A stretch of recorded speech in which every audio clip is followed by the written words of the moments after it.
Not successful yet. We are looking at a significantly negative open to come here, once again led by tech stocks. Back to the downside once again, coming off quite the sell-off into the close yesterday.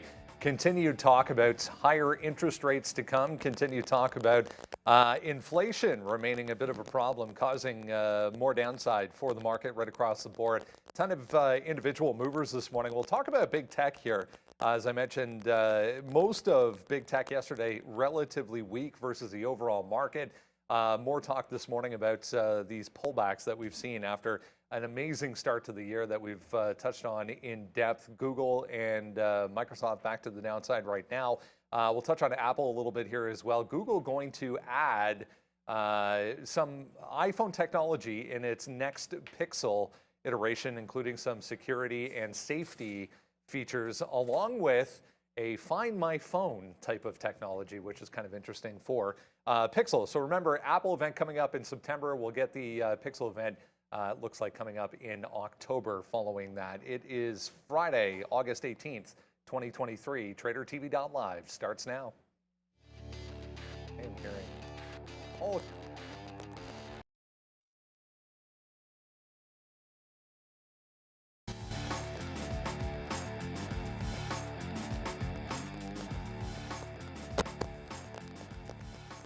activity to come here.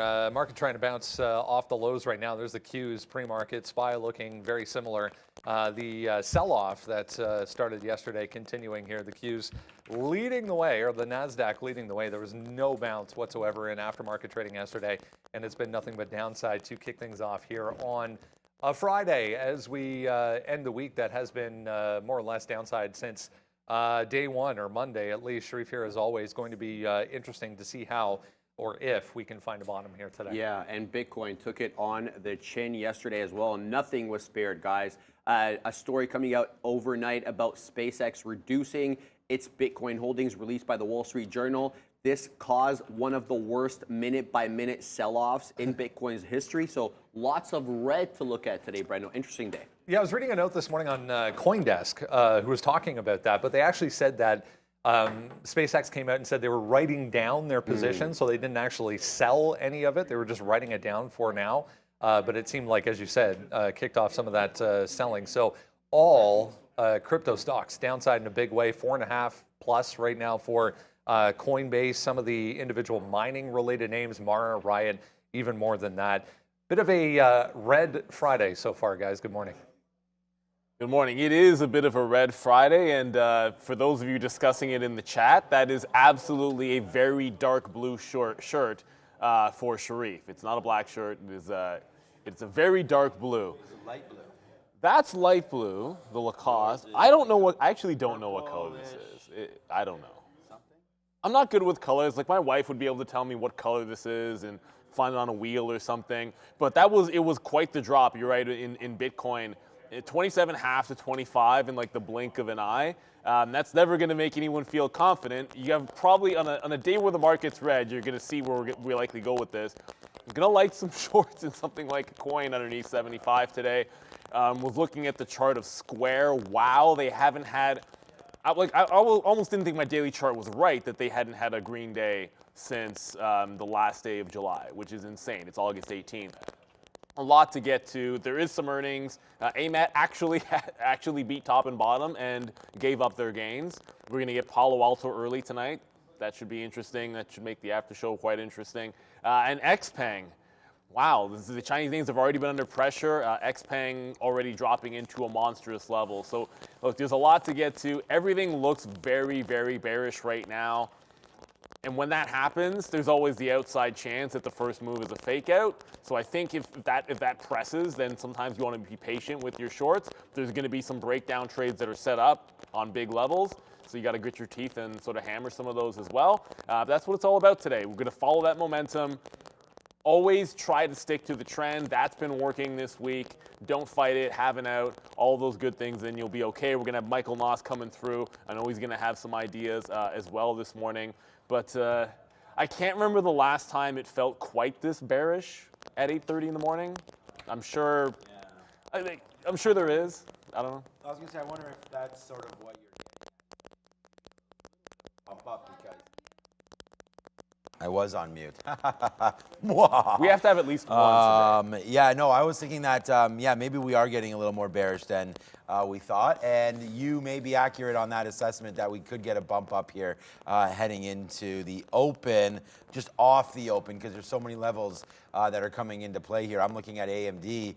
Are we going to break through $100 today? I mean, what kind of crazy movement is that? You have Tesla down here as well. I'm working on getting the sticky note out. I'm trying. I was just like dumbfounded this morning with everything.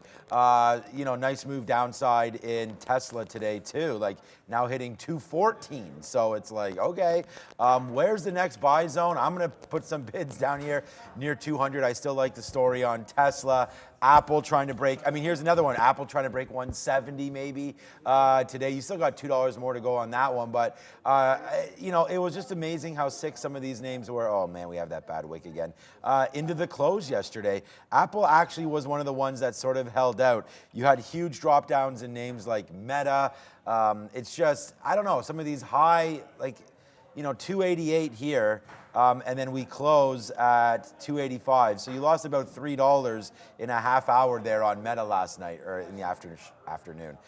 So yeah, look, it's a big move down. Meta was all the way up here. That's not Meta's chart. Meta was what? We talked about it being 330 or so as the top. Yeah, once this loads, yeah, there's 330 as the very top, maybe 330. Down to 280 right now. You know, trying to find some support. So I feel like we're going to be nitpicking at some of these levels here. I want to stay net short. Evergrande there finally is bankrupt declaring bankruptcy over there in China. So you're always going to look at a name like an Alibaba or something like that, like $87. Like we just wrote down here yesterday, short 94. 3 days ago, short 97 on the sticky note. I mean, they're all just right here. It's crazy how far down some of these names have continued to go without a bid. So it's 8:37. I'm interested to hear what Michael Noss has to say. We had Rahim Alani yesterday talking about tech, and there's some news on them. Some of the mining stocks moving around. It's just Palantir going to be sub 14 right now on that flush. XPEV. See you later, down 7% on that miss. It's getting nasty, man. What's up, Canadian Bacon? He's punch drunk with all this trading this week, and so am I. Let's just, you know what's the funniest thing is the worst day this week for me was Monday, and that's the only day the market went up because I was so trying to short everything. There's 6 straight days downside here for Tesla as well. So, all right, let's get ready to rock and roll. You can hear it's a busy day behind us. Yeah, we were just talking, Sharif and I were just talking here about the overall market and, you know, I'll show you the quote in a second here, but what is to be expected here. It's 5.5% from the highs, where we are in the pre-market right now. Almost exactly 5.56 for the SPY there to the downside. So, yeah, according to most analysts, normal action. It's fine. Don't worry about it. Tech continues to lead, though. Here's a couple of notes as far as what we were just talking about. Apple to the downside once again. A lot of people making the bear case as far as Apple is concerned, including Sean. Google adding a couple of Android features, as I was mentioning, including that Find My Phone type of technology, which they haven't done yet. And the AirTags, they haven't come out with it and said they're going to make an actual device like an AirTag, but will have the technology to use other networks or phones that are close to you to identify where the last position of yours was, which is much needed and very cool. A little delayed. Yeah, to be honest with you. Yeah, we know that the Find My Phone feature has been on the Apple devices for some time now. I guess this is coming to light because of the Maui fires and people being able to communicate directly with satellites in cases where telecom is down terrestrially. So yeah, I think it's should have been done earlier, Brendan. Yeah, for sure. But much needed. The SOS side of things, the safety feature has been huge, as you were mentioning. For Apple, Google was very, very strong to start yesterday. A ton of relative strength all the way to 132. Here we are, guys, back at levels from 2 days ago now, just like that in 24 hours. Better that than, like, there's other stocks. Like, in the chat right now, Red 1010 and a couple of people are talking about the Palantir support level. It's like, it's better to be back at a level that you were just supporting 2 days ago than one that you were just supporting 2 months ago. because there's a bunch of stocks that look like that today, and that's a heck of a lot worse than the outlook for Alphabet, because the last breakout that Alphabet had, it's still in the top of that channel. A lot of things look a lot worse than them, and if there's going to be a bounce today, like this would be a name. If you come to the chart for a second here, like this would be a name that makes some sense to me. Like it's holding out this 128, 127. That's the daily chart. So last break, support, back into it. And it's been sitting in the same range. Like there hasn't actually been a break of this bottom. 28's what held this week. 27 is the actual low. So, I mean, I know we're trending to the downside. This probably needs to get underneath 27 for things to get really ugly. And if there's any kind of a market bounce, at least this one gives you something to go for. It's of the big tech names, it probably has the most attractive valuation. And then you talk about that 132. I can't see that breaking out today. So even if there is a rally, I figure that's going to be a pretty popular short at 132 if there's any kind of a rally in this market. But yeah, 127 on Google, if the market starts getting any kind of a bid, at least that sets you up for some actual support. There's worse round trips in this, like what I was just alluding to with Palantir. I mean, forget about the 15-minute, everything looked bad yesterday. But look at what Palantir is coming back into. Just an example. I mean, obviously they're not the same thing, but look at the 13.5 level. Like you got to be a little bit. If you own Google, you don't want 127 to go. But if it goes, you're like, okay, it's still Google. Well, if Palantir doesn't hold on to 13.50, like this could be back down $10 to $11. When you look at the gap that it had, like it got from 10 to 14 in like a week and a half. So when things move through a level that quickly, a lot of times on the way back in, it can move just as swiftly. It's a big, big level on something like this, whereas Google, I can see being on that bid. If things set up the right way and the market's catching a bid and Google's in front of 127, that actually sets up for a little bit of a bounce play. Palantir, this level goes. You don't want to get trapped at the bottom, but I mean, it's not hard to look short underneath 13.5 here.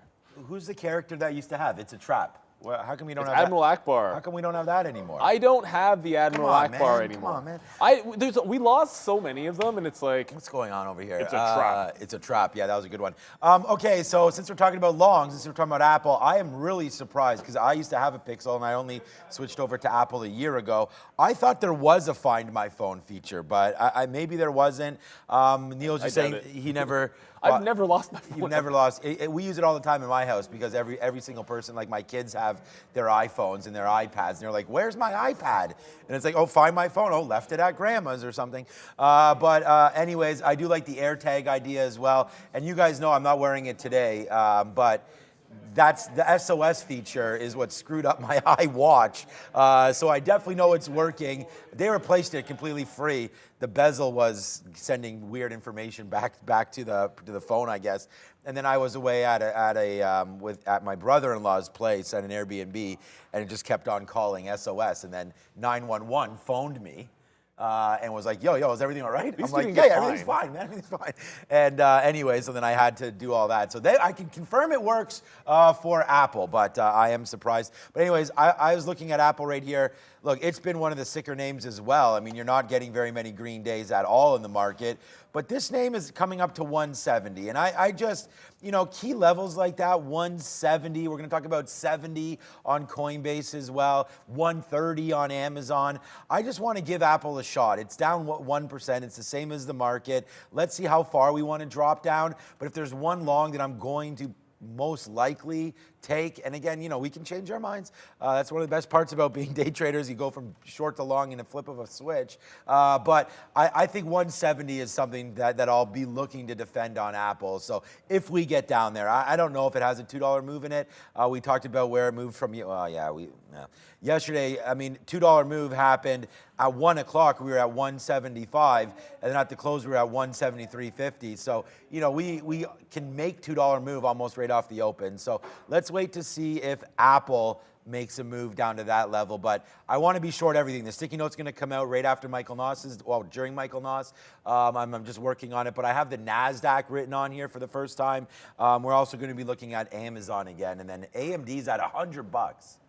It's crazy. We said that, I was like, I mean, it's 102, but AMD 100? It's insane. It's nuts. It's one of those days, like, you just want to make sure you stay in the zone. make sure you stay hydrated, like I know our guest just now made sure he did. So let's throw it to the desk with our guest, Michael Noss. There he is, Michael Noss, CMT over at Trade Ideas. To wrap things up on a Friday morning here, we discussed, Michael Noss, back on Monday, the fact that we were in an interesting spot as far as the overall market is concerned. You made the point that essentially we need to be prepared here for, you know, two resolutions, one to the upside, one to the downside, and you had ideas to, you know, back up that thought process. It looks like, you know, maybe not a complete resolution to the downside, but definitely the pullback continuing here. You know, it's definitely not something you want to be going in long too much. I actually took 2 longs this week, which we're going to go over, and 1 loser and 1 winner. And I always kind of love when that happens, not for my personal account. I would love if they're both winners, but for educational purposes, kind of show you guys that, hey, sometimes there are winners, sometimes there are losers. If you can get kind of one of each, and, you know, 50-50 win rate is an awesome win rate if you manage risk correctly. But yeah, we are in this period. Again, this is, I believe, seasonality, the worst month coming up to trade in. And then there's the whole, you know, get yourself sober in October or something like that. Jeff Hirsch, who is the Trader's Almanac, does a great job going in these seasonality trends if you want to check them out. But yeah, it could be a bad September, could be a place to buy. I do want to go over the 2 trades that I took on this week that I talked about on Monday, and some kind of ideas to look at, which I'll flesh out when I'm back on Monday to talk about them again. So the first one we're talking about here is Amazon. This is the screenshot that I took last week. I mentioned on Monday when I was on the show in the evening that I did take the trade, but then the next chart just shows that trade kind of immediately reversed and stopped me out, right? So that's the 1 loser.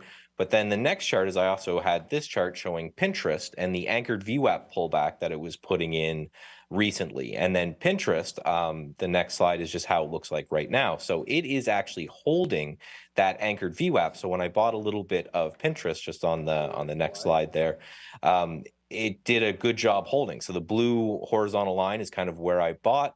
It's still in there. And notice yesterday, even with the market being down pretty significantly, it held on. So just to show you guys that, hey, your goal of trading is certainly not to win every trade. You're not going to do it. Your goal of trading is to kind of pick your levels.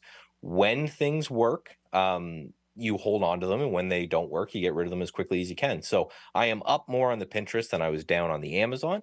And if we get some sort of bounce over the next few days, I'm in a name that is relatively strong. That's kind of the main point, is that anything that's selling off with the market, I'm not interested in. Anything that's relatively strong, I am. So speaking of, just the next chart I have here is XME. So this is the metals ETF, and you can actually just see how it's held up and not making new lows. And we mentioned this on, I believe, on Wednesday when I was on after the close with Sean. So I just have some metal stocks for you to take a look at. Again, tune in on Monday when I'm back and I have the weekend to really hammer through this. But SLX is just our steel ETF, holding up very well. Again, the whole market kind of last 2 days, pretty significant down move. And then SLX held pretty well. The next one here is gold. You can see gold kind of fell apart, but if we quickly go to the next chart, this is silver, and silver has not quite fallen apart. So this is what I'm going to be spending the day doing. It's what I'm going to be spending the weekend doing, is saying, okay, they sold a lot of stuff, but what didn't they sell, right? And the last thing I want to do is I just kind of want to announce in the last slide here, this really cool and new version that we've come out. We're completely reimagining trade ideas, the way we think about it, the way we look at it. We launched a version a couple days ago that works on your iPhone, your iPad, on the web, on a MacBook, on whatever it is that you want, with some really cool new graphics and ways to look at the market. You can check that out at trade-ideas.com. You can actually sign in and get delayed data completely for free. And then when you are converted and you think, yeah, this is the way to go, it's awesome, make sure you use TraderTV20 at checkout and save yourself 20% off and help support Trader TV, which we all know and love. That is or one of the first views we've seen of this. We're going to touch on this more coming up next week. Michael Noss will be in the house, so that is something to look forward to. We'll talk Thursday a little bit on Friday as well about this brand new version. So exciting stuff. Thank you, Michael Noss, CMT over at Trade Ideas. Have a great weekend. You too. Talk to you Monday. As always, thank you, Michael. We made the comment. It's like, yeah, we're always because when you have a nickname as cool as or a last name as cool as Nos, it's easy to always just say Michael Nos or Nos Boss. But sometimes we just gotta say it's our friend Michael. Yep. Right, and that's what we gotta do. So good luck. What I love about that is when you look at that setup, and especially with like Amazon there, it's like, okay, there's your end. You know what it can do if it works and the market rolls to the upside, but there's an easy out, and you know where to get out of it. And then the second you mentioned Amazon, I pulled up my chart, and it was like, no way Amazon's back at that 130-150. Right now, somewhere Obi has like a tingling on the back of his neck somewhere, because that 130-150 is the bottom in the pre-market. It's been a big level. 15 minutes doesn't want to pull back far enough, but there was a big sort of gap breakout through it. It was big support and resistance a few weeks ago. We broke away from that with some actual gusto. So if this holds opening range underneath, I think that's going to be a gold short. And if it holds the opening range above, this actually is another name that could be a bit of a bounce play. So I think you want to be patient off the open.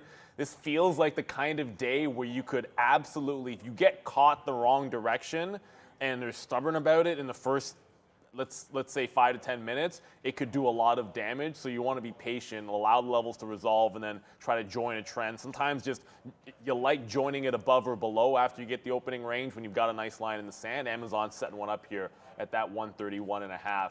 And a couple people have mentioned HE in the chat. It is super strong right now. Just keep in mind that there's still obviously there's a lot that can go wrong here and a lot that has to be resolved. There's some resistance from the other day at about 14.70 into 15. I could easily see this A, squeezing, but also B, if it catches any kind of a curl and starts falling, the bid could drop really, really quickly. I still would only prefer to kind of like scalp trade short, not really scalp trade, but get into shorts with defined stops, because I think there's a lot of risk in this one if you're trying the long side of the trade. But hey, it's pretty strong today, up that 17%. If it gets through 15, I could see it making a good move.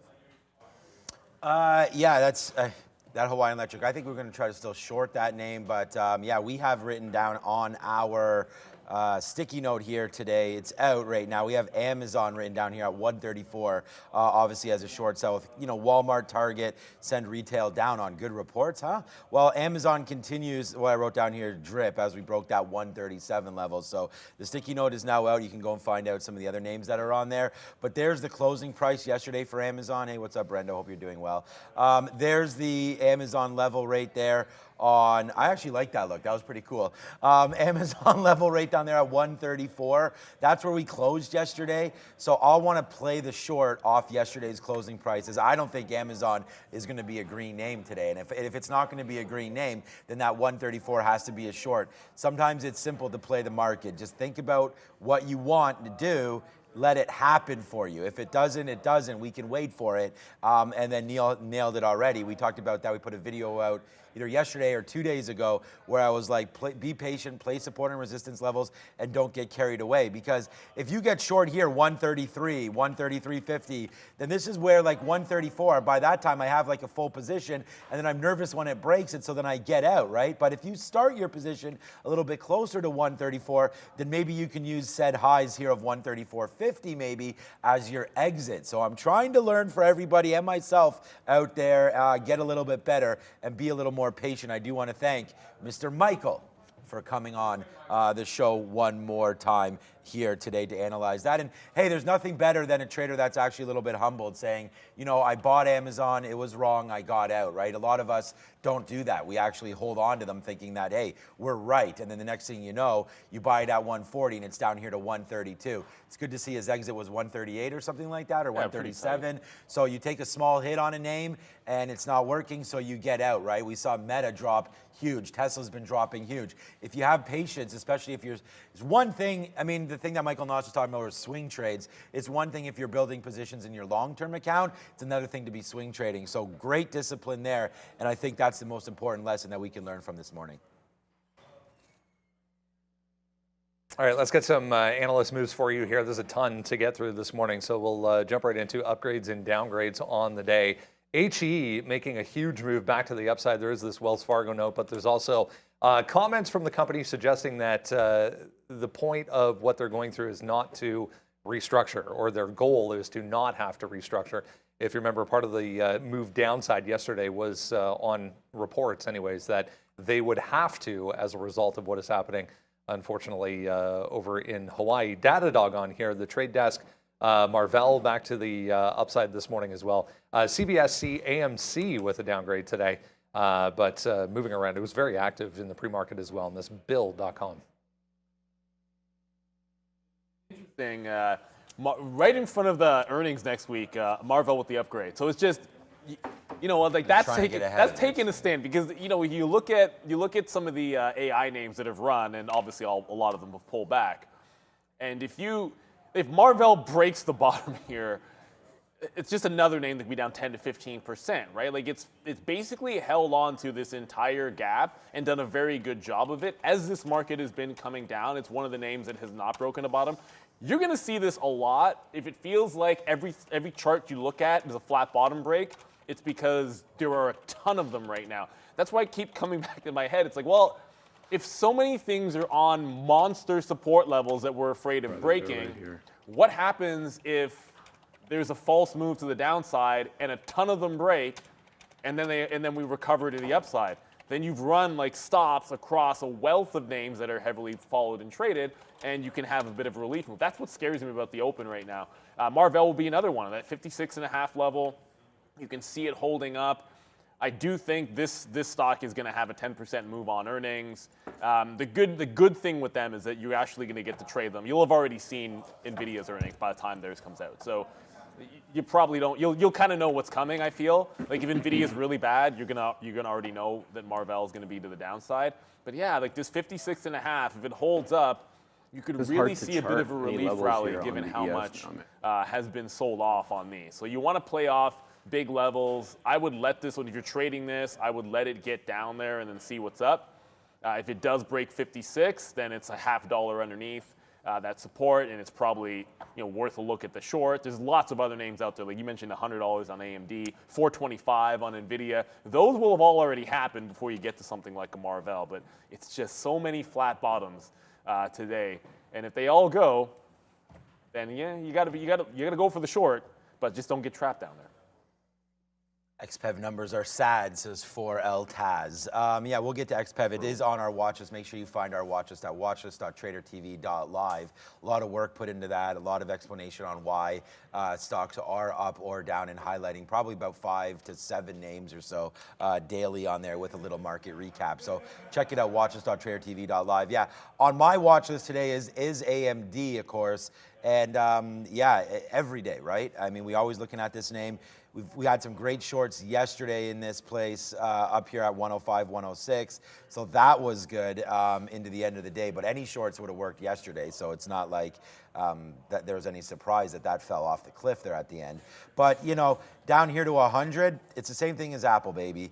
That's a key level. We'll see if it can hold it. I really want to go short. I'm trying to play shorts, basically, and I wrote down here again on here. I wrote 105. I'm trying to get short into yesterday's closing prices. So, I think this is going to be a red day in the NASDAQ.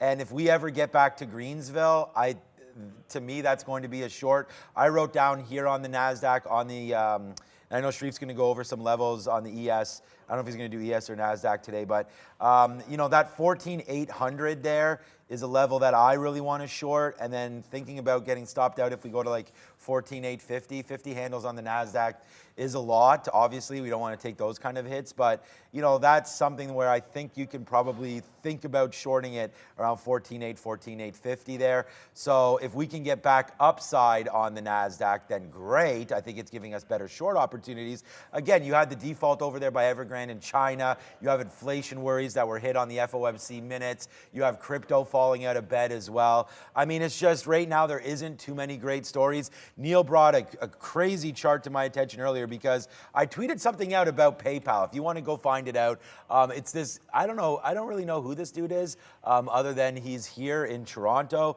and he really believes in PayPal. It's this Gergavan guy. He has a couple 100,000 followers, and he did a very bullish case on PayPal, and it's kind of fun because this guy here, this had 300,000 views, and then he breaks down that it's at its lowest valuation. It has this company called Braintree that is the unbranded dealings with Uber and stuff like that. So when you swipe your credit card, they're making money on that. A whole bunch of different things there. So anyways, go check it out on my Twitter account. Obviously, I'm giving that guy credit for writing it, but look at Square right here. I mean, what? Like, what the? I don't even, I mean, Sharif Brendo, like, look at this chart. $80. Okay, there has to be a Green Day somewhere. Shout out to Green Day, by the way. There has to be American Idiot. There has to be some kind of... Legit. Like, look at this. I don't know. Are we stopping at these May bottoms? Like, so this is the kind of stuff that I'm talking about, and we're talking about PayPal as well. PayPal at least had a little bit of a bump or a couple Green Days in here again somewhere, but not much, man. It's just they're all very, very similar. I don't know what's up with these two names, but as the banking sector continues to go down and as crypto starts to go down as well, no surprise that these names continue to look pretty sick. Quick little look before I throw it back, because it's only 9 o'clock. What is on here? We had Farfetch yesterday with a disgrace, big move down on their earnings. You can see 480 right there, down to $3 where we are right now. Palantir.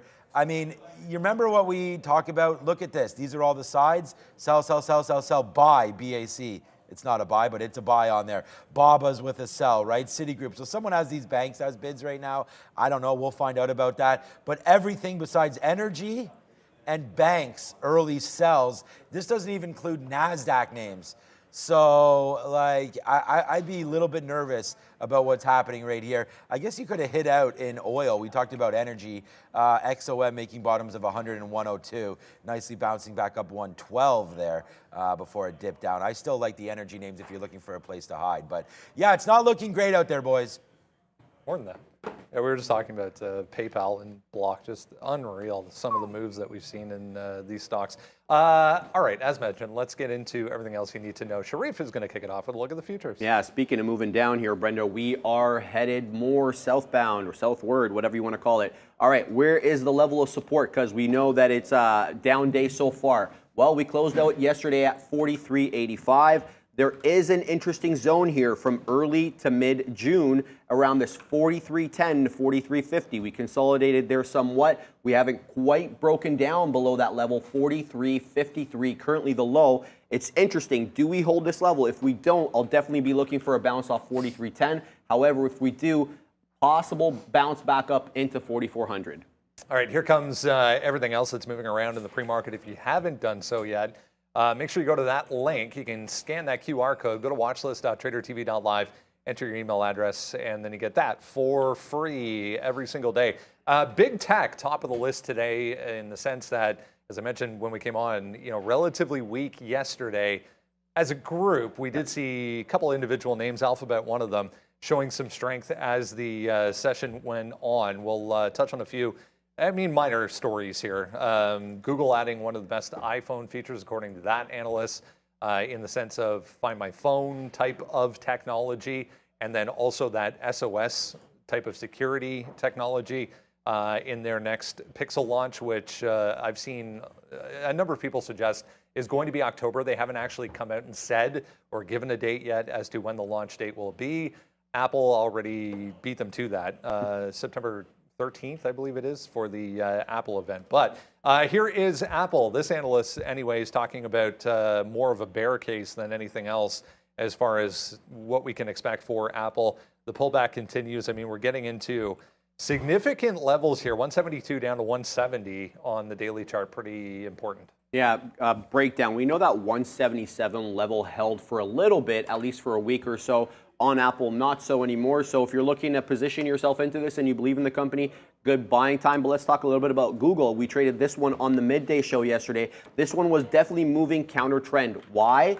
Because they incorporated features of Bard into their search, and analysts were really liking that. However, you can see the V-shaped retracement down as the market closed down. So Google outperformer, I would say, if you look at the daily relative to the market, Brendo, but for how long? Yeah, here's Microsoft as well. I was just seeing a headline there suggesting that there's a new Surface event going to come up in September as well. for Microsoft. I mean, I don't think there's any of those stores left, like actual retail stores left. There was one up at Yorkdale, but They closed that yeah, one. I think they closed that. So anyways, new Surface devices apparently coming in September, but do we get 300 again maybe on Microsoft? I think I think if you're looking at major levels on this kind of a pullback, in the longer term, or like the medium term, longer term if you're a day trader, but medium term, I suppose for most other people, I think you have a good chance to get them. And Apple's a good example of that. Like, pull up weekly charts. When we're pulling back like this, the daily chart has its uses, but when you're looking for like where the bounce could be on any kind of big support, the weekly chart is typically going to give you some better ideas and some levels, at least in my opinion. So when I look back, I just see like this 165. I can see the 50 period on the weekly sitting at 160. Like, that feels like where we can get to. So if we're going to make a move towards there today, that sets a lot of things up, like a 170 breakdown. I probably think any pop that goes anywhere near that 175 from the afternoon should be a short. And then obviously 177. 177, any line in the sand like that gets broken on the way back up, I would fade that. If it was that strong as support, if there's any chance of us getting up there in the next couple of days, I think Apple's a sell up at that price. So 175 and 177, that's the pop and fade. We'll cross the bridge of a 170 break I just don't think that's the first move. I think the first move, if there's going to be a short in something like this, will be a bit of a pop and fade on something like an Apple. But if you think Microsoft can't get to 300, then, obviously I don't think it's getting there today. It's possible. I don't think it's happening today. But really, if you do the same kind of thing where you pull back and look at what the next big levels are, this is the daily, not the weekly, underneath 300 is where the most logical previous break spot was. Like 295 would be reasonable for this name. It's been a precipitous downfall. There has not even been any time to make a new level. We just took out major support at 320, which had hung out for like a week. And a base needs to form first. As far as the day trade on this name, you just look back to this is a big time breakdown, right at about like 318. And if you're looking to short pops, I think that gives you the close and it gives you the 318 level on something like a Microsoft. So I always look for big support levels that get taken down to be resistance on the way back up. We've covered Amazon and Alphabet already, but don't get trapped thinking that these names, they've fallen so far, they have to start bouncing. I mean, when you look at how great a year it's been for these companies, it's been a drop in the bucket pullback. Okay, so yeah, I mean, we've already covered a lot of these big tech names here, and you just mentioned Microsoft. But this is the thing. I'm going to show you something. So yesterday, we didn't get into Microsoft at all until right here. Okay, I'm going to show you the trading. Well, I mean, we were shorting in here at 320. But ultimately, waiting, even though we were a pretty negative day, right? You start the day, it was huge the day before, but you start the day at 322, 321, make that move down to 318.50, and you're like, okay, well, now we've missed the move, right? It's down $3. But then it comes right back up right there, and then this level, 321, I mean, randomly at 1 o'clock, right? The market went for a little bit of a jog to the upside, but we still remained biased short. So if you have that bias to the short side, which I do today pretty heavily, then, I mean, these are the levels that you want to wait for. Wait for it to test back to some key levels. So then here's my Twitter, and this is what I traded yesterday. Here's Microsoft yesterday, right? This is what I did. So here it comes up. We shorted 320s a couple times. In, out,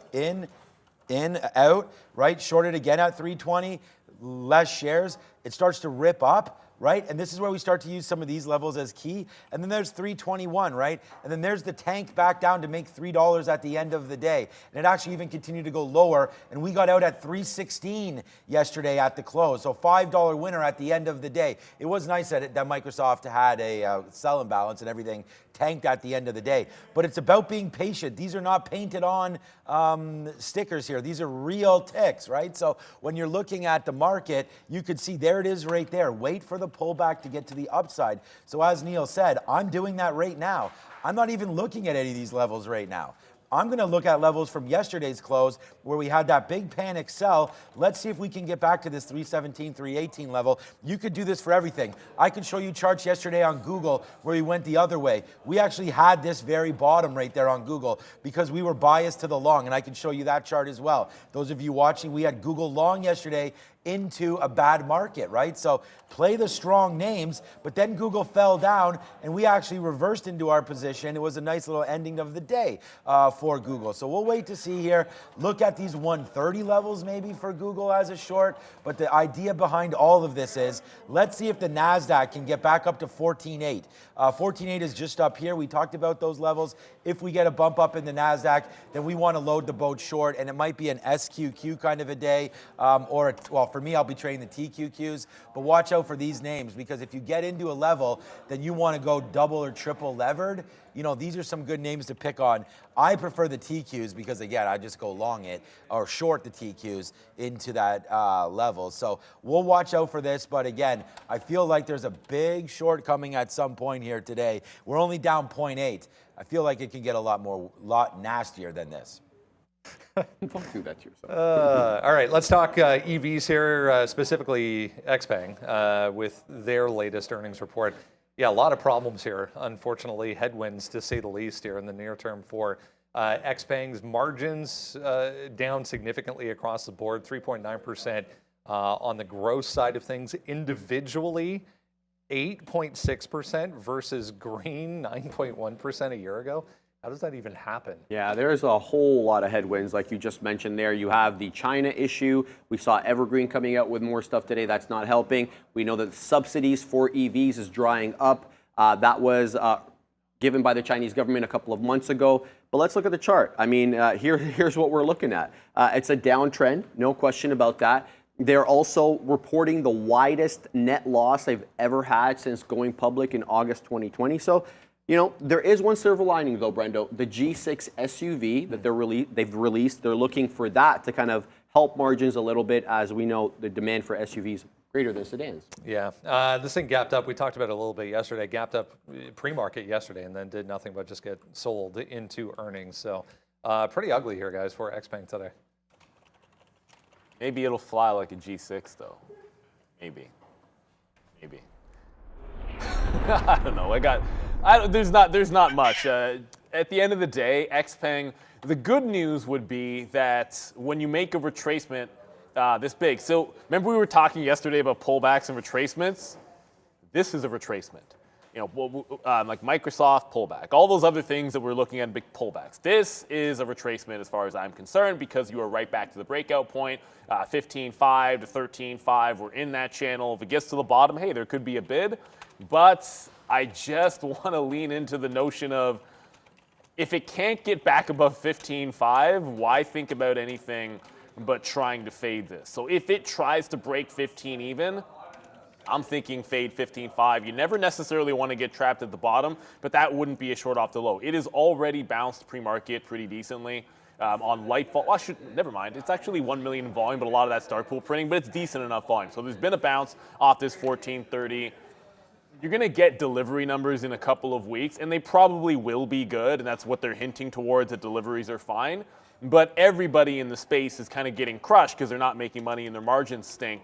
And in this environment, that's not necessarily a good thing. And then you throw in the issues with the Chinese economy. It's hard to feel terribly bullish here. So you need to be convinced that it's a long. If we get above 15, I'd be looking short to 15.5. NIO is an interesting case because of the even dollar levels have been really good. And every even dollar has been almost gold on NIO, whether you're trading it to the sell side. That's what happened yesterday when it got to 12. I mean, $12 had been a big support level. It was a big breakdown at the $12 level. And then a couple of days ago, we bounced off 11.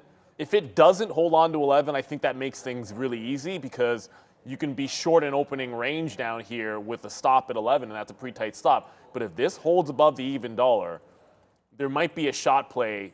I don't know, it probably happens too fast, but there might be a shot play to just grab a top-end break here. If the market wants to go up first, maybe there's a scalp long. And that'd be NIO, though, just because it's an even round number, and you might be able to risk 2 or 3 cents on that kind of a trade. That's the only way I'd play the long on NIO today. If I'm playing along an NIO, it's 11.02 with like a 97 out, or it's 10.02 with a 97 out. Those are the two ways I would rather be long on something like NIO. But I'm short pops on XPeng today. Yeah, I didn't even really look at XPeng too much here today because I was really trying to look at Tesla, which we've been trading a lot over, when we still have Tesla coming up, so maybe we won't discuss this too much, but Tesla is making a move back to the upside right now, trying to battle some of those demons that it's been 6 straight down losses, which is coming up very, very soon on the board. Yesterday, we had this crazy trade in NIO, NIO is not a NASDAQ name, that we had in NIO, and it was amazing to see this out of nowhere yesterday. We actually had this pop, which is crazy. We were short at 12.20 right there. We let it make that high of 12.40, then shorted it. So I'm going to be waiting for little outside moves like this today. Obviously, I think there was something about Sweden adapting some charging stations or something for NIO, or their battery swap. I don't even remember what the story was at this point, but it was something to do with Europe. Anyways, nice move upside there. We waited for that top, then faded it, and then got out right at the end of the day, our last little piece. So we'll wait to see if NIO can do that again. You know, just sick. I mean, most of these names have been heading to the downside, and it looks like there's going to be no stopping. You're below the 50 period. I think this is a great short if we get to 1150-ish again, and what a surprise. That's right where the close was yesterday. So these are the kind of levels that I'm trying to do, trying to play off that. Let's see if there is any NIO or XPEV. XPEV is NASDAQ, but let's see if there's any NIO on here, which is right there as a little small sell. So, XPEV, it's Li Auto is NASDAQ, right? I think. So there's XPEV right there with a small sell as well. So NIO and XPEV both with small sells. We'll see if that, often if you get a bigger sell, it will create a little bit of a move down, then you'll get the relief rally back up, but these aren't even that big today. So I'm waiting for the NASDAQ to come through and hit this, and then we'll see hopefully I actually want the market to go up so we can short it, but I feel like the NASDAQ is about to head southbound in about 8 minutes when these imbalances come out. So yeah, XPEV, good name there. I'd rather be on NIO just because, again, they didn't report. So I like trading stocks that don't have the earnings report behind it for that day. So we'll look at shorting around this 1125 area into 1150. Yeah, imbalance is not that big yet. Volume across the board, pre-market, not that big yet either. Here is the CoinDesk note I was mentioning earlier, essentially giving their take anyways on this BTC sell-off that happened late in the day, saying, yeah, no, SpaceX isn't the cause of this multi-billion-dollar Bitcoin bloodbath. But essentially what happens if you go down here, they talk a little bit more about how they wrote down their position, but didn't actually sell or get out of anything. They were just using it against some other numbers in their books. But yeah, 1 billion downside for Bitcoin and Ethereum across the board. Pretty ugly. Here's Coin aftermarket yesterday, plunges when that happens for the underlying. We're back below 72 here for Coin today. Yeah, the biggest one-day drop since FTX's collapse in November 22, 7.2%. to the downside. This is all the while we're hearing about spot Bitcoin ETFs coming to the forefront here as a number of big money players put in applications that were kicked down the road. But let's look at the technicals. I mean, we're at 26,000, just above, a smidge above 26,000. We haven't been at these levels, Brendo, since that mid-June time slot. We held that level quite well, 25,000, and bounced back up. So possibly looking for some support here.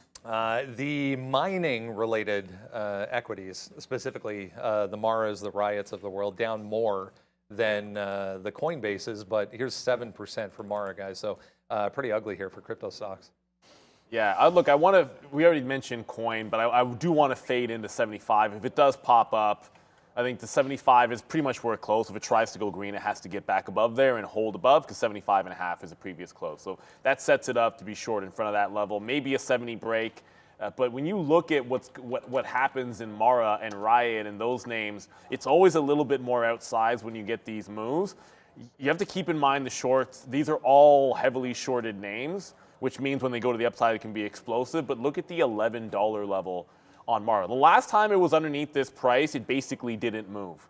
But it was a channel between like 9 and like 10.5, 11. When it broke out, it was nuts. So this gets underneath 11, and we do get another push down on BTC. That's probably what would have to happen. I think short underneath 11 is going to make a lot of sense. You're going to have to, if you trade this, you better have spot Bitcoin up, or It doesn't make any sense to trade this without that. But if you are following along and it rolls over, I'll be trading Coinbase, but that underneath 11 looks pretty juicy if you're going to roll over again. I don't know why this chart here stopped on August or before August 8th right there. That's a little weird. I'm about to find out for that. But here's Bitcoin just basically, I mean, this is the story that we're all on right now. Bitcoin basically chilling out here, 29,000, 29,530, so on and so forth. Then we've had some nice little dumps down, obviously, and then boom, triggers this bottom into 25,000. Thing is, it was bought back up immediately, back up another 1,500, 25,000 up to 26. 5 right now and just hovering around. This is a 15-minute chart. The thing is that there needs to be weak hands flushed out. So sometimes these big moves down aren't actually horrid for the longer term aspect of crypto or of any asset when this happens. You do need to get flushed out. That's what happened yesterday. You can see there's a big volume spike there, or down obviously, down to 25,000, but then bought right back up immediately, and now you're hovering around. So if anybody's long anything on crypto, now you have sort of a bottom that was already put in at 24.8 right there. So I'm just looking, and it's probably, the bottoms are probably different on various exchanges. This one's looking at Kraken, but you're gonna find that bottom, let's call it 25, a little bit lower than that. That's gonna be your support now. So I feel like we don't panic. The panic's already happened. I don't think you panic now. You got to wait to see what happens at this bottom. So just coinciding with Coinbase, Neil just talked about it. I think you want to look at both those names as you go across both Bitcoin and Ethereum to see sort of where they're going to eventually land at. And then that could be the bottom for Coinbase. But I wrote down on the sheet here that we definitely wanted to short 76. Every level for me is going to be back into yesterday, right? If it pops up and gives us some levels, I could see me getting short in this one around 10 o'clock, 10:30. Plus, I'm also looking to see if Bitcoin goes down. Watch out for 70 break. That's a pretty key level. You go back here all the way back into April where 70 was a thing, and then we flush down off of it again. So we'll wait to see here if anything happens actionable down at this 70 level. I feel like it's worth at least $1 quickly, and then we'll judge it after that. But Coinbase liquidity gets pretty thin when it starts to move around. So this is another dangerous name to watch today, but has to be on your radar. Coinbase, Mara, whatever name you're looking at. HUD 8 is another one that's been huge high flyer. Now we'll just look at HUD 8 quickly. That was up to almost $4, and now it's down into 2 again. So, you know, another name that was really aggressive. Yeah, there it is right there, 444.80 actually. Look at this name just falling back down as well. So yeah, all of these crypto sort of mining names getting hit on the back of this crypto news.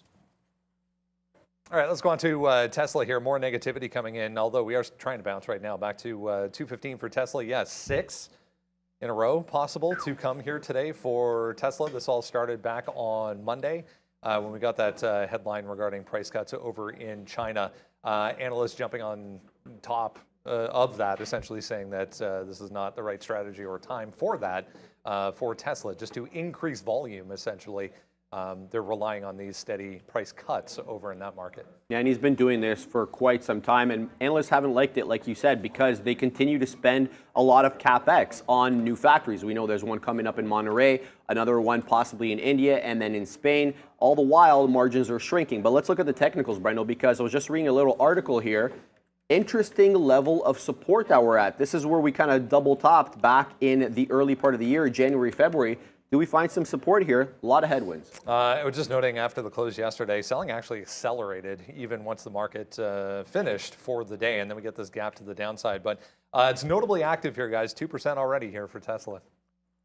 Nicole Harris in the chat. Tesla shareholders know he's about to buy a steel company. So yeah, no, just it's everyone's kind of been joking around about X and making a bid for U.S. Steel, which obviously Tesla's not really going to do, or is he? But if you always adhere to the idea that support becomes resistance, we're going to sound like a broken record here, but we closed at 219 on Tesla, and 220 was that level we thought we'd be getting to on the daily chart. So, you know, if you bought in front of that, like some people I know, then yeah, you're out of the money today. It is what it is. But if you're looking long term, that's fine. If we pop back into that range, I think that's where you want to look for the short. If it gets into 220, I think that can be a fade. If it goes green on the day, I don't know that I'd give up the notion unless it's like pop in 222, like that previous bottom, like really, really early in the day.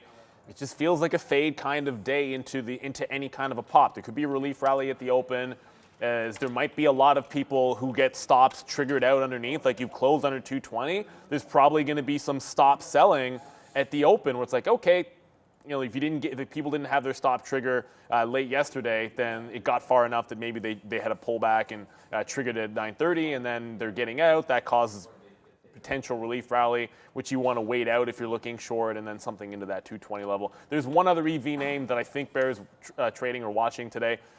Rivian is right down at that $20 level.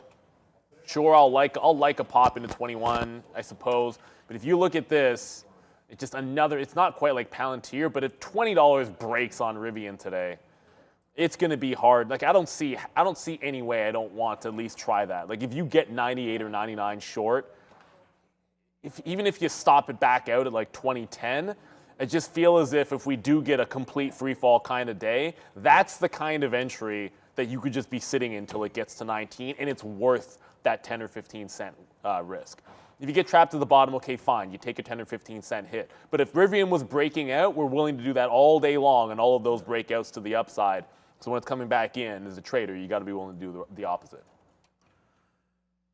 Yeah, I just want to buy more at $200, man. We had Danielle Shea on the after show yesterday, and she really likes this name and thinks that you know, it has room to the downside as well. I mean, it's just that this has been a pretty bad month for them. So we can't, you know, you can't celebrate the way up and then not appreciate the way down. I mean, it's just, this is the roller coaster. Tesla's always been this way, right? I mean, if you bought Tesla early and then sold it trying to outsmart the name, you know, you lost out on everything. I mean, Tesla's been a monster. I don't need to tell everybody. I mean, I could zoom back out to dailies, weeklies, monthlies, everything like that. Little small dips like this, and I'm calling a dip small, like 20, 30%. Like, it has the growth potential to just take those levels out, no problem, over and over and over again. So, I mean, I think we could drop to 200. I mean, we could drop down into 180, you know, into this area again. We were just at 160 back in May. But when we go from 160 to 290, you know, there has to be like some things that make you go, maybe you take some out at some of these levels.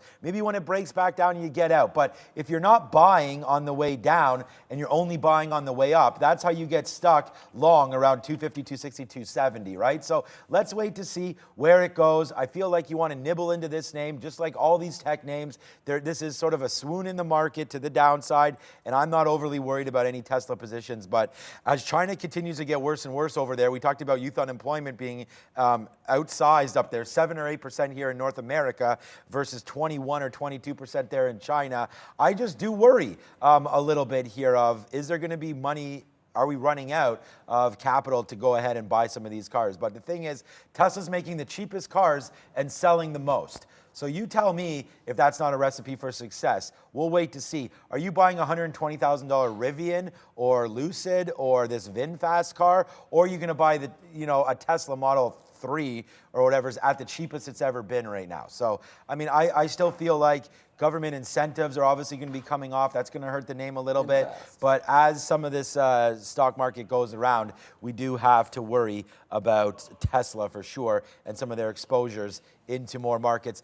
Remember what I said would happen when these imbalances came out? Look at the NASDAQ making a move down. All of a sudden, there's no bids to be found whatsoever as everything now turns S, right? So all sales. There's Apple with the sell. Quaboom to the downside there. Yeah, Quaboom means upside, but Quadunk was made by somebody else, the Pharaoh himself. So yes. I have to wait for that. Shopify there as a sell as well, heading to the downside. I remember talking about that at $60. Now we're down there to 51. Man, this market's giving it up right now, boys. Yeah, speaking of Rivian, you found yesterday a used R1T in this country, $144,000. Oh, thank you. Used. Unreal. AMAT, let's wrap things up here quickly, getting close. AMAT reported, again, if you're new to AMAT, they make the equipment that makes semiconductors. So earnings out for AMAT was better than expected, but with this move in the market, obviously downside here. Yeah, exactly what you were saying. The trailing edge logic, that's what it's called, or ICAPS, behind the strength, as well as the surprise surge in demand for DRAM, says Joseph Moore of Morgan Stanley, who kept his equal weight rating but upped the price target from 125 to 139, also citing supply chain constraints supply chains constraints, saying that they have eased up somewhat. Looking at the price action, though, Brendo, we did actually close higher than we were where we are right now. 137.60. Come to the chart if you're able to. 137.60 is where we closed. We popped up in the market. The light. Oh my goodness, we're having some issues. That was all sorts of. The casino is open. Okay. Very quickly on I had those no idea what time on we the were. chips there. 425 on Nvidia. If that gets taken out, you're in for some trouble. Immediate bounce on Palantir. Oh, it looks like it held on to that 13.5 level that we're talking about on the daily, and is bouncing to the upside almost instantly. So this is where we want to be patient. If you want to short a pop, this is where they're going to start to come in. Palantir could be getting to that $14 level. Absolutely nuts. XPeng here. Nope, actually going to the downside. So no strength over in that XPeng. I wanted to fade it into any kind of strength. Same thing with a Coinbase, but Coin, it's at 73. I think it gets into 70. If it gets into 75, that's where I'm looking for the fade. Want to be patient here. We're only at $73. Took about 50 cents. We took 37 cents shorting Google off 129. Just trying to see if this name wants to go, right? So we're going to wait. We're short now. Google, we played it back into the pre-market highs. Right now, we knew we wanted this play. So there it is right here. It's 50 cents in the money, and we're just getting started right now today. So let's see what Google wants to do with itself. We have Amazon on watch as well. As that tried to bump into its pre-market high of 132, it did get there, and now it's trying to hold. So we'll see. This market is bouncing a little bit, which is as per expected for me. We did talk about a little bit of a bounce happening, so we are short Google, the only name that we're short right now. Let's just check on the big boy. Apple does make that move to 173. We're waiting a little bit higher than that, so let's see if that holds again up there at 173.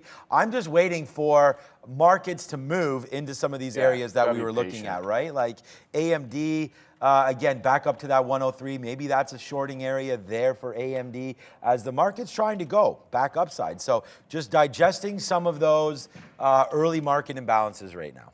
Yeah, and HE, oddly enough, it looked like it was strong going into the open. It actually tanked. I mean, off the bat, it didn't halt, but I guess it didn't move far enough to halt, but it tanked in under 13 and actually rebounded here. So watch out, that 1470 level is a big one. AMC is strong. It just broke almost a 420 here. Pull up the daily chart. Like, it just held on to $4 yesterday. A 420... Sorry, it's a 430 break would have been off yesterday's high. Like 430, 4/4 could be a big one on that name. And Square, block. It's supposed to be called block. Whatever. It just wicked underneath that 55. This was the whole don't get trapped at the bottom. If this doesn't get back underneath 55, it's such a monster level on the daily, it might just be worth a shot. Didn't get a chance at Palantir off 1350, but if this wants to give a look off that 55 level, it's been down literally every single day. I think it's like 15 days in a row. It tried to go up on earnings. This could be a long here. I'm going to try and grab it in front of 55 with a very tight stop. Coin is trying to curl. I don't know if it's high enough, but I don't want to miss it. There's a monster size at 73 on Coinbase. Oh, and they just filled it in one shot. Okay, patience on Coin. Monster size where? Somebody just got filled for 62,000 shares at 73 even on all Coin. The way up. And it's all the way at 73.30. Okay, we'll have to have some new positions alert right now. We're 70 cents in the money on Tesla. Tesla came back up right into yesterday's close, right, of 218. So we'll short it a little bit early. I mean, now it's coming back down. Well, it's still 30 cents in the money. We'll see. I mean, it's flying around here, Tesla. So we'll short that. It's a nice little pop up there earlier. We want to use this 218 as an area. So we'll look to get a little more short if we have to on Tesla. But that's going to be an area, like I said, man, we're going to test some of these early, and then if we miss them, we miss them. But I feel like pretty confident here. I mean, not confident. I don't know how you can be confident with this action so far, but we're short Tesla, and it's comfortable is what I'm trying to get at. I like this area, so let's wait to see what happens with Tesla. I am bidding down at 215, sort of right where this 200 period is, 215.50. But here comes Tesla, nicely done right now. We'll see if we can get some banger trades happening for you. It's $1 right now. Early Dollar Club member immediately happening for Tesla, but we want more, so let's go. I still want Tesla to go up. I mean, I'm long the name, but here today we'll be short it. So far 2 for 2 as there goes Google. It did make a move higher, but now it's starting to fade out. So let's just hold on to this TSLA, see how far this one can go. Here it goes. See, now it's starting to get ramped up again. So we're just going to use 218. As our out, as we sit here and watch this name dance around a bit. Here goes Google right back into 50. Let's see if we could take 50 cents clean on this one as it's starting to bounce again. So everything just bounced off the 50-period moving average, but we still want to get out of Google. One more move down. We're actually sub. There it is. Yes, sir. So right so far, there it is, man. Google, 70 cents in the money, matching our friend Tesla. I'm going to get to AMC in a second there, but I just got short the half in front of coin 74. I did miss square. It didn't really dip down into 55 that much. I tried to get it at 10s. It dipped to 11s. So I still think this is a hole off that 55 level. We'll have to let it come back in. Coinbase, there was another size that showed up in front of 50. I got some in front of it. It then broke them and tried to get to 74. I'm like, okay, that's the curl. Let's take it one time. I do have to respect the fact that 75 was the original level. So if this gets back to the pre-market breakout price, I do need to be taking profit out. That would be down at that 72.5. So if we get to 72.5, I want to make sure I've grabbed profit out on Coinbase. Palantir just did an over-under at 14. When I say over-under, it broke 14 even and rejected the crap out of it, getting to 14.12. So this could be a little bit of a dip here coming. You wanted to wait for the pops to try and get into some of the shorts. If this holds underneath 14, I think Palantir can be one. And AMC, that was not that long-lived. It's back underneath $4 already. AMC got to 420 and all the way back. Brendo. One from a couple days ago. JD.com reported, going back to Wednesday, I think it was. Back to the upside here. Look at the volume, though. Huge relative volume, guys, for JD.com, down 4.5. Yeah, JD was a good one. I like that one for the short. Goes coin. I got a little greedy. I was waiting for 73, but it just took out 74. I'm going to adhere to my stop. I don't want to get trapped. 75 is where it goes green on the day, well above the 75, 75.5. So that's got to be another level. And if I got wicked out, I should be getting back in. 74 wick. Give me an 80, and I'll jump back into it. I always like that wick re-entry point. AMC still coming back in. Tesla is still not. Yeah, they're still buying in Tesla. 220 not inbound just yet. You want to be patient. We didn't quite get to all the chip names because we were running short on time. I have a line in the sand on Intel that doesn't even still want to get to. So with this market bounce, Intel's not really moving, and that was a complete dog yesterday, in the last couple of days anyway. So if this can't move with the market, it might just be a 32 breakdown or the short off the pre-market high. Sometimes you just got to be willing to take what's out in front of you, and this one is not moving up with the rest of this market the way I see it. So the 32 half is in play. 32 breakdown in play for me, but the re-entry in the coin looks like it was a good re-entry on that wick out. This time, if it gets into a profit-taking area, I should get on the bid. Greedy last time, not going to get greedy again. All right, we weren't too greedy. We already took $1.50 there on Tesla on that short. We actually talked about bidding $215.50, so it came right in and we took that. So now we'll put another bid at like $216 maybe to get another piece out of this. I mean, we're just playing off $218. So right now it'll be $1 worth of a hit if it continues to climb upside right now. But Tesla's actually holding out real good considering what the market's. There it is. We just reloaded it and we just reloaded at $216.30. You know what? I still think the market falls here, but let's just put a bid out for Tesla, see if we can't get another piece out here somewhere in the middle of 216, because Tesla's looking strong, so we may have to back away from this name here. What's not strong at all is Google. Google's falling back into 128, but we know 128 has a pretty key level here, so let's take something out at 128 again if this market continues to fall. We'll still hold. Uh-oh, there it is again. We just took it again. We just got filled again at $216.50 right there for Tesla. So in what could possibly not be a very good trade, Tesla, we getting out every time it comes back in, but it's heading higher right now. Let's not try to outsmart anybody here with TSLA. It looks like the pressure on this one is northbound. So, it's holding out hope here. People are coming in and buying it. And quite matter of fact,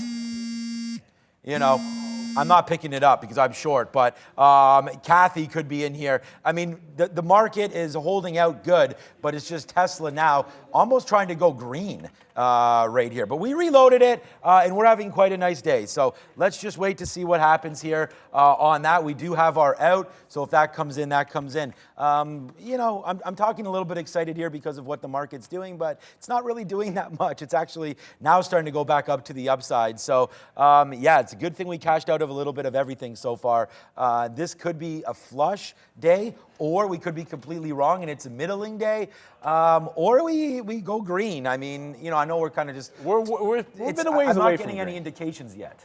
So NVIDIA did break that 425 as I was trading Coinbase. I just took some more Coinbase out underneath that 73.5 because it is showing some strength. Like, this market is trying to go upside, so look for better prices if you can. Wait for a key area. But I was just in and out underneath 425 on NVIDIA. That was kind of that line I liked. If we can hold underneath it, I still want to be short this name. It's setting up that you're making a bit of a push in a consolidation underneath a big support level, which I do like for the short. I'm going to jump back into this if I can grab it, since sometimes it doesn't want to let you back in.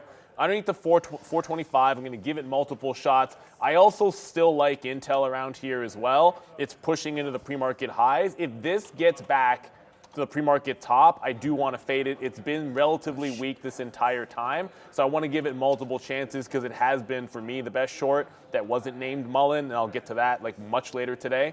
So I'll give it another 10 cents, but NVIDIA is at that 425 level. Tesla's not really where I want it just yet. No. And shout out to Square for, I mean, it has a 15 or whatever that, I don't know how many days we counted red, but that is a heck of a wick bottom underneath that 55.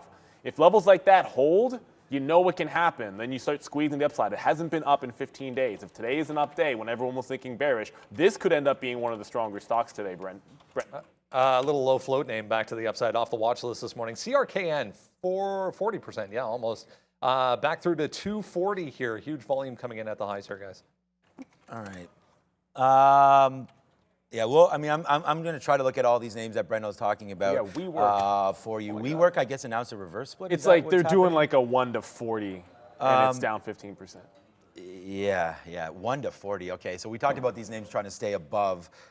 Look, This is an easy short. What am I doing? bang, man, this has been a good day. Hopefully, hopefully it can continue, man. We're at 216.20 right now. It keeps on dropping down to this area for Tesla. We've reloaded this a couple times on the short side here.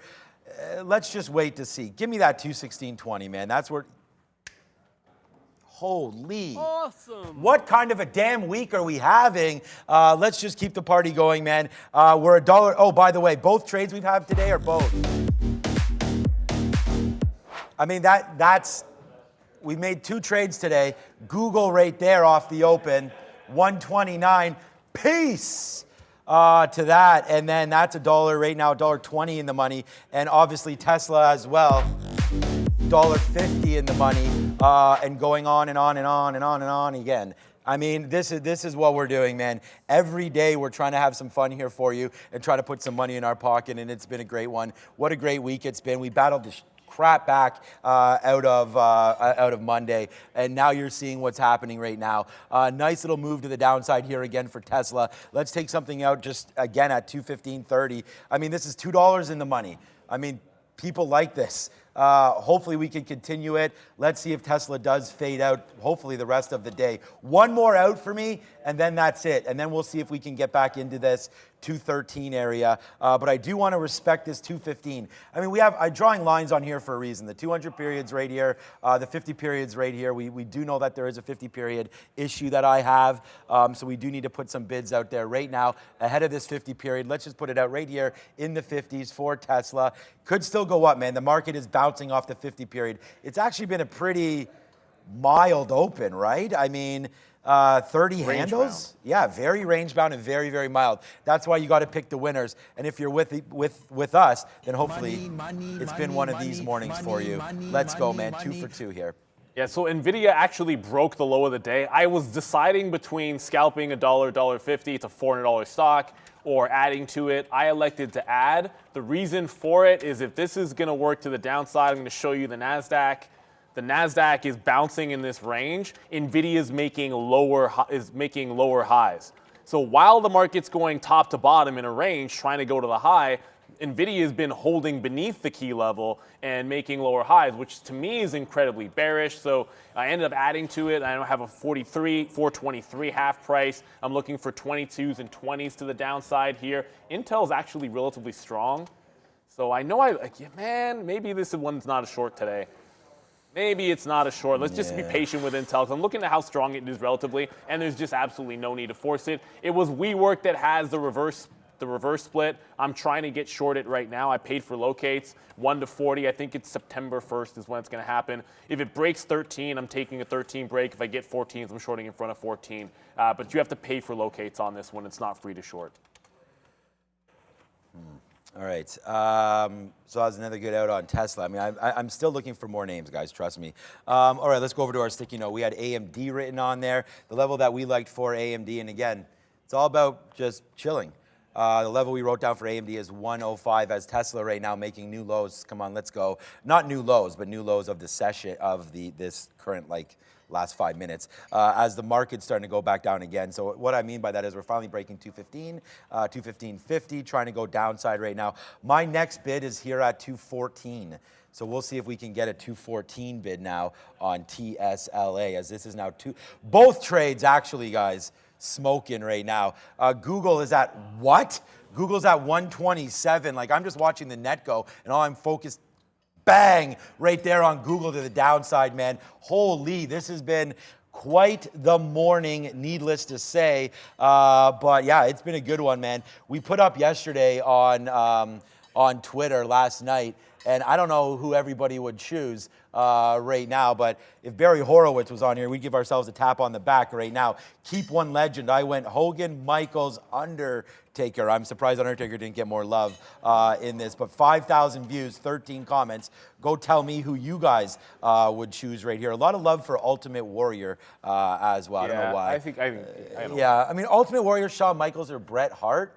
I don't think Ultimate Warrior, I think the other two, but that's to each their own. That's why we posted up. But there it is, a nice little trade there on Google. This is how it started and how it's finished right now on Google. So we only have 20% left, but that's a decent one right there. Yeah, I'm now into it broke 23. It's short sell restricted, so I actually couldn't. I hit the bid and then didn't get filled. So you'll see 2 entry points. That's the partial fill that I got, and there's the rest of it as we're able to get something underneath that 13 even. I think you can get to 10 cents today. That wouldn't surprise me, but remember, it's a heavily shorted name. It can always squeeze on you. NVIDIA, I just tried to grab a reload in NVIDIA. I'll clean that wick up when I can to 406, but what can I do? If I get anything in front of 425, I want to try to reload this. I did get a fill out in front of 422, but I'm holding next for 420s. I think this can head back into the downside even further if the market goes down. I had that wick stop out again on Coinbase. We were able to get a couple of profit centers down at 73.5, and then it ran the stop, so I get out, I get back in, give it to the local high. Always willing to stop if it gives it to me. AMD and Intel are strong. You're right about that, Shinobi. But there's maybe some chinks in the armor as you get into yesterday's close. If we try to get green on Intel, this would be where I'd try curl that or the 33 even. If it's going to be that strong, I want a really tight stop. And if I can get one off of the previous close, that'll work for me. Brendo, what's up, bud? I mentioned the end of the day yesterday, still some retail earnings to come. This was one of them. Ross Stores, better than expected, up. Yeah, up 6%, guys. Ross, yeah, what's up, Ross Stores? What's up, Brenda, with Roblox? Did we miss an upgrade here or something? Roblox, we know they got hit bear cave yesterday to the downside. We've seen this happen a couple times for Roblox, but the fact that it's just marching to the high side right now leads me to believe that I don't know something about this, but that's fine.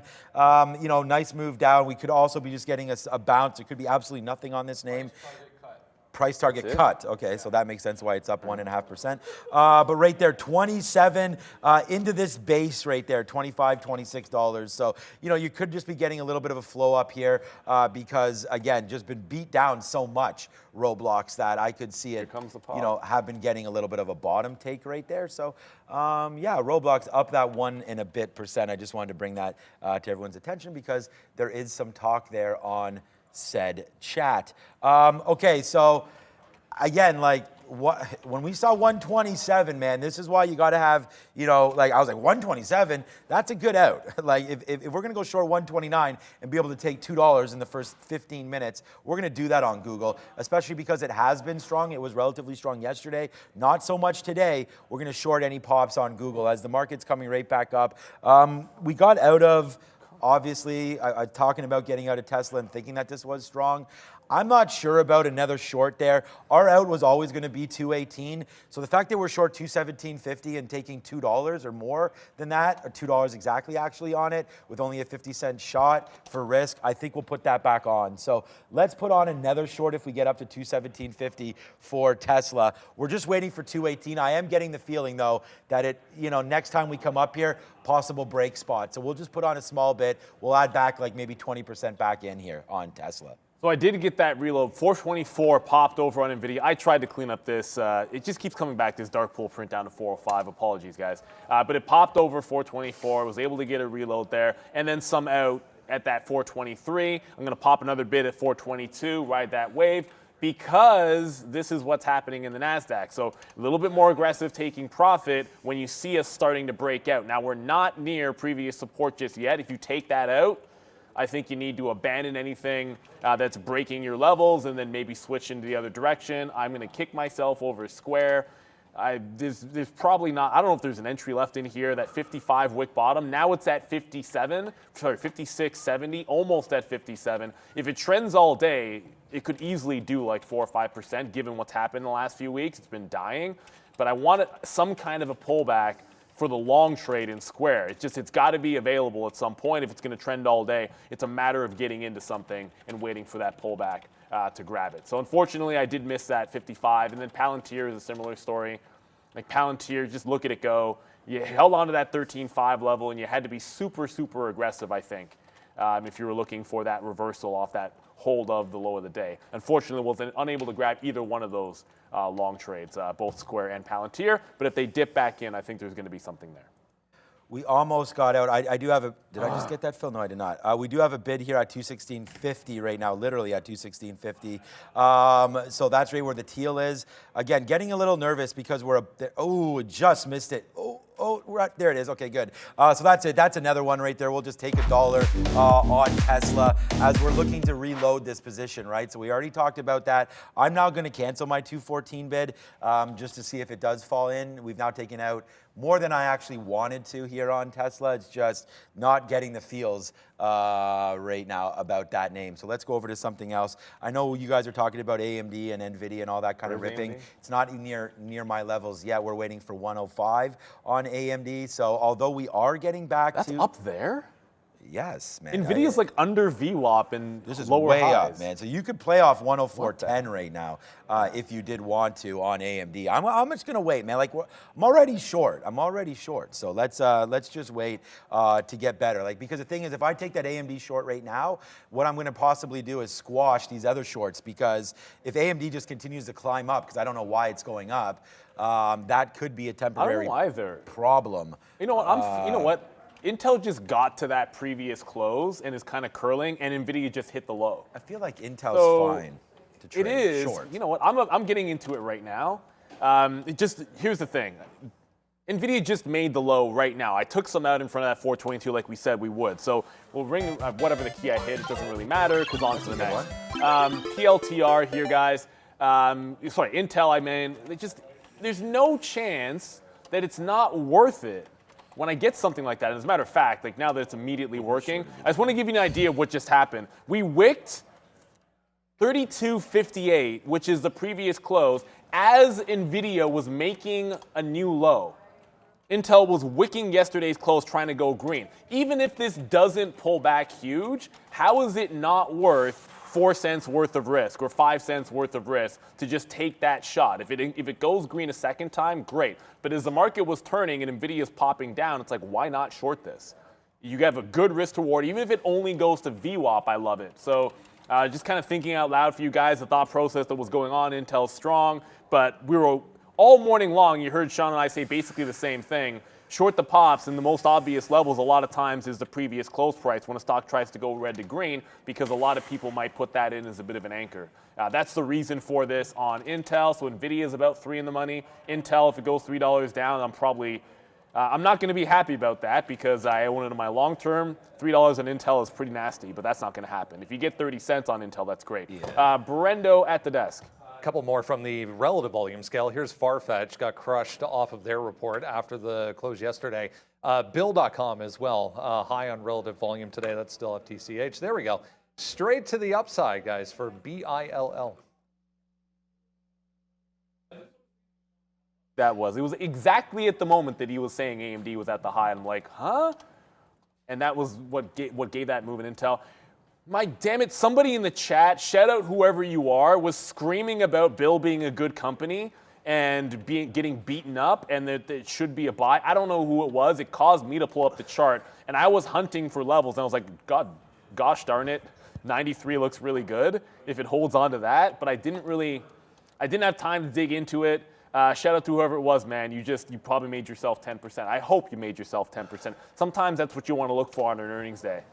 Like, just find something which is giving you a tradable level, and if you like it, you go for it. It reclaims 93. You risk to the bottom. That's, $2. It's already giving you 10.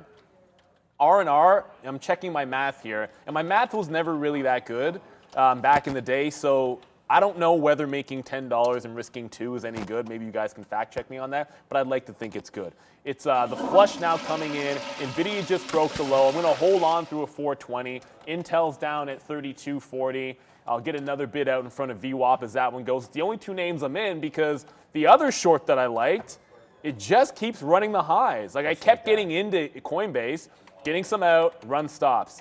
Didn't even get any out, run the stops. And eventually it goes to 75, which is the level I said at the beginning, and I don't have it. But that's because I got into Intel, so I'm not all that angry. And WeWork, I'll let you know if it does something. But yeah, those chips were a great play up at that top. Yeah, man. We should have joined you on that one. Good one there with Nvidia. We've been crushing Nvidia lately, so it's good to have that name back on the board today, right now. We have a new position though. We're just going to short it. It's Amazon. Let's just see where it goes.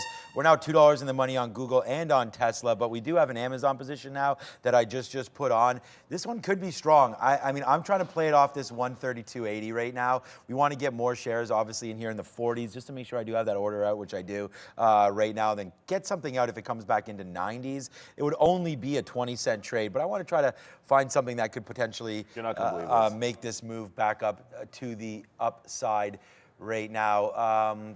Hold on a second. I just want to check out Square before I figure out what Neil's talking about. Square, huge bump again on Square. We talked about this name being killed today to the downside over the daily charts, but it's bumping up quite nicely there. What do you want to talk about? Imagine you could have risked 50 cents to make, I'd say, $5 VFS. on VFS. Is it at $10 yet? It bounced at $11.60. Yeah. And what I mean by this is, I'm not happy about this at all. Like, I'm actually angry with myself. Like, we knew this stock was going to come back down. Like, we called it the most ridiculous thing. You could have just been short, sitting in the pre-market at like 1950. Look at the level at 20 in the pre-market. It's showing you that maybe there's a little bit of a seller there. I don't know why it didn't halt till it got to 13. Somebody check out. That's utter. Oh, because it opened up already down. No, that should have halted. It doesn't matter. Look at this. Insane. Insane. If it comes back to the upside, I think you faded into 20. But now we're into trailing stop mode. If we get back to 420 on Nvidia, it might be an add and then trail it all out, because that's where I trail it out anyway. So maybe add back into it at 420. The other name that we had gotten into is trying to make a bounce off VWAP. That was Intel. You can see Intel bouncing off VWAP here, but that was a hit it off the high, give it to that level. If it gets to the low of the day, that's just a separate trade here. Now we're holding on to the longer portion of the piece of the puzzle, which would be a trend down all day long into said close. So let's get some bids out on Intel, which I didn't have. WeWork is literally doing absolutely nothing. That's ridiculous.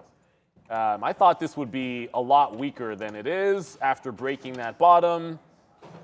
I guess it got to 12 for a brief second there. I didn't see it. I'm going to say a little bit of that was probably dark pool fugazi, but I'm going to get in front of that 12 just in case it happens again. These penny stocks, if you ever trade them, there's a lot of prints that happen in the dark which really skew your chart. You have to have the level 2 up to see where it actually trades to at any given moment, because I don't actually think it traded down to 12. I was watching the level 2. So I've seen that happen on Mullen all the time as well. All right, we did get our piece out there on Amazon, just 20% out. I'm still thinking for lower here, but again, the NASDAQ is trying to bounce again, and all it's really doing is just respecting this initial balance. I know you don't calculate that for another half hour or so, but you're just going back into the bottom of the day here, back up to the top, and now you're just kind of lasting in the middle. This is, maybe I can zoom this out here or blow it up a little bit to show you guys. But right there, this bottom of 14,630, you know, we kind of got close to that. And then this pre-market top, we broke it for a minute and came back in again. So now we're kind of just hovering out, but I'm pretty comfortable with all of these shorts. We do have a new position, in case you were wondering if I was going to put anything else on, which of course I am. Shopify, I mean, look, it just touched this 200 period, faded off of it. So we're not, this is a very, very early position right now for Shopify. Light position, early position. It did just go up into 96 there. What? Where am I? I'm trying to get 98s. We were waiting to get more short. So I just want to play off 52, give this 25 cents. I still think we could retrace back down here, 51.20, 51, something like that. So maybe we'll go to 51.20 here on Shopify as a possible out zone. Whoopsies for us on Shopify. So we'll wait and see where it's going. But right now we got to go back over to the desk with Brendan. This segment of the show brought to you by Surge Trader, where traders can get a funded trading account up to $1 million. Keep 90% of the profits. The program has simple rules, no time limits. Go to surgetrader.com/TTV. Use promo code TTV for 10% off. We were discussing in the pre-market, guys, as we hit to 10 o'clock here, a sluggish start potentially for the market, sluggish to say the least, specifically for the NASDAQ and tech on the downside right now across the board. Most analysts talking very negatively this morning across the board as far as the action we have seen the past week. If you're with us pre-market, we touched on a number of different things. XPeng, Tesla, and AMAT all covered. Yeah, AMAT reporting a 1% decline in year-over-year revenue. They did raise their Q4 forecast, however, better than expected. This one, as we mentioned, yeah, barely a red candle still for Bill on a tear, up 7%. AMAT, speaking of, still positive on the day, but trying to come back into some key levels from yesterday for Applied Materials, guys. You know, I remember when ASML had great earnings, and I thought it was a fantastic quarter for them, and they went to the downside anyways, that was probably a sign that you could have done the same notion with AMAT. I don't know why I didn't just make that trade, which was fade the top on AMAT in the pre-market, given what you saw happen with ASML. It's a good pattern. The futures are at the low, so my play is going to be, look, 415 on NVIDIA here. I have a trailing stop out, but you guys, maybe you remember when we broke out that day, but there was a bit of a chop zone at that 415 coming back in, so NVIDIA does have a ways to go, but if it cannot hold here, the market at the bottom, 14.62 on the NASDAQ, yeah, that might be enough of a trail to get me out. Is it going to? Are you going to do it? You're going to do it? You're probably going to do it. No, I'm just going to get out. I don't like it. I don't like it. So if we hold on to that 416, I'm just going to get out of NVIDIA here. I like the steady hold on in Intel, but I always manage to have a bad out on my structured trade. If I like it to 416, it's like, why let it get back up to a 420 trail or a 419 or something like that? So I'm just going to ring the old register. It's still flush city on NVIDIA. We had a bunch inside of the range for the first $2, and then once it broke down, it's like underneath 420, let it get to the next level down. I can hold on to Intel because you're only now breaking VWAP. So if this one wants to give, you know, that 1.5 to 2% move, we can still get some out in front of the bottom. Hey, WeWork does move, apparently. So this time it did trade down to 12. I got some out at 12, but I only took 10% out, not really a lot. I just think this could easily make another leg as big as the one overnight, down into 10 cents. And the market is headed downside. I should have listened to myself on Coinbase, which was patient with NVIDIA. We're patient for Intel to get to the high. I was not patient up with Coin. That's 75. Coin is now at 72.5. The market be tanking. Another one. Another one. Plus, Another one. I mean, all right. We just got out of some Shopify there to give you another one. Almost $3 in the money is our trade on Google. Again, like, 129. What's up to Pharaoh? Quadunk. Right there on the downside. We just got a huge flush on Tesla. Not huge, but it just keeps on testing. I say huge because it's just tested 215 again and then bounced straight back to the upside right now. So I mean, I have to put a bid. No matter how much destruction I think could happen today, that's too many times that we're just bouncing straight off of 215 here, trying to hold 215.30 and then boom to the downside and then completely stops right there. So yeah, I'm gonna have to put a bid there. Hopefully we can flush lower. If we flush lower, it's all good, man. We just got a great fill. Again, we talked about getting another one, but we just got one right there, another banger for you on Amazon. We just got filled at 131.80 off of a 132.10 short right now. So that's, that's good. I'm really just, the net was too much fluctuation there. I was like, yeah, let's go. Let's break that 215, but we didn't break that. So, that's kind of sucky there for Tesla. Actually, I might just put one at 215.30 right now in case that does come back in again. You don't want to, there we go, cancel that. All right, let's just see if it comes. We were at 215 even there. Let's just go here at 215.30. If it does come back in, let's get a piece out. I mean, Google's the one that's really in the tank right now, bouncing off of this level here, maybe 127. I mean, that little take there is 125.50, 125 on the 50 period moving average if we're going to try to think about where we could possibly go right now on this market. So yeah, let's go over back and look at NVIDIA again. Wow, 417 and still making that move. I wish we would have had, well, we did. We did talk about AMD. It's bouncing. Like, again, there's some names out here that are just strong and they're I have a theory about strong. This. Okay, good. I think it's. I just feel like AMD has been like the weaker. It's been falling back down in, and NVIDIA is more of like the flyer. There's just probably some exhaustion for the selling in AMD before that's happened in NVIDIA. We've already had the AMD earnings. NVIDIA doesn't report till next week. It's just more risk inbound. But AMD's still trend down, right? Like, it's underneath that support at 106, and you look at the daily chart, it's still trend down. It just might need to curl a little bit. Like, I'm watching this one only because this was at the 104 top when Intel was at the high and NVIDIA was breaking the low. And if that gets back to the high of the day, I could see Intel going right back up to that top. So I have scalped a bunch out here into what I think can be an absolute flush. The market takes out the lows. I don't see why this doesn't get through the low. It could even be an add underneath 32, but I want to respect its relative strength while we can. Like I said, I'm out of NVIDIA, but there's so many names out there. Like, look at Microsoft.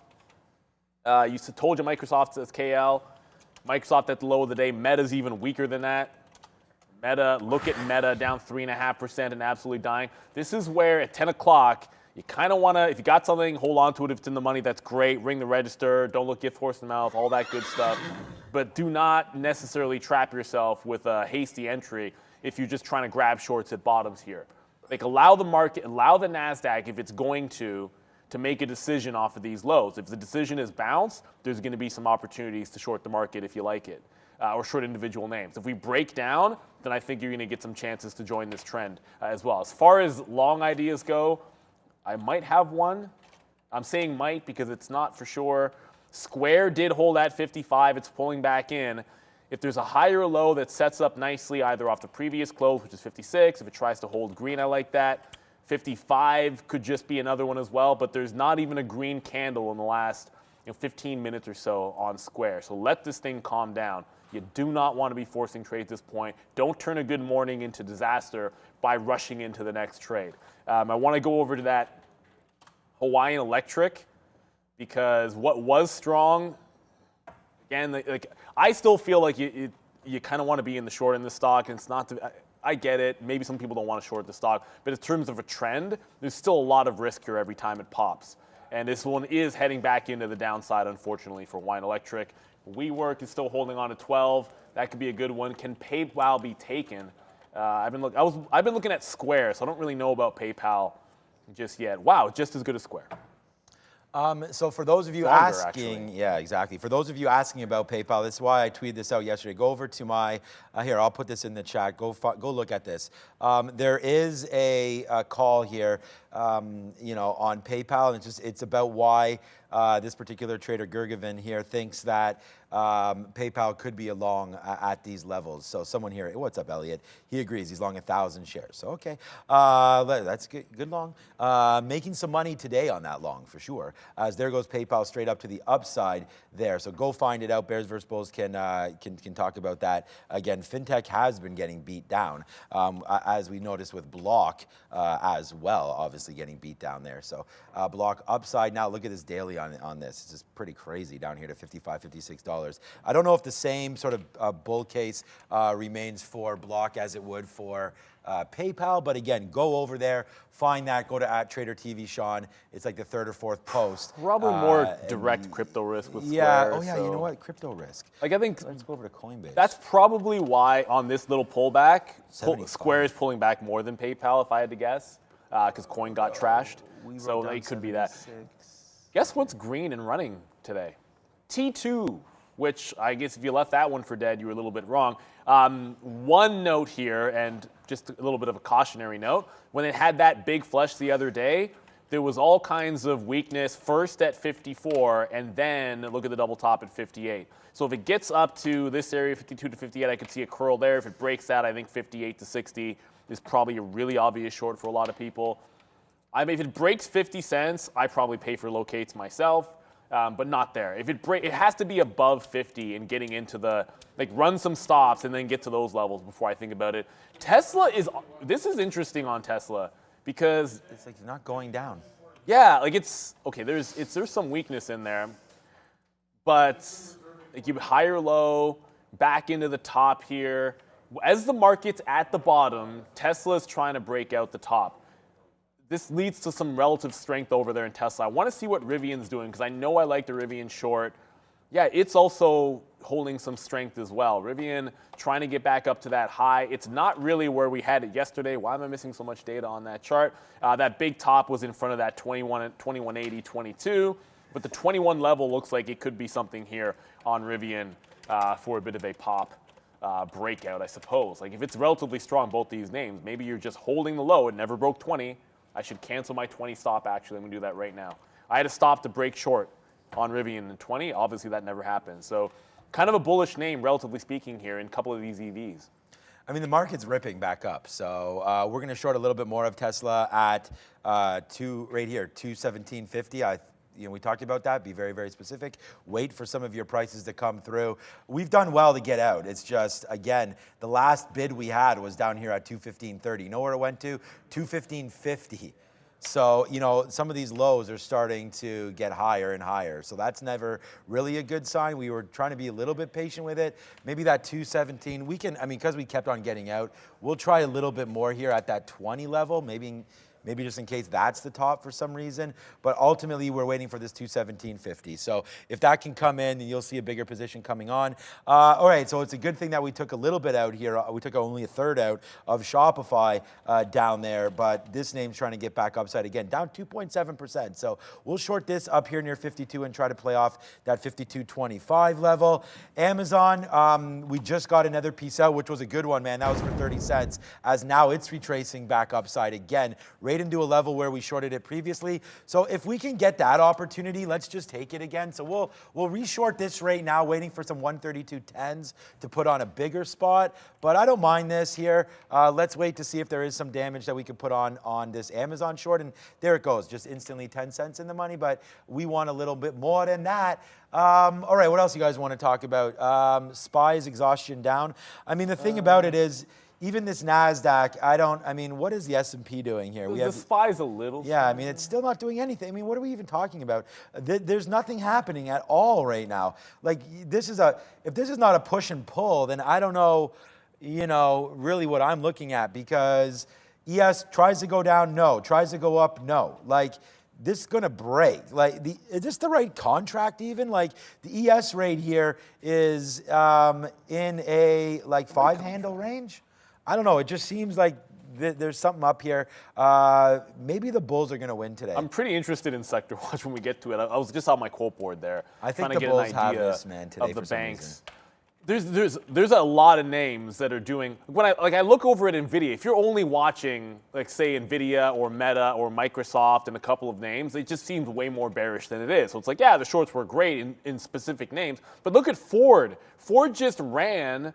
Forget about going to $11. It just went all the way from a barcoding bottom at 1170. Shout out to those in the chat yelling to me about this, that it was back at that 12 level.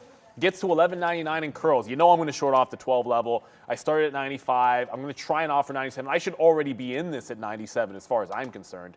97, 98, and then be looking for a VWAP retracement. So I'm into Ford. That's a new position. Shout out to everyone that was yelling about it. It is options expiration today, it being a Friday, obviously. And sometimes that can lead to, you can get a lot of gravity towards key strikes, especially off that open. But we're now at 10:14, and some of these names haven't picked a direction. Right. So you want to stay nimble. Make sure you start with where am I wrong on every single trade. I am in Ford at 11.95. I just put that on. Maybe it'll take a few seconds to update there, but I'm only in 3 positions. Still in WeWork, still in Intel, and then I just grabbed Ford, and I'm going to give it to that 12. I'll try to add to it at 97 or 98. I just like that level. Palantir, where's Palantir at? Another name that was on a monster bid on the daily. And it's like, okay, great. Look, if it flat bottom breaks, you go short. But if it holds it, you know there's explosive upside. It cannot seem to hold above yesterday's close. 14.15 is the previous close. It's already wicked it once. If you're bearish, which I still remain bearish for now, I don't see why you're not trying to give this to yesterday's close and then short some Palantir here. So, yeah, I'm not talking myself into it, but it did not hold on to yesterday's close to be green. And you can have a 14.20 out, which it gives you a hard stop, but it also makes me chuckle a little bit because 420 is always a thing. If I can grab this 14.10 to 14.15, give it to 14.20, that's a wick high. If it reverses red, you can get back to that 13.50 level. So I'm kind of taking Palantir here if I can get it. So Ford is new entry, Palantir, I think it gives you a really solid out there on the 15-minute if it gets above 14.20. It's really too bad that we missed. I like that Palantir call for sure. I mean, some of these names, you're waiting for, the real call to come through, and we'll wait to see when that does happen. Well, of she course. buys, I'm screwed. Yes, exactly. So it's funny that Tesla, for example, hopefully Kathy doesn't call about this one. Remember, we were just like, what? $2 winner right there for Tesla. It's funny that, we were waiting at 217.50 right there, or else we would just reloaded a $2 winner right there. But I'm just staying net short, baby. And if you guys want to know what else is up, let's go face slap a little bit right now as we reshorted Amazon. I don't know what Obi's doing over there, but we are reshort into Amazon right now at 132.16. There it is. There's an 81 right now. Let's go up, man. Props it up right now as your boy is short. We talked all about today looking for these shorts. We have never been long today. Google still working. Man, I don't even want to reload this. Still working to the downside. We only got 20% left. Let's see if this one wants to go. And here we go. It is Tesla now back to that two. We just got to fill, so we just took $2. But we're waiting for this right here to break, then this to break, 215. We need to break this bottom, and then it's sayonara, I'm hoping, for this name, and we'll see you later at everything. As here goes Amazon right now, nice downside push for AMZN. Where's my bid on this one? We don't have any bids because we got filled on everything. So now Amazon's coming back in. What is that bottom? 50. Let's put a bottom take here at 50 for Amazon. If that goes, that goes. We were waiting for a lot higher. We were actually waiting to get short of, that sucks, man. We're up here at 60 on AMD. Well, actually, we're at 62. Best fill there would have been 56s that we wait for AMD to come home on that one. Maybe we still get that bid upside as well. But we're just starting to class out on everything right now. It's been such a good day. Here, let's just punch out a little bit now on Shopify, as we didn't get much out on that one the first time. Now we only have a third left on that as we're coming back into past level that held down here at 60. So, and of course, I mean, Tesla does the same damn dance again, so we'll have to wait on that one. But okay, it's a weird time to be throwing to Brendan, but I believe we are with, what is it? Small cap. Small cap recap at 10:18. Quiet overall, guys, but we'll have a couple of little ones moving around here worth noting right now. AMC, one of those, back to the downside, just had an alert go off. In fact, at day lows here for AMC was very active in the pre-market. Really no significant news or any catalyst for that, but heads up on AMC ADTX. Another one on this story this morning. Yeah, 1 for 40 for ADTX as well, which means the float has significantly changed, to say the least. So back to the upside, $25 coming into play there for that one. DRTS, there was just an analyst note on this, but it was flying around after the close yesterday. We got a flush through $4 right out of the gate this morning on heavy volume for this one, DRTS. Tilray, yeah, picking up the rest of this Truss Beverage ownership equity stake from Molson Coors that they didn't already own. So there was huge volume out of the gate here, up to 284 TLRY, guys. Tilray. I did Good see for someone you, talking about Tilray. Good for you. I'm not in it. Wake me up when it gets that 3 break, but that's fine. Like it's been beaten up so badly that sometimes you just root for a stock because you want to see other people do well on it. And that bill is unbelievable. Soup. Great name in the chat, by the way. Yes. This, I'm going to look back, and again, you prepare for what you prepare for, and this was not one that I was prepared for, but when it got mentioned in the chat, I was looking back at the deal, I'm like, wow, that looks interesting. It is at the highs. It is the strongest stock. Okay, it's one of the strongest stocks in the market. I should not say things like it's the strongest stock. I actually don't know, but it looks the strongest to me. I don't know where there's an entry into this, but I think this is a jailbreak long at this point, because that's what a jailbreak looks like. And if it clears 110, like a lot of things can happen technically, even though 115 is possible. It's insane when you get a wick bottom like that. I got to be concerned with Ford. We just got into it in front of that 12 level. The daily chart doesn't matter for Ford. Well, it matters, but just not here. So I got that free fill at 97. I will not let this get past 12. I should have been in on this way down and probably taking something out at 92. Instead, I was late to the back end of this trade. If it gets through 12 even, I just get out. And we'll worry about a long if it holds above 1205 or 1210. Pounds are going to be the same thing, right? Like if it gets past that 420, 1420, I just get out. That means it's holding green. Otherwise, underneath VWAP is where my outs are in the low of the day. Intel hasn't really challenged the high yet on this move to the upside, but I think it has a decent chance that it could. So I want to be patient with a reload on Intel here. If it never goes green, I still want to manage to hold on to the short. I can actually maybe just reload it if I can get some 50s. I think it's worthy of at least a reload off that 50. 58 is randomly where this stock goes green, above 58 on Intel. So I'll grab a reload in the low 50s and give it to that previous close on INTC. Tesla could be a breakout. I don't know. Yeah. It's hard to want. Sometimes you don't want to get trapped into your bias because this looks like it could be a bit of a breakout play here. First things first is like, do we actually get out of any of these shorts? That could happen. Palantir possibly first and Ford. It's the two latest ones. Tesla sets up for a bit of a breakout. I am monitoring TTOO Go Zombie. I'm probably going to pay for locates pretty quickly at some point here. Okay, so we talked about trying AMD, and we knew that we were going to be a little bit early on this play up to 104, but we thought we would try it into that level. We know AMD is strong, so we did go short and got out for, I think it was 15 cents or so worth of a hit once we broke through 104. So we'll slap a fail on that one. There's no diggity, no doubt that we tried it and took the L on that one. But look what we just did right here. Again, we reloaded the Tesla short as well.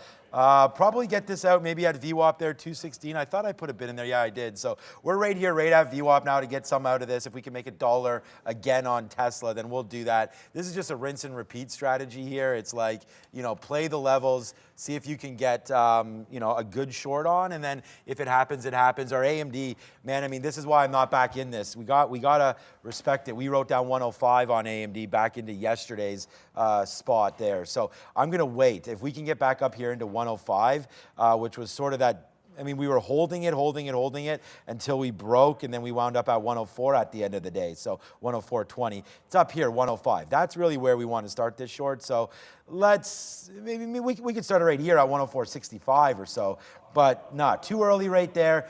And again, I told you we're changed, right? I mean, we used to battle these demons, go short, but we're just one in and one out here. I mean, it looks like multiple outs, but it was always against that 104 level. So out of this, and now we don't have to worry about it, as here comes Tesla right back upside. Oh, we did get a reload. I mean, we've given some money back. I mean, we gave some money back on that AMD, and now we're trying to. We could have just scalped out Tesla there for 70 cents, probably should have. But the market's still at VWAP and trying to figure itself out. So there's the short that we wanted. We got 52 flat there, I believe, on Shopify, or so. Yeah, 98. So right here, right now, against this 52.25. Look, the best we ever got was down here at 60. So, like, we might just have to use risk to reward 1-to-1, something like that. Play off VWAP here, because Shopify, again, don't be wrong on the market, man. Neil and I talk about this all the time. You want to reward yourself for being right, because it's hard to be right. And if you're not taking profits when profits lie, then that's a problem. And that's sort of what saved us a little bit here on Tesla, because if we just held this whole time and not gotten anything out, you know, we would just be panicking right now and wondering about why we hadn't got out. So sometimes make the decision early so you don't regret it late. So that's kind of what we're doing right now, hoping that this market can come back in. But I have to admit, like, I've been wrong today. I thought this would hold, but all we really did was go right back into where we were earlier, and now right back into where we were earlier. 50 handle, 60 handle. It's just back and forth, man, on this market. So the ES is looking stronger. Obviously, the ES is looking stronger than NASDAQ. But this is what we're talking about here. Like, you're just wicking back and forth. This is the low. This is the high. You've actually broken both in either direction. So anything that hasn't stopped you out, okay, that's fine. But everything else, you should be waiting patiently for another entry point. So I waited for $12, like I was mentioning on Ford, but that doesn't mean it's going to hold. I waited for Palantir. It's actually still holding on to 14.20. I want to get to this GNS because I don't know what's going on here, but it broke $1 again, the good way if you're long. And looks like it's trying to really continue. Up 20%, volume pretty solid. Tesla. It's pulling back now. If this can hold $1 or at least 105, something like that on the way back, I think it's worthy of a long here. And if stock breaks $1, it can be very, very bullish. So I want to respect that on GNS. I don't know if there's anything new. Brendan just said nothing in the chat to me. So nothing new on GNS. Ford is right at 99, trying to curl back in. This time I will get bids in the low 90s. I did not do that last time. That was obviously a mistake. You got to take profit and you got to have bids out if you want to do that. So if it gets into VWAP, I will have bids out this time. It dipped down there pretty quickly and I didn't have anything out. Bill, we know all about Bill, Tony Price. I don't want to chase it. It's an impressive story. Whoops. Apparently it's in ST, whatever that is. There you go on the New York. It's at the high of the day. I just can't chase a move up here like this. If the market starts breaking out, that's a big maybe, but congratulations if you sniffed this one out. They did report, not one of the names we were looking at, but it's been a good morning otherwise. Been lots of opportunities out there to trade.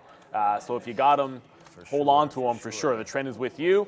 Double top now on Intel at that 32.58, which is yesterday's close. Bids into VWAP. If it takes out the top, I get out of this one. I did reload. Obviously, I like it a heck of a lot more the first time than the second, because the second time it gets up there, it's with a higher low, and it's showing you a trend to the upside. So if you're winning on a trend to the upside, take your profit and don't get greedy and force it. Don't turn a winning trade into a loser. We haven't got reloaded on our coffees yet. I might have to go take a TO and go grab one. I could use. It's fine. Yeah, it is. Of course, it's fine. Yeah. I could use one. You know what else is making this non-coffee fine is what's been happening to the market right now. Amazon, we just reshorted it. Let's bring it back down. Look at this Tesla trade, guys. Let's go spin it. For anybody that's been with me on Tesla here today, it's given us these shorts, and it's bank's time. It's time to get.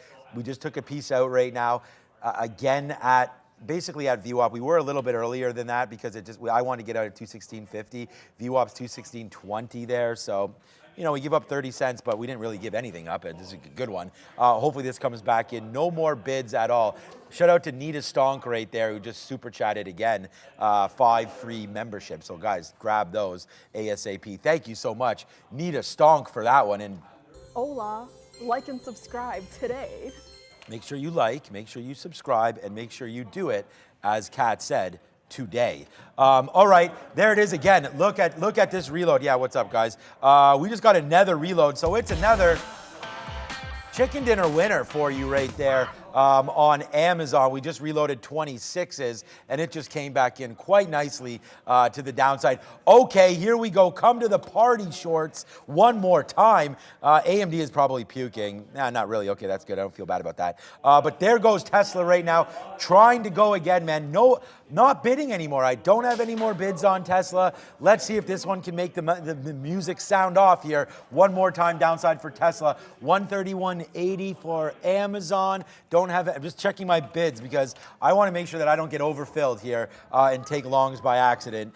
So here we go. Amazon, we're going to bid something in the low 90s, then again in the 80s as we continue to watch this come through again.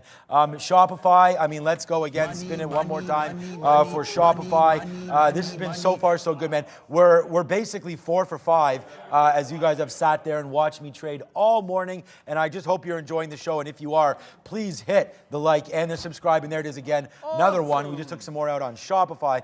These are just baby trades now on Shopify. I don't know why it's not going down more than this, but hey, we'll watch it. Hopefully it does, as we do have a decent sized position on it. Google's, of course, 250 in the money. And there goes Amazon. Bleed, brother, bleed. To the downside, now goes Amazon. And again, what do we have on here? Shorts, right? We have AMD, Amazon, Coin, and the NASDAQ listed as a short here today. So, yeah. We're almost back to the highest spot we've ever been at. The problem is that a lot of my trades were unrealized when I was at my highest spot because Tesla. So let's go. Let's make it down even lower right here. Ola, says Streamlabs. Hola, like and subscribe Today. I love that line. So we just asked about Upstart. I'll get to, I just took some out on Ford, so that started to come back into the downside. But Upstart has not flat bottom broke 30 yet. I don't know if you wanted a bullish take on this, but if this market gets through the low of the day, I think it's a pretty obvious Upstart through 30. But it is a short squeeze type name, and it wicked the low. So were it to break back out and go green, that would be 32. I actually pointed here, but it's actually 32. I don't mind this, but I want the market breaking out if you're looking for that. Squeeze names, you want breakouts. To me, like instead of buying in front of support, which you can do if you have a tight enough stop, I want that breaking out. So if it gets to 32 and the market's going higher, I think that is a decent candidate. But wow, that daily chart is screaming for a flat bottom break at that 30. It's 10:30. Let's go to the desk. We do have the crypto update. Yeah, very right across the board, continuing to see some selling coming in as well, right across the board, depending on what you're looking at. This note worth a mention and worth marking down, possibly. This was 3 days ago, SEC delaying their ruling on the Grayscale Trust converting to an ETF. That delay, however, puts the deadline now at Friday at 11 a.m. So mark down 11 o'clock. We could get some movement as far as the Grayscale Trust right now, and a decision possibly to come on the conversion to an ETF. There is GBTC on the OTC markets downside, along with Bitcoin and Ethereum today, breaking back to this previous high for GBTC. Overall, 7.5%. Pretty ugly. 26,250 coming into play. Ethereum about the same, 6.25 off the lows right now, but still 1673. Very, very negative, guys, for crypto today. I just took a sip of my cold coffee. I know, the coffee is so cold. I was like, why did I just do that? I'm debating going to get one there. So I'm gonna throw it out. You had to ring register when you had the chance. Market's making some higher lows, but there is Intel pretty much at, I gotta get rid of this wick for you guys. But anyways, breaking that high, yesterday's close. I might jump back into it, but I had my stop there all along. It held VWAP, so like I said, higher lows to the upside.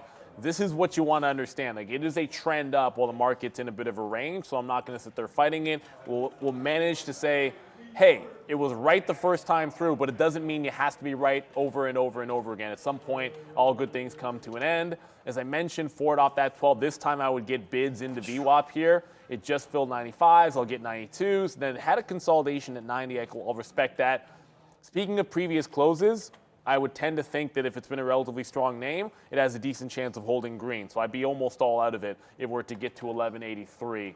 I am still in Palantir. That doesn't seem to want to resolve this channel anywhere. Let's go to my black chart for a second. I want to stand for it. But it doesn't seem to want to resolve this by breaking higher like the market's trying to do and like Intel did. So I'm going to have bids underneath, but I should have something if it gets into VWAP. I'll respect that as well. But Palantir is also trending to the upside. A lot of good shorts have been on things that have been trending to the upside. And at some point, if the market takes out the top, you don't want to be trapped in them. You want to be looking for some longs. Shout out to Mud, and thank you for the super chat. Great show. Your tips and strategies have made me a better trader. That's what it's all about. It's just about every single day trying to look at the market and trying to get better as a group, because trading can be a very lonely business. So we're here so that you guys don't have to be alone. Yeah, thanks, Mud. Good name, by the way. Yeah, great name, and stay clean. All right, so let's just keep your trades clean. How about that? You can get as sometimes being dirty is all good, baby. Yeah, you can exactly be exactly yourself right there. So okay. Yeah, if you want, you want more tips and tricks. This is where we give you these levels, right? Every time we come back in, we're trying to scalp out right now. And I don't, like I said, I'm not any smarter than the market or anywhere even close to that. So I'm not trying to outsmart anything. We're just trying to play off what we see right now. And right now, the market is just super choppy, and I don't really see much going on. So I'm not putting on new positions. I'm not really doing anything.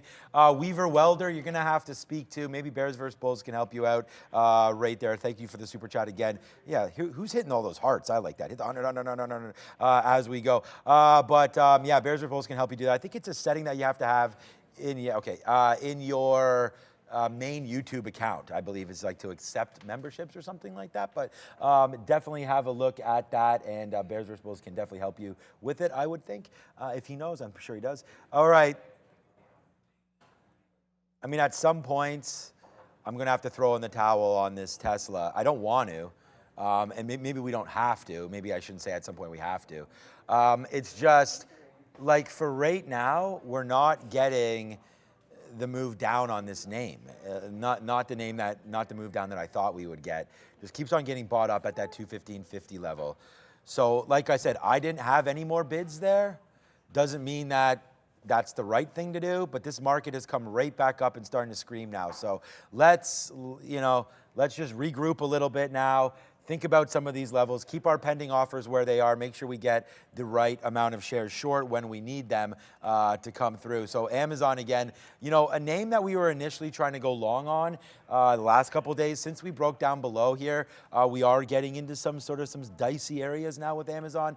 Breaking back down below that 131, 132 area was something pretty key, I thought, as well. But right now, we have built into the short against 75 right now for Amazon. So we're short at 40. We could give back, well, we will give some back, obviously, if this hits to the high side. And I don't know, we want to be patient. The market's right back up to this level again. Amazon, worse than the market. I think we got it good here. Retail hasn't been strong, but here we go, man. Let's put on one more piece up here at 65. This sucks, because here goes a big portion of the day in Amazon going to get given back here if it continues this march higher, which the market is doing exactly that.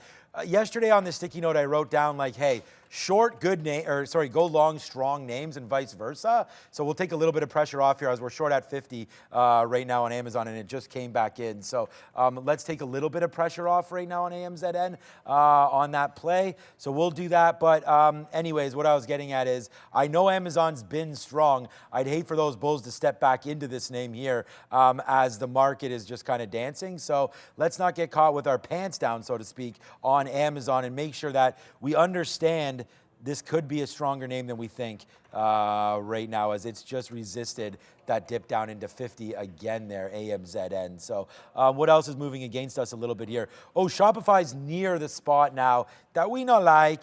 Shopify's near that spot of getting us taken out here, possibly on the upside. We've already taken profit on Shopify. It'll still be a positive name, but it has fallen back. Grinded back to the upside right now. Thank you so much, as Neil right there will go props up on that one. Fills up the coffee on a reload right there. So I was actually getting a headache, so it's not, I'm one of those people that caffeine, it affects me. All right, cheers. So if I don't have the normal amount, doesn't like really off by a little affect bit, me, I but- kind of get like a weird headache. So I was like, I need to grab some. And I just gotten out of a couple of names jolt. there. Gotten out of Intel and was kind of calmed down as the market's breaking out. So I had my stops in place, nothing else to do. I did just reload WeWork though. Because that doesn't care. Amazon's That shouldn't care about the fact the market's hot. breaking out. At least I hope it doesn't, because 13 to 12. So I'll try to do 13 to 12 again. But PLTR is trying to resolve higher. Let's see what happens with Palantir. First of all, I just wanted to get. I've said 12 on WeWork. I just want to point out, if it breaks this 12 level from back here, I actually think it's an add, and I will take more short if it breaks 12 even. I don't think I said that before. Apologies. Sometimes, like, I'll have a plan in my head, and I feel like I've said it out loud already, like, hey, this is what I'm doing, but I just haven't communicated it at all. I've just kind of got in. Palantir, I have had this load in and give it to the top. It looks like it wants to take out the top. I'm actually going to get out before this wick because the volume above the quarter was basically non-existent. I liked it to get to that bottom, but you have to be able to give it up. So in a couple of cents, I am going to get stopped out of Palantir. Ford hopefully doesn't care. It's managing to hold off that high. So this one can still be a good short, but everything else just seems like it wants to go. Speaking of wanting to go, Apple, how have we not talked about Apple and it's like 1040? Wow. I've just been in other things. Yeah, I know. It's like, look at Apple right now. Apple's already made the break. Like what I was looking at on Tesla, Apple's already doing it. So I should be long Apple probably already, but I wasn't watching this when Tesla was still barcoding and not wanting to break that high, just going back and forth at $2. There's the breakout on Apple. If it holds on at 173, I think it's just an obvious long. But there just came Palantir out, had my hard stop. Now we're out of it. And I'm looking for a long here on Apple into 173. Let's go to Brendan. No, hold on a second. Just before we go, only because I just want to update that Tesla did dump down into that 215.50 area, and we took another piece out. So I just wanted to say that before we throw over to Brendan because it just dropped into that area, and then in what is a nasty move. And I'm just trying to give you guys the trades that I'm in, and we lost on Amazon. Amazon's going to be red on the day for me, which sucks because we were doing fine on it. It didn't have that huge move down, so that kind of sucks there to give some back there on Amazon and give it all back actually and go red on the name. So boo earns on Amazon. Let's go over now to the desk. Hey guys, as expected, pretty red when you look at the NASDAQ. Let's look at some other areas, find some strength for you as well. There is a little bit anyway. Coming from the retail group once again, notably, Walmart 1.8% to the upside. Home Depot was higher. It's since gone back red once again. There's TJX. About 1% to the upside as well. Amazon 1.25%. But yeah, extending declines, I guess is a good way to put it from late in the day yesterday. 2.25% downside for Google was relatively strong yesterday. Microsoft, Meta, Oracle, Adobe, ACN, just Cisco there, green on the day. CRM red as well. It was downside yesterday. Apple hanging out a little bit better than most, I guess. NVIDIA and Broadcom notably weak. AMD just 0.3 to the downside. Eli Lilly here.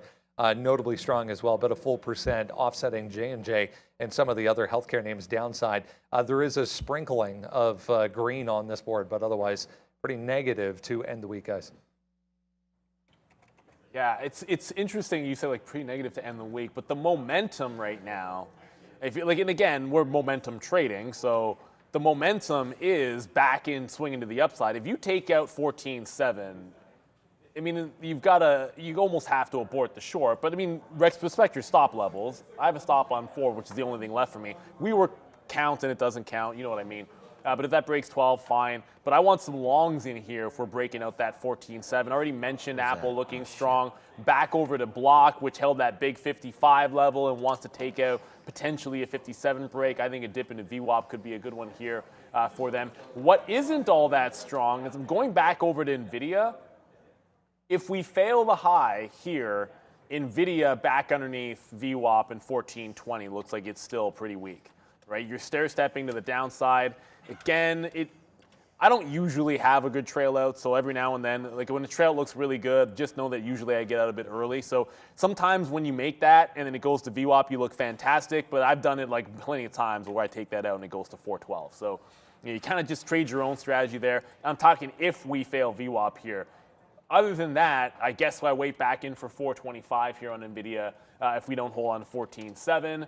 Well, something else I was just mentioning, it was Square, so I guess PayPal's probably at the high that they're looking to break out as well. Actually, no, it's already gone. This makes Square look even better because PayPal already resolved higher.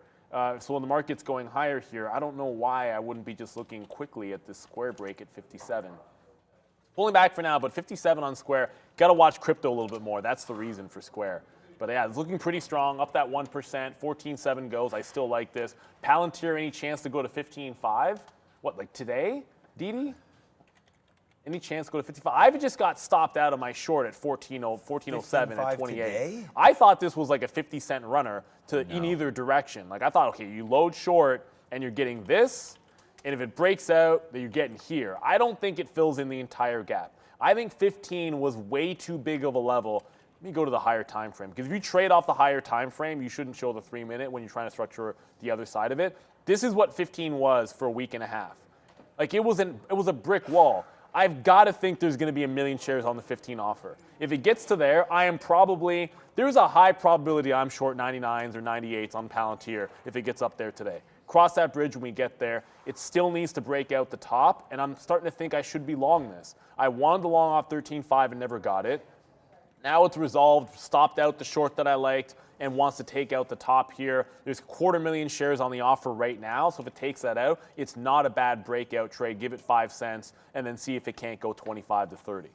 That's the way I would structure it, and then worry about 15.5 when you're sitting deep in the money, sipping a pina colada. Not that anyone's going to be drinking that, I suppose, but when you're chilling out in the money, you can worry about it whether it's getting to 15.5. Cross that bridge when we get there. All right. I don't know why I just did this, but I did. Okay, well, now it's in the money, so maybe I should. Whenever I'm second guessing myself, I should punch something out. Okay, so, well. Money. Now I know why I did it. I don't know why, man. Always second guessing myself. It's just crazy. But there it is, man. Nice move to the downside. You know, the best decision I ever made was marrying my wife. This seems to be a good one as well here. Shorting 104.50 as my kids are today with my wife at the CNE. The Canadian National Exhibition, opening today. And it's only 20 degrees out, so it's like it's a perfect day, I feel like, for that. Hopefully less and less people coming through. Boom, right there. Finally, advanced micro devices.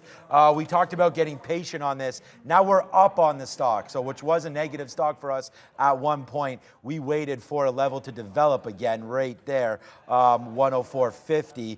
So we're 38. That's, you know what, it's 12 cents worth of risk. We just took 30 cents on it, so there you go. And then you want to talk about getting some sweet ass revenge right now. Again, there goes Amazon, man, right back into that one more time. Oh man, I asked Dan Emmons for the balances there and I missed it. I don't know if he's there, if he gave it to me. Put it back in there. I just got to set them up myself. It's just a market profile. Yeah, exactly. Just a market profile thing.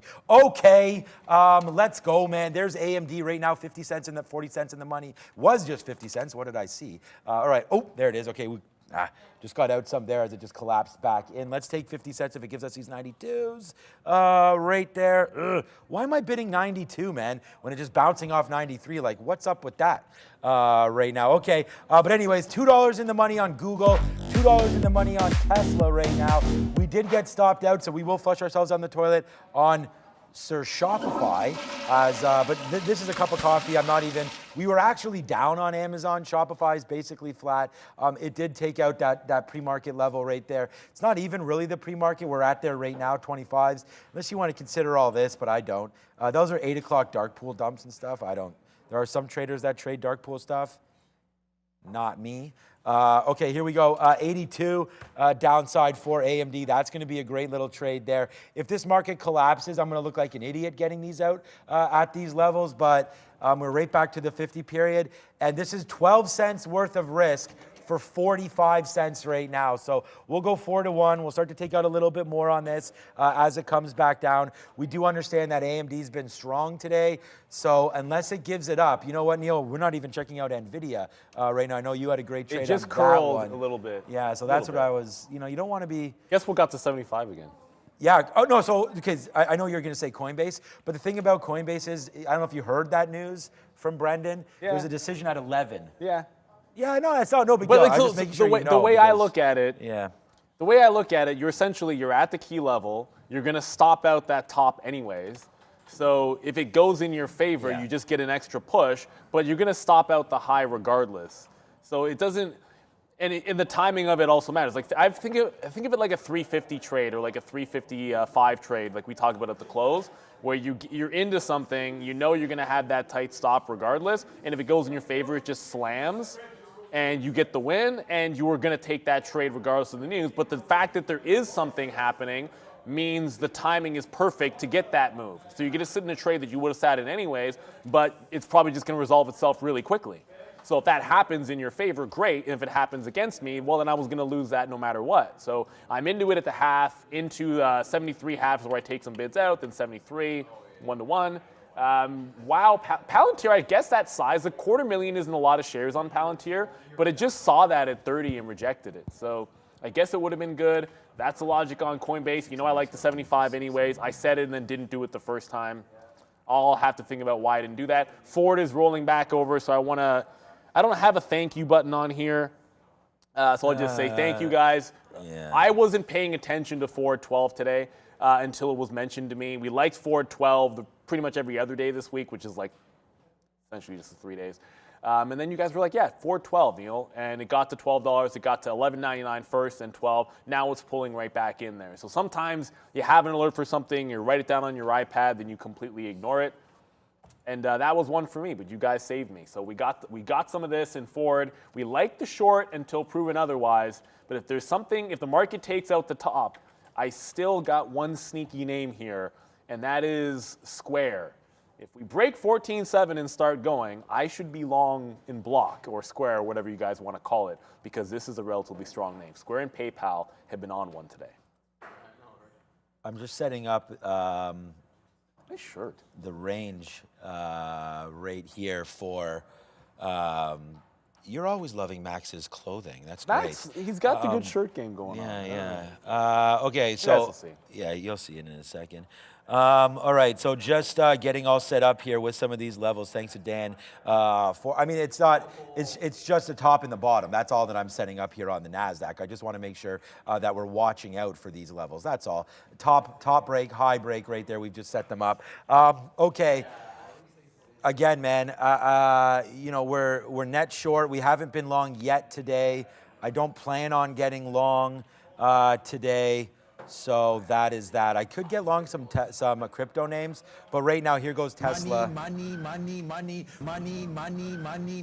I mean, if you guys are here, yeah, thanks, Dan Emmons. I see you in the chat, man. Thank you so much for all of that work. But here we go. Look, we talk about this. It's one good trade, right? We've been shorting Tesla the whole damn day.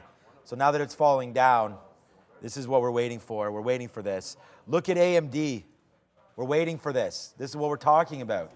103.50. Put a bid. We always get out near 50s. So that's fine. If it comes down, and these are option levels, things like that. Do I expect the market to continue to go down? Of course. I just told you, net short, not looking to go long anywhere today. Could be going long in crypto if there's something that comes out with that. Amazon's not really dripping down as much as the rest of this market, so we know that there's a problem with Amazon. Let's put another bid here at 132.70. Scratch that. Let's just put it right now in the 80s. If it gets down into the 70s, we'll take it. Right now, I'm put a bid at 85. If we get it, we get it. We're sitting here on the bid, and there it is again. So another banger there. Like, I'm just ho-humming 80, 90 cent winners right now. Tesla downside for 250 and still trying to go, so that's a good one. Multiple names in the dollar club today, but that's not what it's about. It's about having some conviction and really just trading the right names. I mean, we've been on Palantir today, is a good name. NVIDIA, you had a great trade on it. We're looking at Coinbase with all this movement in crypto. But one thing that we have to get to, you can't do anything unless you got money. And this is Money Talks. Oh. A bit of a bounce underway right now, guys, for the U.S. dollar. We did start the day once again to the downside, and we are seeing now a rally as equities get going here in North America anyways. Euro, meanwhile, multi-week low once again. 108 needs to hold, or this thing could be in trouble back towards 105, and then next stop parity possibly for the euro. But all contributed to higher yields once again today, and then strength in the overall dollar. So as I mentioned, we did get another wick on this daily chart here for the DXY. 1, 2, 3, now 4 in a row. They're still buying this thing up back above 103.35, I mean 103.40, and then next stop 104.5, as I mentioned yesterday, could be this level up here. But what a march back to the upside continuing here for the dollar, guys. Which doesn't hurt the shorts. I mean, it hasn't been the same correlation that it's always been. I feel like yields have been I mean, if you're trading momentum, you probably have noticed that yields have been better than the dollar recently, but it doesn't matter. So at 10.59, it could be different, but coin rolled over at the same level. It got to the 74.5 to 74 to 73.5 just now. So take some profit in. I'm not going to look a gift horse in the mouth in this situation. You are expecting an announcement. It could power up if it goes my way, but I'll take advantage of this by tightening up my stop. I don't need to give it to 75 anymore. I can go break even on this now that we've taken some profit. And continuing to head to the downside, Ford's still rolling back over. Now remember, it closed at 1183, so I am expecting, that's probably going to provide some support for the stock. It doesn't always happen, but the close prices are pretty significant, so we will take some out there if that's what it's going to be. I've seen a lot of people talking about some penny stocks out there. I have not really been looking at much of anything other than WeWork, so I wish I could tell you something about TTOO and that. And the other one was GNS was moving around. That gets it's above $1 now, so it's not a penny stock. And that H-kit. So we mentioned this yesterday. If you want to trade this, good luck to you. It is a little bit crazy. Obviously, this is the one that dumped from like $17 to $8 and then gained everything back. Well, it's now broken out. The shorts are kind of screwed in this, the way it looks. But it's done 198,000 of volume, which makes it pretty untradeable for most of us in terms of scaling anything. But that is utter nonsense. Anybody short this, it's like, yeah, it's looking great. And now they're like, what the heck just happened? And it's now breaking out yesterday's high. So the tap is 22.6 on a 22.69 close. If it were to break 25, all heck could break loose. Brendo, what's up? Could just be selling ahead of 11 o'clock here. Don't see anything yet, but notably, GBTC just tanked there, guys, on heavy volume. In the money right now on Tesla, so that's a good one right there. $2 in the money on Google. $1, new Dollar Club member trying to get there anyways. AMD actually got there, but we didn't take any out, so not an official Dollar Club member, but trying to get there. Look, I talked about, what means everything to me. Here's my kids at the X right now. So again, they're enjoying their time. Next year I'm taking this day off, so that's that. And then, as if my wife isn't the best already, like, you know what this is, Sharif? Sharif, yes, sir. Check the screen. What's the screen? Look what she found.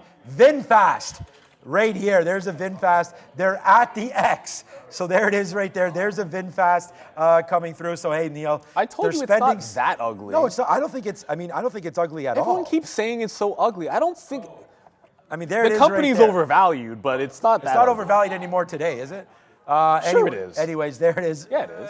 Is it still under? It's $10 though. But anyways, so there we go, man. This is what I'm all about right here. Yeah, it is. So anyways, as the market continues to tank, I care about it. We're already in all this, but more proud of the family than the market. Okay, so again, and we're at the highest spot we've been at all day right now, as we are finally getting that collapse. So hallelujah. No, Kathy Wood, hang that up right now. You are not coming in to buy Tesla right now as this market continues to make the move down. So far so good, man. This is what we're doing. Good movement as we get to the downside. 214 and change coming in, man. We just touched 213. This is what we're about, making money, enjoying family life, and looking forward to the weekend where we've got more family stuff to go. Brother-in-law coming down. I get to golf for the third time this year. More practices at High Park, which I hate because you can't park there anymore. So that should be fun, dragging all this stuff through. Yeah, people are pretty upset about that. Yeah, people are pretty upset about that. But thank you too. Hey, let's do a quick little roll call because we're about to go to the main show right now. Shout out to Ponzi Fonzie. Shout out to Lava News, man. Thank you so much. Yeah, I'm really glad that she sent all that, man. Thank you to Ari. You're also a good man or woman as well. Thank you, Jackie, Louisa, everybody. Mike Pena that's here. Thank you to Mike Pena. Canadian Bacon is in the house. Hamster's here today as well. Brian Wright is here. Harrison is here. Thomas is saying, go long, baby. Yeah, man, hard to disagree with that on this flush. We'll wait. I'm disagreeing with it, but we'll wait. What's up to everybody else? Chill Vibes is in the building as well. Yo, Future Eddie. Hopefully you're all good as well. But hey, man, that's the show. It's been a great day. And by the way, today, let's do this. All right, so what is for lunch? I saw it there yesterday. I threw it in the trash. We did have one of the days that we missed. It was beef burgers. So it was not chicken dinner winner. But let's guess what it's going to be today. Let's not even guess. Right now today, it is tri-colored cheese tortellini with herb grilled chicken in a tomato cream sauce. Not a big cream sauce person. Yeah, neither am I. I've never been a huge fan of the cream sauce, but we get a salad anyway. Yeah, so, it's all about the salad. It's funny, like pretty much everybody on the show eats the salad, and then the traders eat the lunch, and it is what it is. We're all old. Well, it's not. I like the consistency. We're old. It's true. I do it because you can't eat the way you used to when you get older. This HKIT, just to update you guys, I put in the chat that it was about to halt. It actually faked a halt at like 24.86, got to 27 and is now pulling back. This is wild. If it never gets back underneath the original halt, like I said, this could get absolutely nonsensical just given the price action that it's put in the last 2 days. You don't usually see something like this break out the next day when it flushes and gets cut in half, and the next thing you know, it goes absolutely nuts. Humble Ninja, but Neil eats the sweets but won't eat the cream sauce. You got to draw the line somewhere, right? Like I know where my strengths and weaknesses are, so I try to pick my vices very, very carefully. Otherwise, things would get out of hand. We're going to get that in 11 o'clock. I am expecting something in crypto land. That's why we covered coin into VWAP, and I have a break-even stop now set. So it's one of the two things. Either it goes my way and I get the low of the day, or I'm going to stop out the last at break-even. Ford is trending to the downside, so that's been absolutely fine. But it is 11 o'clock. You guys, we're going to be right back at 2 o'clock, and then Sean with the after show like normal. But for now, let's pop you over to the midday with the professor and Maximilian. Ciao. What is up, beautiful people? Welcome to the midday show. That's Max. I'm Sharif. Wow, what a day. Red, up, down, sideways, you name it. We've been in every direction. Things going down, things going up. The market looks like it's found a bit of a second win, Max. We rejected off 14.7 on the NQ, caused a bit of a downturn. Looks like we are looking to test that level again. Oh, baby. What does today bring? Look, I'm in an Apple long. Call me crazy, but I'm about to print here 50 pennies in the money. I'm waiting at that, mid 190s, Max, here for the first fill. Got an initial entry at the $0.75. Got that nice dip trade off support off this crest right here at 173 and a third, and we're looking for that 174 test, but definitely expecting resistance at the whole dollar level. But yeah, in the money, looking definitely take my first out here. How was your day? Not so great. But I mean, I had the fills. I just didn't have the execution. Didn't have the holds. I was only trading Nvidia today. Really tried to buy the dip a few times. Finally got the bottom there at 417. But on this kind of dump candle, they bamboozled me out of that long. And then I end up with these like money fills on the short side. But it's so hard to hold them into like these spikes up that Nvidia does. And maybe I was trading too much size on it. I don't know. I'm not. I don't trade Nvidia that much. I think I was trading it a little bit Tesla styled, and maybe I got to dial that in a little bit more. But I like the way that this name's been trading lately, actually. So I may move over to Nvidia. Although after earnings, they might get absolutely spanked, right? But we'll see.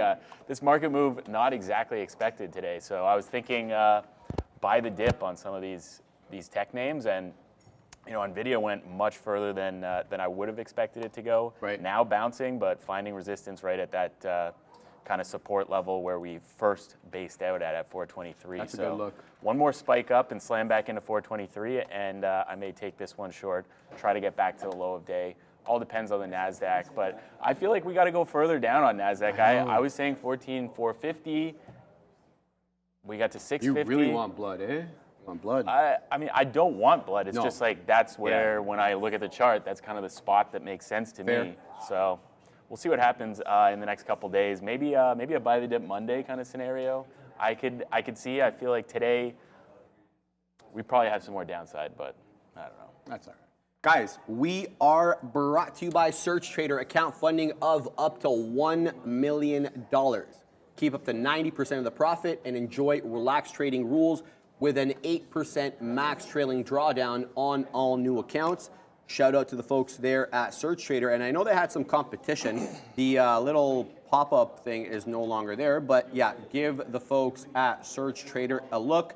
We're definitely waiting on this position on Apple as we come back right into that 14.7 on the NQ, but it looks like Apple is definitely finding resistance at the whole dollar level, at least for now. The question for me has to become, do I give it to my initial exit? My exit was 173, or am I gonna have to move up my stop, have things changed at this point where I have to give it to the bottom end of the trough over here? That is 173 and a third. Call me crazy for going along this stock, but it was an absolutely beautiful double bottom at 172. I added on the long-term account again at this 172 dip. We can very well see lower lows. We talked about this ad nauseum yesterday with respect to the pullback that we get during this time of year between mid-August to mid-October. That 2-month window, give or take, we usually have a healthy-ish pullback in the market during which, big money positions, and you can obviously adjust your long-term accounts. But I'm going to add incrementally, not trying to guess these bottoms, and therefore I took another fill on that name today. But as I look at the side chart here, and I'm looking at the side chart, look at the NQ. The NQ is definitely making higher highs, higher lows. We're still very much negative on the day, half a point down, but we are no means out of the woods here, guys. And what is So we're definitely beyond the opening range. The IB open, as my friend Dan Emmons would say, we are above that. That was at sub 14.7. Now we are above 14.7 and headed to the high side, but I don't know if Apple's the reason is not the catalyst for this move, because Apple's definitely having trouble at these levels. So therefore, what is? Well, looking at NVIDIA here, doesn't really seem to be it either. Google's curling a little bit. Amazon also curling. Meta, I don't know. I don't really know what's really causing this move. It's really not these names that I'm looking at here. Microsoft, maybe? I mean, it's at 314, looking to test 315. Microsoft just rejected off 315 as well. So yeah, these longs, definitely not secure in them yet. So we'll keep an eye out. Also, I wanted to talk about the small cap gappers. Neil mentioned this quickly earlier on. With respect to HKIT and GNS. Let's have a look at GNS, Genius Brands, right? That's Genius Brands? I'm not correct. Genius Group. Yes. This one doing not so bad, 20% or so to the good side, breaking through that $1. It was one of those $1 breaks, and then it really has not looked back whatsoever on the day. A bit of a double bottom there at 89 pennies. That was in the pre. And then that was on the opening range, opening print, dipped down into 88 cents exactly. That's a low a day, getting up to 128. But when we look at yesterday's price action, we're still by no means making a newer high. We got to $1.48 yesterday at that 8 a.m. spike. But the after the bell open high was $1.28. And surprise, surprise, surprise, we reject off the opening break high yesterday, which was, I believe, $1.28. Let me just double check that. $1.29. We are $1.28, so 1 penny off the high, retracing back down now into the 120-ish, 119-ish. We'll have to keep an eye on that. HKIT, no idea what this company does. No idea why they're moving. What is this? China-based company mainly engaged in the provision of IT and consulting, yada, yada, yada. What's the float? 5.5 million shares. What's the price action yesterday? Bamboozlement, that's what it was. Started off at 9. Where did we start off yesterday? $17, halt down multiple times, get all the way to 8.5, and then halt up multiple times, getting as high as $22.34. This morning, we open up at $18.20, and we make a $27.07 high. I think this is quite spready. Yes, it is. About 30 penny spread at the moment. So definitely be weary of this one, but some small cappers coming into play here, Max. Yeah, I think small caps could be the way to go at the moment. while the market's kind of making some decisions here. So yeah, I'm looking at GNS from the other day. It was definitely interesting, but I think we got to clear $1.50 on GNS, and it's not something that I'm going to short. So I'll wait for $1.50, throw that one up on a chart. NVIDIA is still continuing its trend up. Tesla is still continuing its trend down. Nice little 215.50 kind of 50-period rejection here on Tesla. I don't know. I mean, I think if we take out 214 again, then we probably got more downside. I thought the 214 was the spot that Tesla had to go to.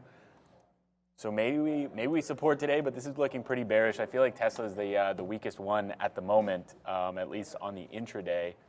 While the market's kind of at highs, Tesla's at lows. This opening drive, pretty nice.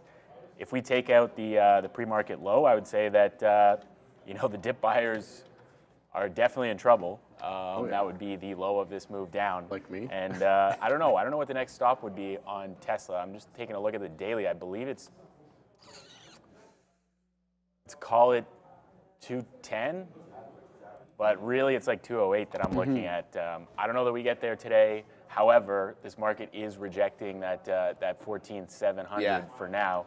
We have not been able to get even to yesterday's low on the market yet. Yesterday's low being 14,750, let's call it. So I think any price below 14,750 is probably a short. If we break above there, start trading above there, maybe this is a bounce day, but not looking like it at the moment. Free fall Friday in full effect. Free fall Friday right now. Yeah. I think what could we call it on Monday?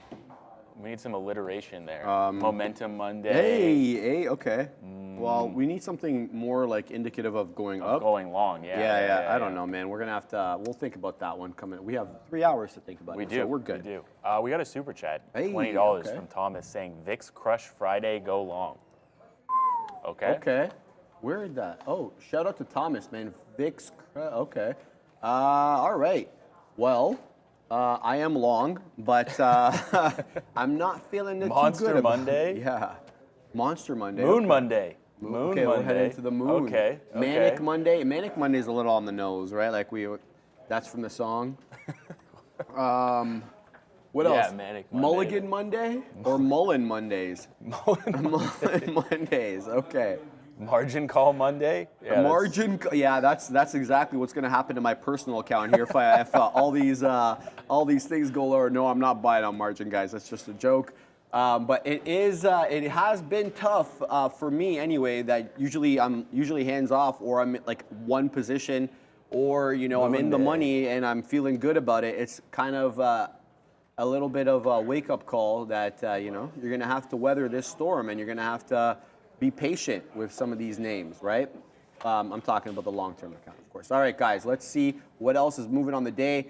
The guys on the morning show were talking about PayPal. They were talking about Coinbase. They were talking about Square. We'll get into all those names. Square, PayPal, they're both in the green. 1 3/4% to the good side at the moment. What else is moving in fintech world? We'll keep that on watch. Coin was obviously a very interesting play because our friend Bitstonk absolutely flushed yesterday. And here's the thing, Max. Listen to this.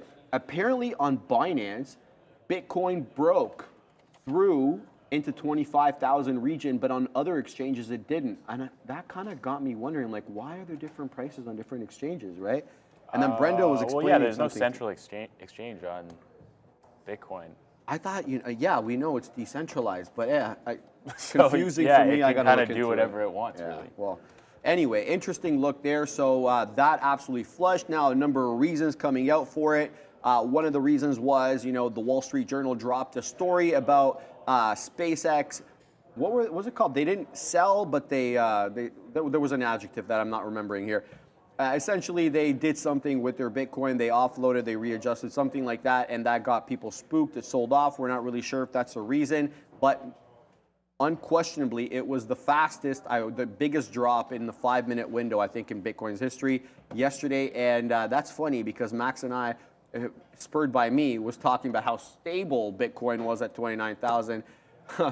Yeah, think again, buddy. I think probably some other people were seeing that and going, wait a second, this is too stable while the market's going down. Bring her down. Time for the short. Bring her Bitcoin all lagging, absolutely smoked. Where is Coinbase? Were you? That's what you're talking looking about? at coin 26150 according to Paxos. Paxos is the one used by IBKR. I don't have access to trade it, but I definitely get the quotes live.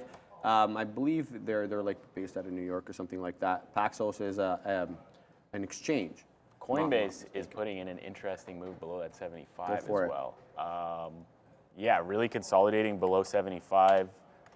Kind of a wedge up at the moment, but I feel like, you know, into this market that is going down and Bitcoin getting smoked, I feel like this wedge might do a little false breakout up through 75 again, and then you could potentially slam this one down back into these lows here, and then theoretically through the low of day into 70, which used to be a quite important price until we made this monstrous move up. But yeah, now giving up 80, giving up the 50 period, this whole consolidation here. Coinbase looking pretty weak, so I wonder if we can get through that today, get through 70, which used to be the spot that you could always go short, and then get down to 60. Oh, get down to 50 even, yeah. Bounce 50 to 70. Yeah, all right. But I think intraday you could get like a 70 to 60 move for quite some time. There's like 68 down to 61. So yeah, you can get like a $6, $7 move usually out of Coinbase when it was consolidating below 70. So do we find support there potentially? Is that a breakdown level? I would say probably. So yeah, let's see on Coinbase. I'll leave this one up. Maybe we get a 75 fail break again, and then you can take that risking 75.50 for the move into potential low of day. Nicole Harris, $5 super chat. Thank you very much, Nicole, and shout out to Hotlanta. Crypto News is blaming Evergrande. What happened to their ticker? I think they've been halted like since late 2022. You haven't been able to trade them. That because was the Chinese developer? Yep. Yeah, They missed payments initially on bonds. They couldn't make the yield payments there, and then they obviously they were way over leveraged building, and then we know what happened to the Chinese real estate market. It's in a state of collapse at the moment, and other developers are in trouble as well. I don't recall their names at the moment, but yeah, Nicole, I'm pretty sure that you have not been able to trade them. They've been permanently halted. I don't even know what their ticker is, but I was reading the article this morning. Say that again, Quintina? It was on the pinks, the Katina man says. So there you go. We're dancing here with 14.7 again, and now we just made a new high. But I feel like the sellers step in every time we break through 14.7. Let's check the Apple position. Okay, we're nicely in the money, about 30 pennies in the money here, but definitely not celebrating, as every time we break above 14.7, we are met with an immediate wall of sellers. Here's what I'm talking about. Look, 14.7 break, Huadunk. 14.7 attempt, Huadunk. Here we go again. We're dancing with 14.7. We got up. We made a newer high, though, no question about that. We got up to 14.714, and we're right back down into 14.7 and just single digits here, 5, 6, 7. We'll see how this one resolves, but no question about it, higher highs and higher lows, but it's an against the trend trade. New do to boot it. The ES also quickly here, before I send it back to Max, 43.84 is where we closed out yesterday. We just got up to 81, so the ES trying to go at least flat on the day, while the NQ still half point down. Yeah, maybe it's a buy the dip Friday. Oh, baby. Yeah, I don't know. I still feel like, yeah, that ES being almost flat is interesting for me. Maybe I just move over to small caps since I'm not sure about this this market move, but don't blame you, we'll bro. see. I like the I still like this Coinbase short, so I am watching Coinbase. That ROST that reported is still at highs. I wonder if we can get a reversal on that one off that earnings high.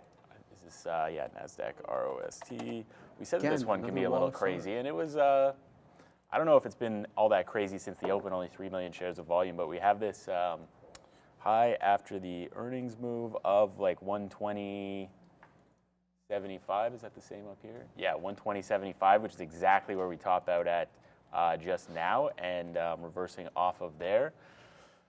I think I might have missed this trade, sadly, because if we get back through there now, we're probably breaking out 121, and then we're looking for I don't know, 122 probably, which was the that crazy spike up, 122.50.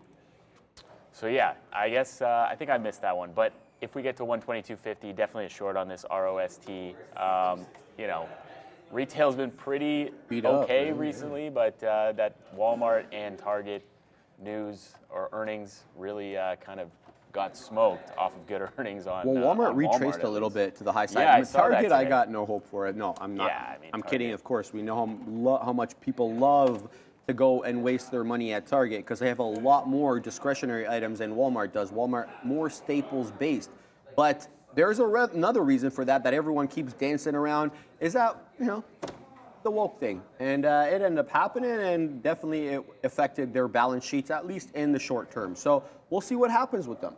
Walmart chose not to take that stance, and the market didn't make them pay as aggressively as they made Target pay. And so let's call a spade. And AMAT as well, having an excellent day. It in fact went red on the day early on, even though it made a very nice move earlier on. Later on in the aftermarket yesterday. Let's get AMAT. Let's give this one a look. Here it is, and there is the big pop on earnings at 4 o'clock. Let me just put in the ticker real quick. AMAT. There it is, and we got up all the way into 143. We closed out the day, though, yesterday because this was in the aftermarket at 137, almost and a half and 2/3, give or take. The 8 p.m. print, though, was about 140.54 in that neighborhood around there. Then we go real south early on. We actually break down below yesterday's close on AMAT, even though they had very good earnings. But it was a recovery on the open. The market started buying this one up, and we get off that 135, and a half, and we made a high a day at 141.11. Still, we haven't touched that 143 and change that we got into the aftermarket yesterday. So we'll keep an eye out on AMAT. It's up 2.19% at the moment. Good microchip name, and this one really focusing on the Internet of Things. They do DRAM. They basically make the components required to make microprocessors. They suffered last year. There was an issue with supply chain inventory, with supply chain blockages and the like. That's since been rectified. So we'll see how they do the rest of the quarter, year, etc. SPCE just made a high. Only 15 million shares of volume, though, but Virgin Galactic has almost 25% short interest these days, down at some pretty low levels at the moment. I wonder if like a 3 break makes sense on SPCE if we consolidate at these highs for a bit. Obviously, like a thicker name. Oh, there's some size at 295, high of day 294. So turning around off of 3,000 lots of 3,000 lots there. Sorry. Oh, wow, we are in a serious downtrend on this. First green day setup. That's actually quite interesting. Double bottom there on 265, let's call it. First green day on SPCE, high short interest. This could actually get going and start to trend. People tend to cover, I find, on the first green day of, what is this, like 12 days in a row that this stock is down from 380. So maybe we retrace some of this move, get like, I don't know, that's what, a $2.5 or $1.50 move, almost $2 move. So maybe you get 50% retracement, like 60 cents up to 320. Makes some sense to me, right into this level here. So SPCE, I will keep on watch. I wonder if this one is, no, it's not SSR anymore. So yeah, try to find a dip somewhere on this one and then adding on 3 break potentially. I like these runners, these household kind of name. Well, maybe not household name SPCE, but everybody knows Virgin Galactic. Oh yeah. So I feel like this one could. Shout out Richard Branson. Shout out. Have they ended up launching one of the first flights, right? They're like, but like with passengers on it. Yes, yeah, they did well. They did well. It's the one that you kind of launch off the plane. Yeah. It's not independent on its own. Like Blue Origin has its own launch. Obviously, like SpaceX goes without saying. They're like ahead of way everybody else. They had one of, Brian Sullivan has his own show now at 7 o'clock, and he had one of SpaceX's directors yesterday on, and he was talking, he was basically giving a nice insight into how that company runs. So Interesting look there. But Max, we got to talk about the future at 14.7 because every single time we come up into 14.7, we are met with a wall of sellers, and then we end up dipping below. Look at this, every single time. It's kind of like the opposite of what I look for to go long. Like when you see dips into a level and then buyers step up every time, bringing it above that level. It's kind of the exact opposite of that. Every time we get into this level, we're being met with sellers. So is this a short? The Katina man is like, look, I'm looking long right now. We're above VWAP. And it makes absolute sense, but this level is just attracting my attention here. Now, I'm not saying that it's going to flush because what I see on the chart is a series of higher highs and higher lows, right? So decisions to be made. Let's let this one resolve. But in any event, 30 or 40 pennies almost now in the money on this Apple long. I'm waiting here in the mid-90s for a fill. We haven't gotten it because we haven't gotten to the mid-90s, quite frankly. Apple looking to go green on the day. Now it's only down 0.07. I'm only a couple of pennies away from getting the fill. But I don't know. I think that this 174, 14.7 level, definitely a wall of resistance at the moment, and it concerns me. Somebody asked me in the chat, Molfar, Sharif, are you still in UNG? Yeah, I'm definitely holding this bad boy into the winter. I'm praying for a cold winter. Let's go. Let's go. Right? Let's go, cold winter. We know what happens if there's a cold winter in Europe. They rely very heavily on nat gas over there for their heating. And I know Germany had to turn on some coal plants, obviously, because of the Ukraine-Russia war, but definitely still very much reliant on that nat gas. Tesla breakdown. Go for it. Yeah, going for that 213. I don't think this is one of those reversal situations on Tesla. I feel like I need to try to get short this name somewhere. 213.50 was the low of day. We are kind of holding. Yeah, I'm going short for that 213 break. Let's see. Let's see if we get that 213. This market is turning around off the highs again. Tesla, the weakest name intraday today. The Katina man is with you. Yeah, I'm short off of low of day, looking for the continuation through that 213. I'll add on the 213 break, and I want to see 210 today. I think we got it in this name today. Yeah, Huadong City now. Oh yeah. This is Huadong City. Yeah, this is looking nasty on Tesla. I don't think, sometimes Tesla will break like a key level and then just bounce off of it super hard. This feels like a full breakdown, so I'm looking for 213 to give it up here. This, I mean, Tesla's downtrend has been epic recently. Every spike has been sold into like ridiculously hard. Man, this is a short on the NQ. Yeah, this is a short. I mean, I should just be short NQ, I think. I think that's... How many times have we've been calling this high level? Mm-hmm. You can just risk into like 14.760, let's call it, and then and take 14.7, and you're looking for like 100 or so handles to the downside. Mm-hmm. So I guess that's not that great, 2-to-1 basically, risk to reward. But if we break down through the lows here, although, are we really going to break down through the lows on a summer Friday? Bro, you never know, man. The buy programs don't take vacations, or the sell programs in this case. Sell programs do not take vacations. No. That is a fact. Controlled remotely from cell phones in the Hamptons, baby. As these bankers look to take more of retail's money. These punks. No, I'm kidding, of course, guys. But yeah, let's see what it does. I'm out of my Apple position. So the reason is I don't like the wall of sellers at 14.7, and I cannot be convinced that the NQ is going to go down and Apple's going to go up. So I'm out, and I'm definitely going to start looking for a possible short here on, well, let's see. We'll see. We took a nice little profit. It was a 30-penny winner on the name. I mean, it's not obviously the best move, but I just didn't, I had lower conviction behind this trade. Let's see what else is moving. People were yelling, PayPal, PayPal, PayPal. Let's have a look at PayPal over here. We looked at AMAT, HE. We already, I think the guys talked about this one, PYPL. Let's see what this bad boy is up to on the day. We talked about how it was up 1 and a third. Topping out here at 59.60. It looks like here comes the curl back down as the market curls back down as well. So keeping an eye on both those. What's up, Katina, man? Things flushing? The D-Loaf. We haven't broke VWAP, he says. D-Loaf, long-term account, unrealized is nothing. Yeah. This is true. Very This true. is true. Very true. Absolutely. Here we go for 213 on Tesla. Go. I'm adding on this breakdown. I'm looking for it to get to 212 very quickly, and then 210 is my target. So here we go. Lots of selling. Still coming in, still below 213. This is looking pretty good for a breakdown on Tesla. Market continuing down.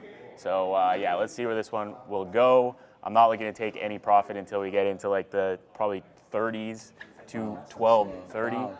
And yeah, we'll see if we can get down to that 210. I think that's the next obvious level, 210. I think 208 is possible today. Market's at the high, Tesla at the low, and we're turning around on NASDAQ. So, there it is. Yeah. There's a lot of Should've confluence to taken the this short. trade right now. This is looking fantastic for the short.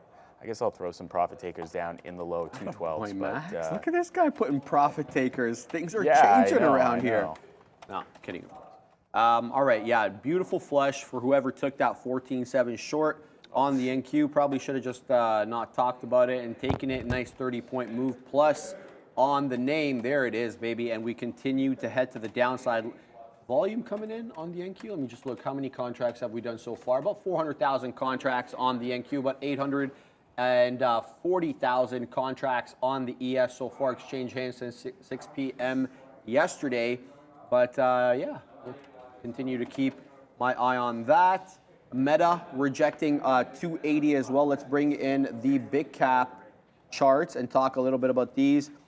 Bit of a wall here on Meta. Meta has been in a now it's in correction territory. It's down 10% off the highs. I think there are 3 names: Microsoft, Meta, Apple, and Tesla. 4 names in correction territory at the moment, 10% off their highs. Google and Amazon, nuh-uh. And we talked about it on the morning show. Google has been relatively strong. We did a comparison yesterday, Max and I, between on the daily between Google and the NQ, and the relative outperformance, you could call Google, versus the market.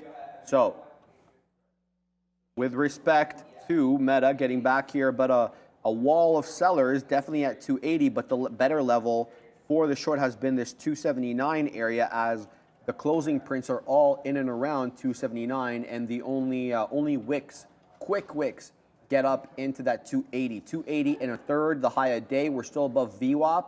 VWAP is 277 and 2/3. We're at that 278, 277.90 level, but it looks like we're headed down. Low a day on this bad boy, 274.38.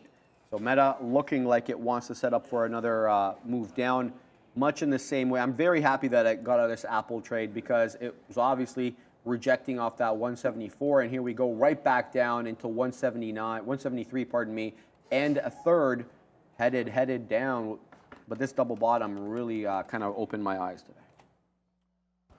Yeah, I just still got my eyes on Tesla. I got that profit taker at 212.25. Looking for this to continue. I think as long as we're below 214, Tesla's a short today. So this is still looking good. Market, you know, starting to catch a slight bounce at VWAP. We'll see if this can continue down.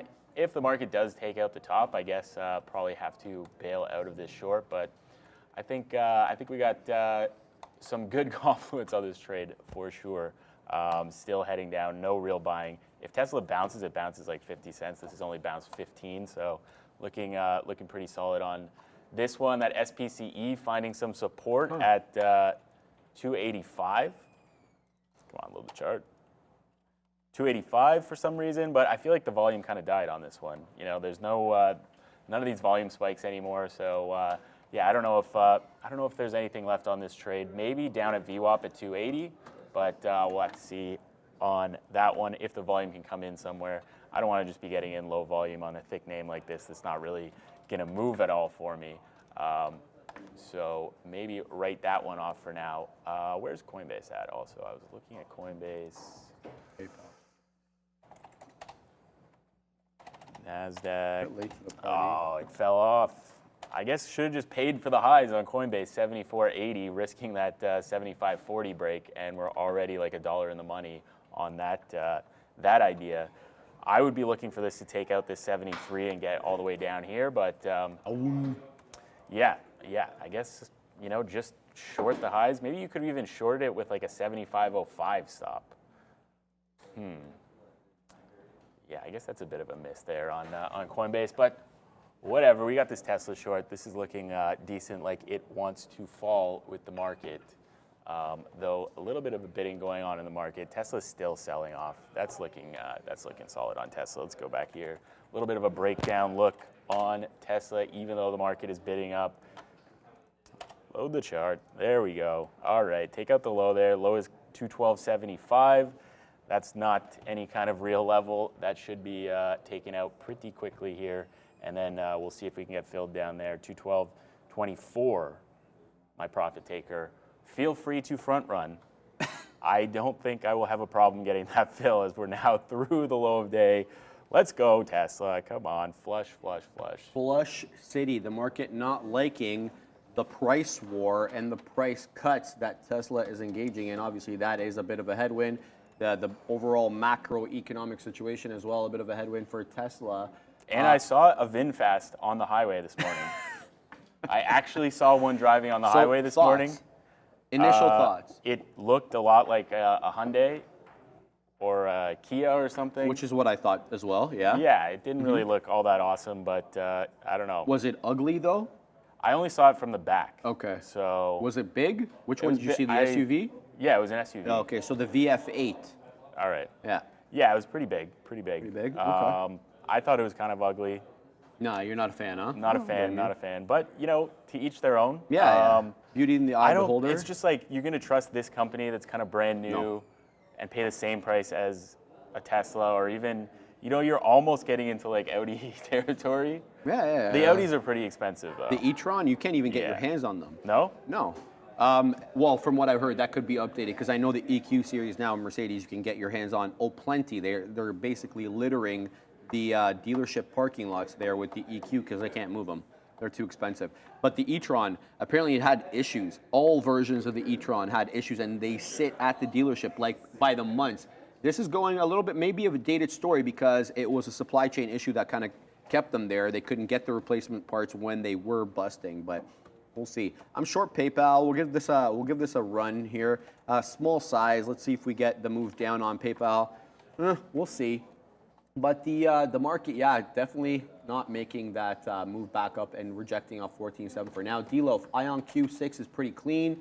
Are you talking about the Hyundai, right? Looks like a Porsche to me. I'm not a fan. And these were so expensive during the pandemic. I mean, they were rivaling Tesla in terms of price. They were like almost just a smidge below 100K Canadian. Which were?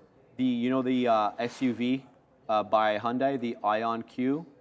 Oh, I don't even know. Ionic, I think they call it Ionic. I don't know. It's also electric? Yeah, it is. Yeah. I'm not a fan of it either.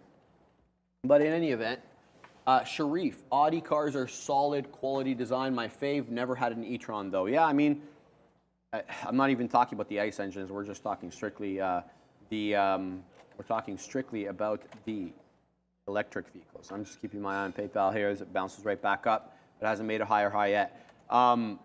Funny enough, Jaguar, obviously, I'm interested in this. They're looking to go fully electric, they said, by 2025. I already have my suspicions about that. But their only electric vehicle, the I-Pace, getting canceled. They are discontinuing it. That thing is hideous, though. Yeah, I mean, that thing is really hideous. Here's the issue with it. You want to talk about ugly cars? I-Pace? That's an ugly car. We're going to pull it up and show everybody. But the I-Pace getting canceled, and the reason is, Max, they took basically an ICE body, the engine or the frame for an internal combustion engine, and they built an electric vehicle around it. And that's not how it works because weight is so important. You can't have all the frilly things that you have in an ICE engine in an electric vehicle. So here's the I-Pace. It's not that great of a look. It kind of looks like the E-Pace, an electric version of the E-Pace a little bit. Yeah. It's whatever. What does the inside look like? It looks like my car. That's the steering wheel in my car. I think your car is a little nicer on the inside. Well, yeah, it has a way bigger iPad system here. Yeah. That one's a little choppy. I don't know. I feel like they could have done something special and they didn't. I mean, they did something that looks different than anything else, but not in a good way. No, I don't like it. Have you seen one of these on the road? I've seen a couple on the road. I haven't. There was one in my parents' neighborhood. Oh, okay. Yeah, they're done. They are officially no more. They're discontinuing it. Now, I don't know exactly what they're doing, if they're going to continue to build in 2024 or what have you. Speaking of EVs, by the way, I got out of Tesla. It didn't want to continue. It couldn't get through 212.50, so I started covering a bit. And then once we got a bid above 213, it was kind of reserving 213, so I got out 01s there with the rest. Yeah, I mean, I wanted that momentum move down. Obviously, Tesla's very far down, and this is feeling more and more like a bit of a liquidity grab below the pre-market low, and maybe we shoot back up to VWAP here. So, you know, as a constant Tesla dip buyer, I am I'm seeing the signs that I would want to be seeing for buying the dip. So I'm going to chill on this short for now. If you were short up here at like the 214 break, which is where I probably should have been short, I think that you can maybe hold it a little higher. But you know, I don't want to lose on the trade after being in the money. So decided to bail out on it for now. Maybe we retrace and kind of fail break 214, which is where the 50 period will end up being by the time we get up there, and that's the way that you can short it. But if Tesla's taking out pre-market low and holding within like 50 cents of it, basically, I mean, we got down to 214.50 for about a half minute, but you know, it was really holding 75s very well. Looks like maybe the dip buyers could win on this one today, and yeah, I mean, if Tesla's not flushing $2 through its pre-market low on a decent market move down, then I don't think I want to be in the short at the low there. You got to kind of manage risk when you got a aggressive price, let's call it, through the low. So Apple's not giving up the ghost here, eh? I mean, this is a really interesting triple bottom here on Apple. Look at this, 173.40 dip buy. 173.40 dip buy, 173.40 dip buy. You're not getting a higher high, but you are definitely getting a bit of a bid in and around this level. Not surprised that former area of resistance becomes area of support, but I was just keeping my eye too much on the market to believe in this Apple trade long. But there's no question about it that the buyers are stepping up in this area here. So do we get continuation here on Apple? It's been a really bad little while for Apple. Is this today, you know, a day we're really going to get a move back up and retrace a little bit off all these moves down? We'll see. We'll see. But so far, I'm not going to really jump into this head first. I got a good entry price around here, bottom wick. Yeah, but yeah, I'm going to stay clear of this one for now until I get some sort of confirmation. We'll keep watching. HE. Testing resistance, says somebody here. Who's that? I want to give him credit. Emma. That's not a bad look. 13.50 was a bit of a resistance level.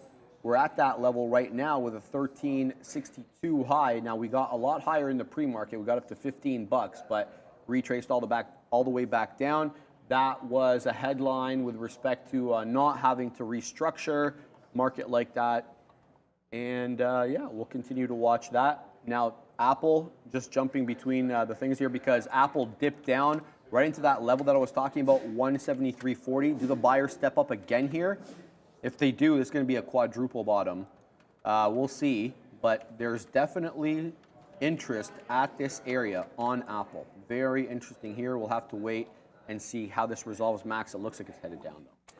Yeah, it looks like the market's heading down. Maybe I was a little bit too nervous with my Tesla short there. I wonder where my friend NVIDIA ended up getting to.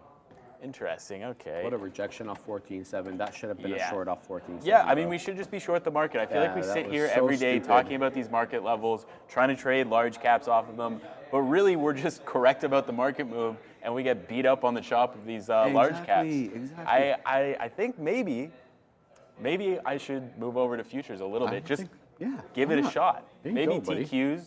There you go. I think TQs is a nice nice thing to trade. It trades kind of cleanly. It trades a lot like an equity, so a little bit easier maybe to manage.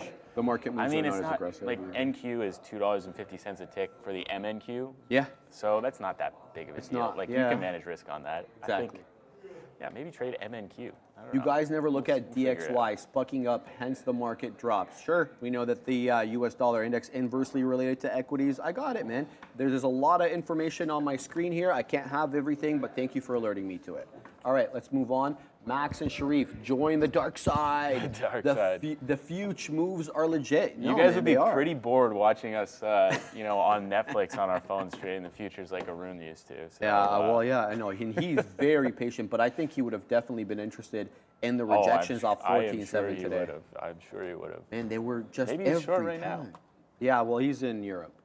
Yeah. He's doing his yearly Europe jaunt. 3 weeks, bro. 3 weeks, nice. Yeah. Nice. South of Spain, France, and then north of Italy this time. He's not going to the south. He's going up into the north. Similar so taste shout out to the Arun. To myself on that vacation. Yeah, you were telling me. We were considering, instead of doing France, doing the north of Italy as well. I've never been to the north of Italy. Alba, go white truffle hunting. I believe September is the beginning of the white truffle season. Yes. Yes. You know why I know about that? Not because I'm cultured, because Chamath Palihapitiya talks about it on his what's it called? Podcast there. Yeah, I hear getting a white truffle in Italy that was just picked or foraged or whatever is like a different experience. Like, really? The truffles that we get, they lose whatever fragrance when they come across the ocean. But yeah, you get it there, freshly picked on top of like some gorgonzola maybe. Gorgonzola?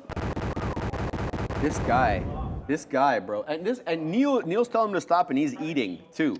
And he's eating. Like, imagine over here where we need to get a truffle guy in the office that just comes and shaves truffles over your salad. All right, good luck at custom, says Bears versus Bulls. Yeah, they're pretty strict with that over here. Truffles? Well, don't they usually restrict like any food coming in? True, unless it's like vacuum sealed usually. But they had dogs last time around when I was picking up my bag. Yeah, you would stink with a truffle. There you go. Right, like they had dogs. And you have to vacuum seal that like 10 times, and you're probably those dogs are terrifying too. And then they just come sit beside your luggage. I've seen them bug people before live in living color. But yeah, we digress, Max. A bit of a dip. Buy on the future. We're moving right back up. We touched 14,650 on the NQ, and then boom. If we break this $0.50 on PayPal, I'm out. Small size and not a good trade. Counter trend trade up 1.5%. If it breaks a $0.50, like I said, I'm out of this one. Got into 22, so about a 25, 27 penny loser on this bad boy. I just didn't believe in the move, but maybe I should have just traded the price action here. I don't know. We'll see what this one does. But definitely finding a bit of a bounce back. No question about it on the future for now. Look at that. Kind of like a reverse. Yeah, this is interesting here. All right, let's end this PayPal trade and focus more. It kind of feels like we're getting, a little bit of a. A little bit. That feels very bullish on the market. I mean, very tight timeline bullish on the market on that dip there. Someone was asking if I'm still short Tesla. No, I bailed on Tesla. It didn't feel like it really wanted to put in the move that I was expecting it to put in. It did just kind of rebid and put in. Yeah, this is like the bottoming kind of action, but now we have to see this put in a higher low here above 212.50, I would say. If we hold 212.50, maybe we get that move back into like 214, maybe 215. I mean, when Tesla puts in a bottom, it puts in a bottom. Obviously, during this down move that we've just had on Tesla, those bottoms have not been as fruitful as they once were. But, I mean, we're down from $300. We're almost at $200. So eventually this thing is going to put in a green day. There has not been a legitimate green day on Tesla since we were at 260. Why does Windows suck so much? This is a huge curl down. I think someone in the chat said, I think it was Coyote Bongwater. Interesting. Interesting name there. Said 208.50. That's what I got, 208.50 for kind of a bounce potential. If we get there today, I think I would definitely try the bounce. I don't think that we're getting there today. I wouldn't short into 208.50 today expecting that move, but who knows what the market can do. We saw what it did yesterday. Afternoon when we just tanked all the way from that 15K down to 14,750. So, today the high is 14.7, 250-point move right into 14,450, which is exactly where I think we're going to bounce from. Right. So maybe we do put in that move. Maybe I should just be getting short those NASDAQ futures right now. Right. Well, Just risk high of day. I'm not going to do anything here. 14,720. Dan saying that we just had another opening range bounce on that level. So kind of range bound. I mean, even though that there is good movement, but still definitely stuck within a range. Bonk, yeah, gang, I need some help and advice. Can you read my comment higher up? Sure, in 1 second. MK Raiden, could you please educate me on the potential effects of future moves on the market or stock price action? Yeah, I mean, look, man, a lot of these big tech names, they're depends on how they're weighted, right? If they're weighted heavily on the exchange or on the NASDAQ 100, you have to look at the components. So each one has a particular weighting. I need to get to this in a second because I need to focus on the trading. So we'll talk about that later on, and I can show you how each individual name is weighted on each different exchange. We can look at that later. Okay, but yeah, essentially all you need to know is that the big tech names have more of an influence on the futures contracts and by extension the exchanges than obviously the smaller name. The bigger the name, the more influence it has. That's all. Basic explanation for that. So looking here to keep an eye on this next 14.7 attempt that we're looking at moving up 14.690 again, good buying, but definitely still stuck within that range. 14.650 to the downside, 14.700 to the high side, and it's going to be very interesting to see if we can finally break through. All the attempts at 14.7 last time were met with a wall of sellers. Do we get that same move again, or is this the time we're actually going to trend up? Now, we've made newer lows, there's no question about it, on the NQ, not newer day lows, but just newer troughs. So kind of hard to, basically get in a trade off that style. You'll have to wait, I think, for a trade here.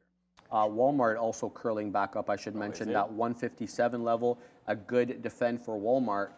Looking to take 158 where VWAP is. I have that on my side chart as well. Nothing else really here in terms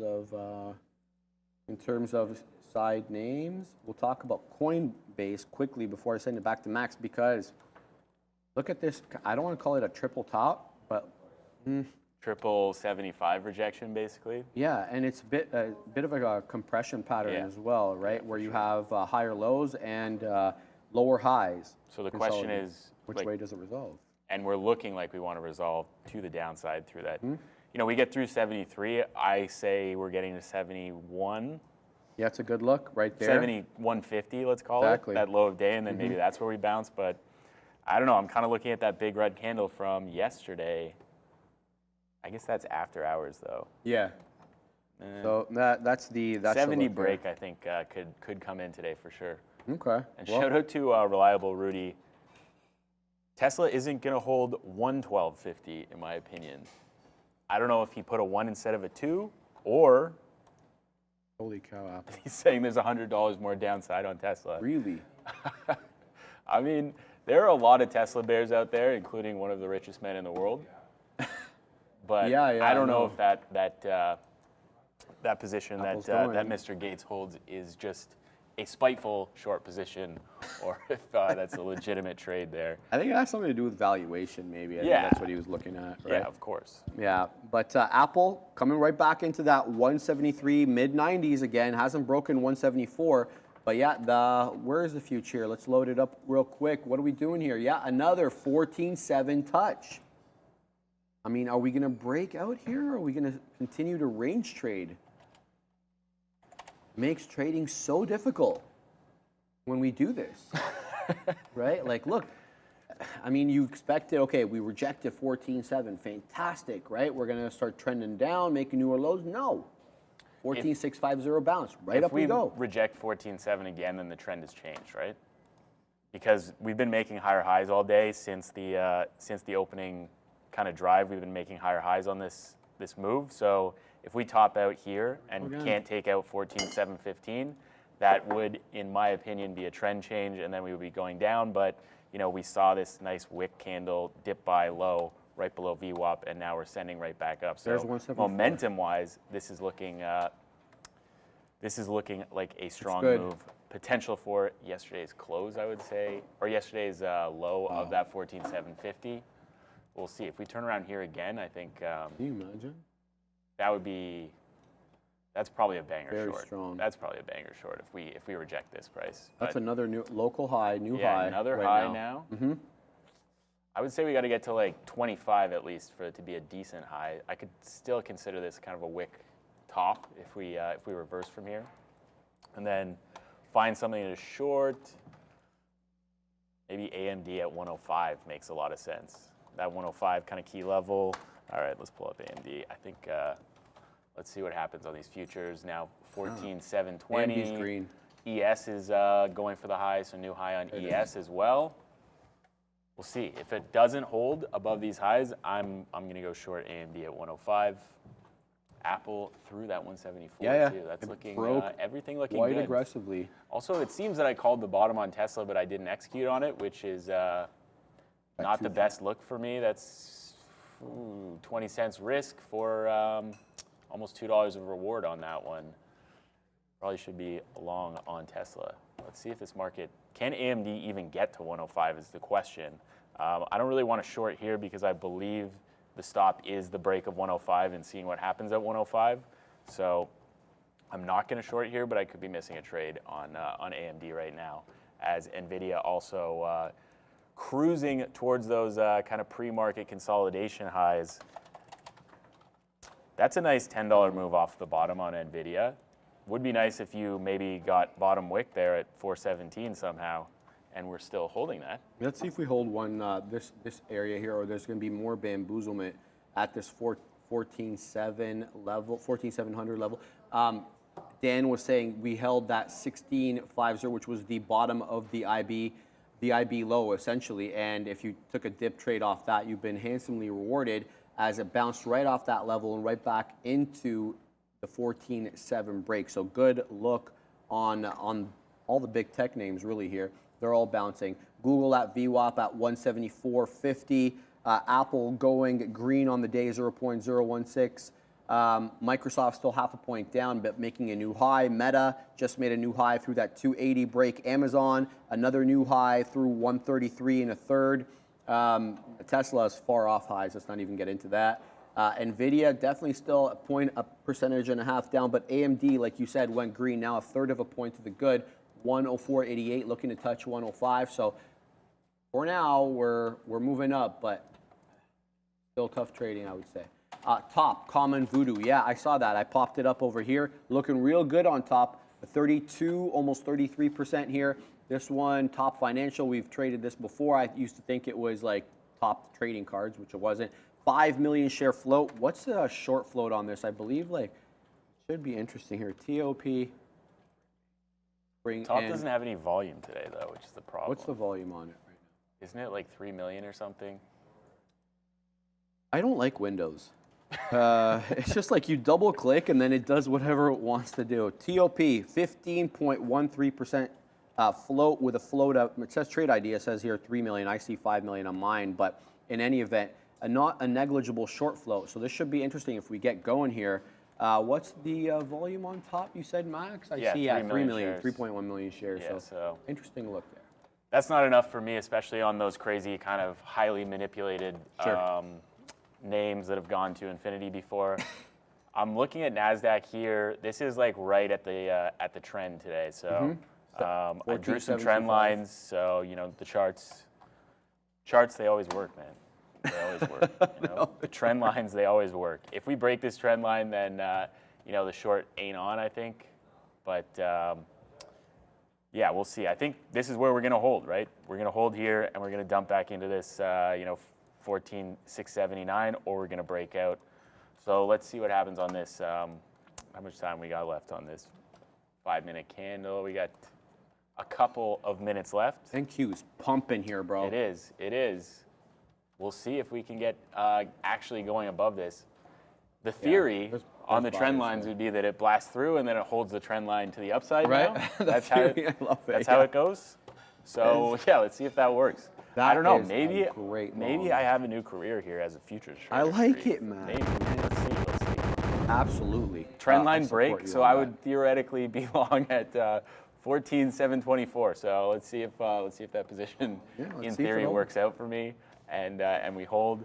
If not, I'm going to short the you-know-what out of the AMD here at 105 because I like to short this company. Yeah, the Katina man will notice this morning that we almost touched 100 on AMD. It was a good look. 101.68 is the low on that bad boy. And we know that NVIDIA does report next week. I believe it is the 23rd or the 24th. And I'm sure there will be sympathy plays one way or another on AMD when NVIDIA does report. But look at this Apple trade. I mean, I feel like a complete dung beetle for having taken out my position there earlier on. I should have just held that and kept my stop as it is. But we're back into this bad boy now, about 20 pennies in the money or so. Looking for more as the NQ continues to pump to the high side now. The NQ did close yesterday at the following level, 14,778. We are at 14,738. So if you think we're going to get into that break-even territory, well, then we've got 40 points or so to go, and we'll see how that one works. JB, what do you think Benjamin Pavard will get? Benjamin Pavard, he is a left back. Is he a right back or a left back? I don't know. Who's dealing him? I don't even know where he is anymore. I know he's a French. Is he Belgian or French? Man, I'm losing it. Back? What is that, football? Yeah, like European football. No, not running back, Max. Benjamin Pavard, let's see what his situation is. Tell me, please. Is a back like a defender then? Yeah, so you got three types of backs. You got central backs, left back, and right back. Central defenders have to be tall and big, usually 6 feet and above. The left and right backs have to have lungs of steel because they're box-to-box players, meaning that they have to run the entire field because now they attack, right? In addition to defending. You're getting that. Okay. You know what I mean? They're winger attackers. So because they're on the wings, they'll move up with the forwards and the midfielders, so and then they got to come back. It is, bro. In the game. It is. Yeah. Same with hockey. Hockey. He's a the left defenseman back. never really used to score, but nowadays. Yeah. There you go. Like Cale Makar, Eric Carlson, like almost they're like top whatever in the league from the back. Oh yeah. Yeah. Well, there you go. I just remember McCabe. He was That was my favorite player when I was a kid. I hit the wrong one. Brian McCabe. Brian McCabe. Brian He was a good blue line shooter. He was no Aki Berg. But Okay. no, yeah, those one-timers from the point were disgusting. That was a good era for the Leafs there, the Matt Sundin era. Oh yeah, I'll never forget that. Those guys, The Darcy Antropov, Tucker. Yeah, McGillney. Ponikarovsky. Yeah, Ponikarovsky. Yeah. What was his first name? Yeah, McGillney. McGillney was Alexander McGillney, the Katina man Gary says. Roberts. I don't remember him. I remember Darcy Tucker. Yeah, Darcy Tucker. Yeah, those were good. That was a golden age. The Muskoka. What The did they last call them? time- The Muskoka 10 or something? Muskoka 7? Oh, why? They always hit Muskoka? Yeah, they all had cottages together and course partied they in the did. summer. Oh, wow, look at the flunk. Okay, we're going to let this one be. We're going to leave everything as it is. Well, we got to see that trend line hold here at 14,725. Let's see. If my futures, my new futures career is going to last. 14,725 is my trend line hold here. So let's see. I mean, if that holds, then I don't know. The market's way easier than I thought it was, and I should just do that. But yeah, let's see what happens here. Obviously, the ID, whatever you call it, high would have been, I don't know, like 14,700. So I guess maybe that has to hold. I don't know. We're going to have to maybe talk to Dan about how to trade futures here. But yeah, we are holding for now. Let's see if this can keep going up. Obviously, that 14,750, 14,740 kind of area, the low from yesterday, is holding to the upside for now. But, the dip buyers have been relentless, and we have gotten to some pretty low levels on NASDAQ, speaking recently at least. So if the dip buyers are going to show up, today would be that day down whatever. We're down like 1% to open the day, now back up almost to flat on NASDAQ. Maybe the long is in, and we've missed the bottom. Tesla, the long definitely in off that 212.50 there. I should definitely be long this one into 215. That gives you $2.50 of reward for a mere I don't know, 10 cents risk plus, or 15 cents risk plus slippage on Tesla, probably another 15. So let's call it 30 cents for $2.50. I would take that any day of the week. But, you know, tough to flip long right after you go short. What else is going on?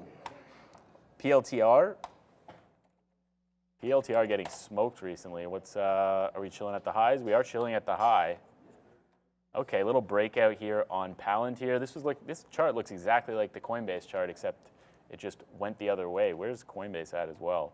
I don't know that I like the levels that we're at on Palantir, to be perfectly honest. This is a total breakdown on the daily chart.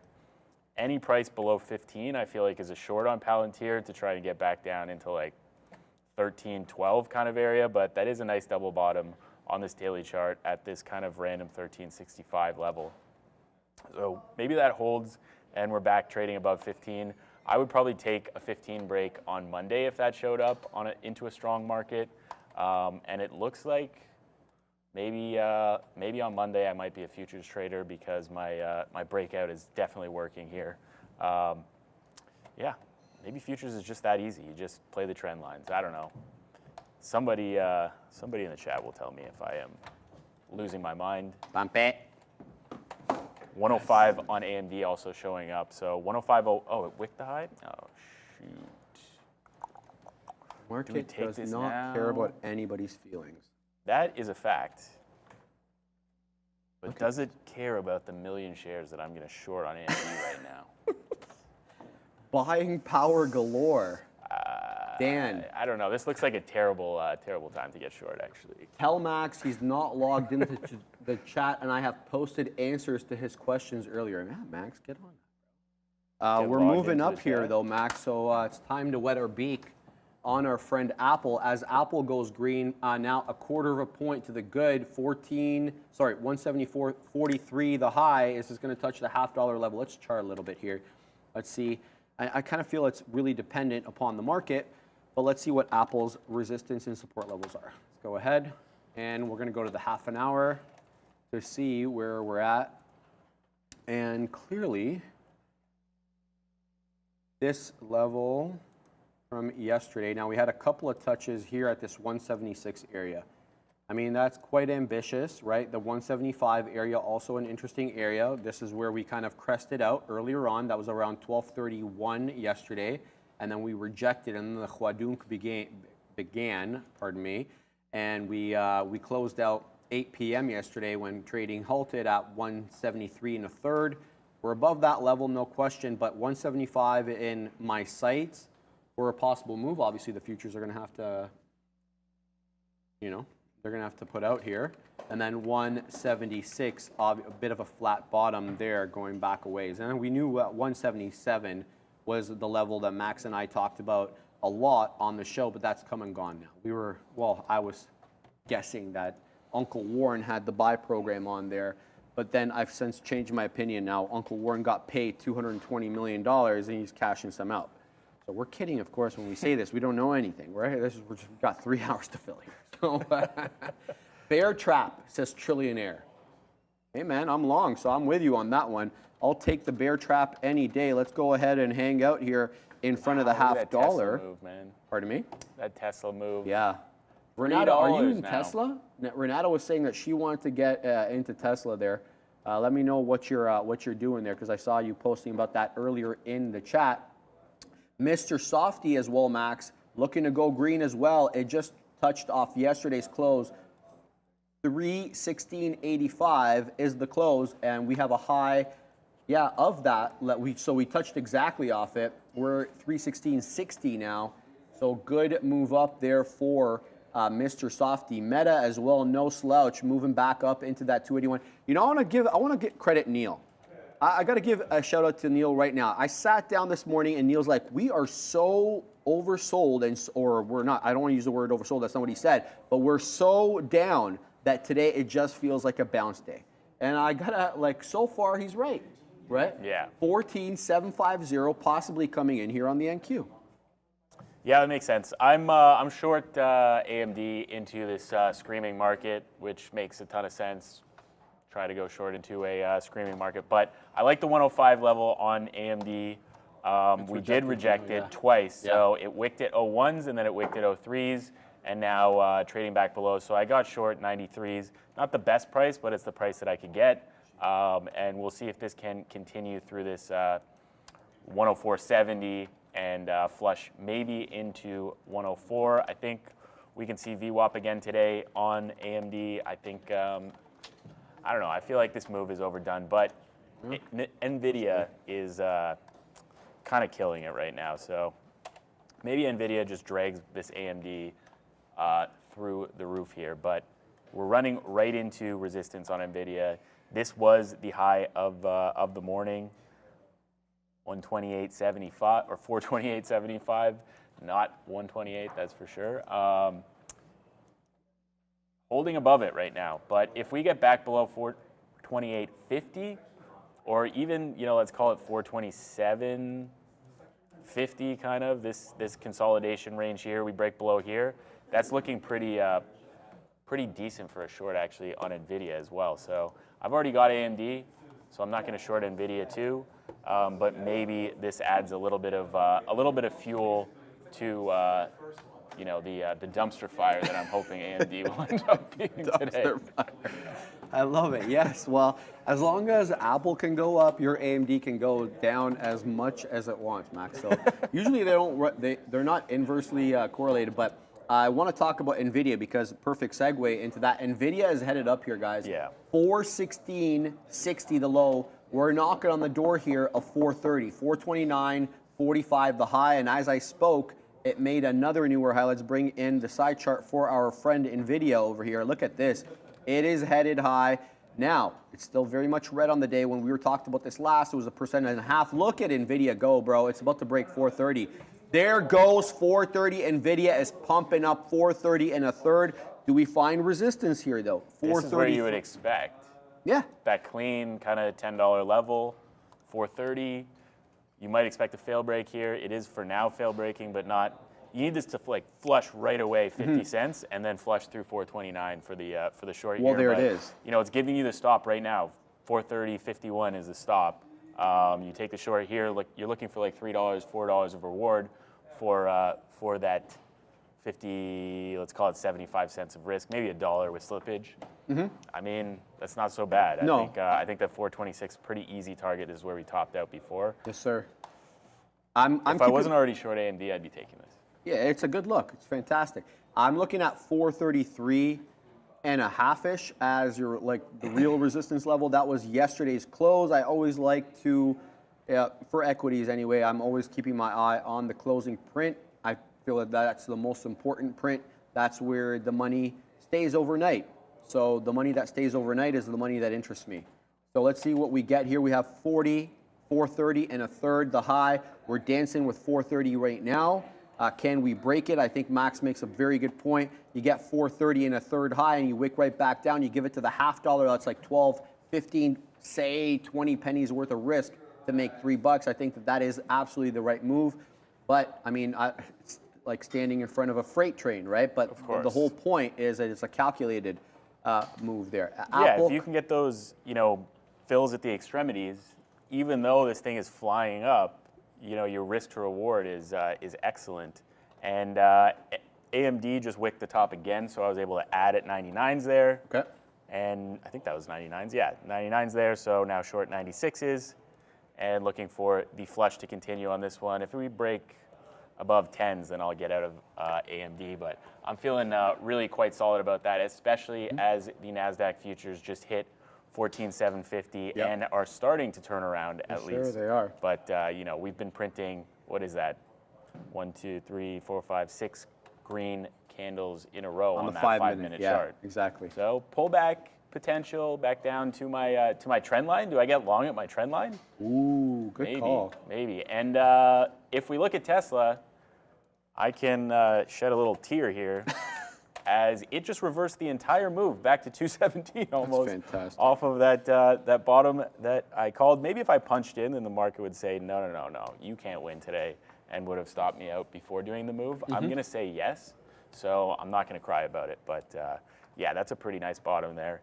Gives you exactly what you want to see. It bottoms out at 212.50, reverses off of that, breaks it, can't go any further, and then holds it on the bid. Well, holds it with a little kind of same thing, fail break here into 44s.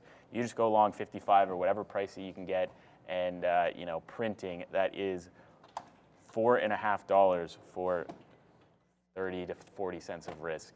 You ready for That's you ready for some data here? Yeah, I am. So Taylor Swift made all the news about her ticket prices, right? Yeah.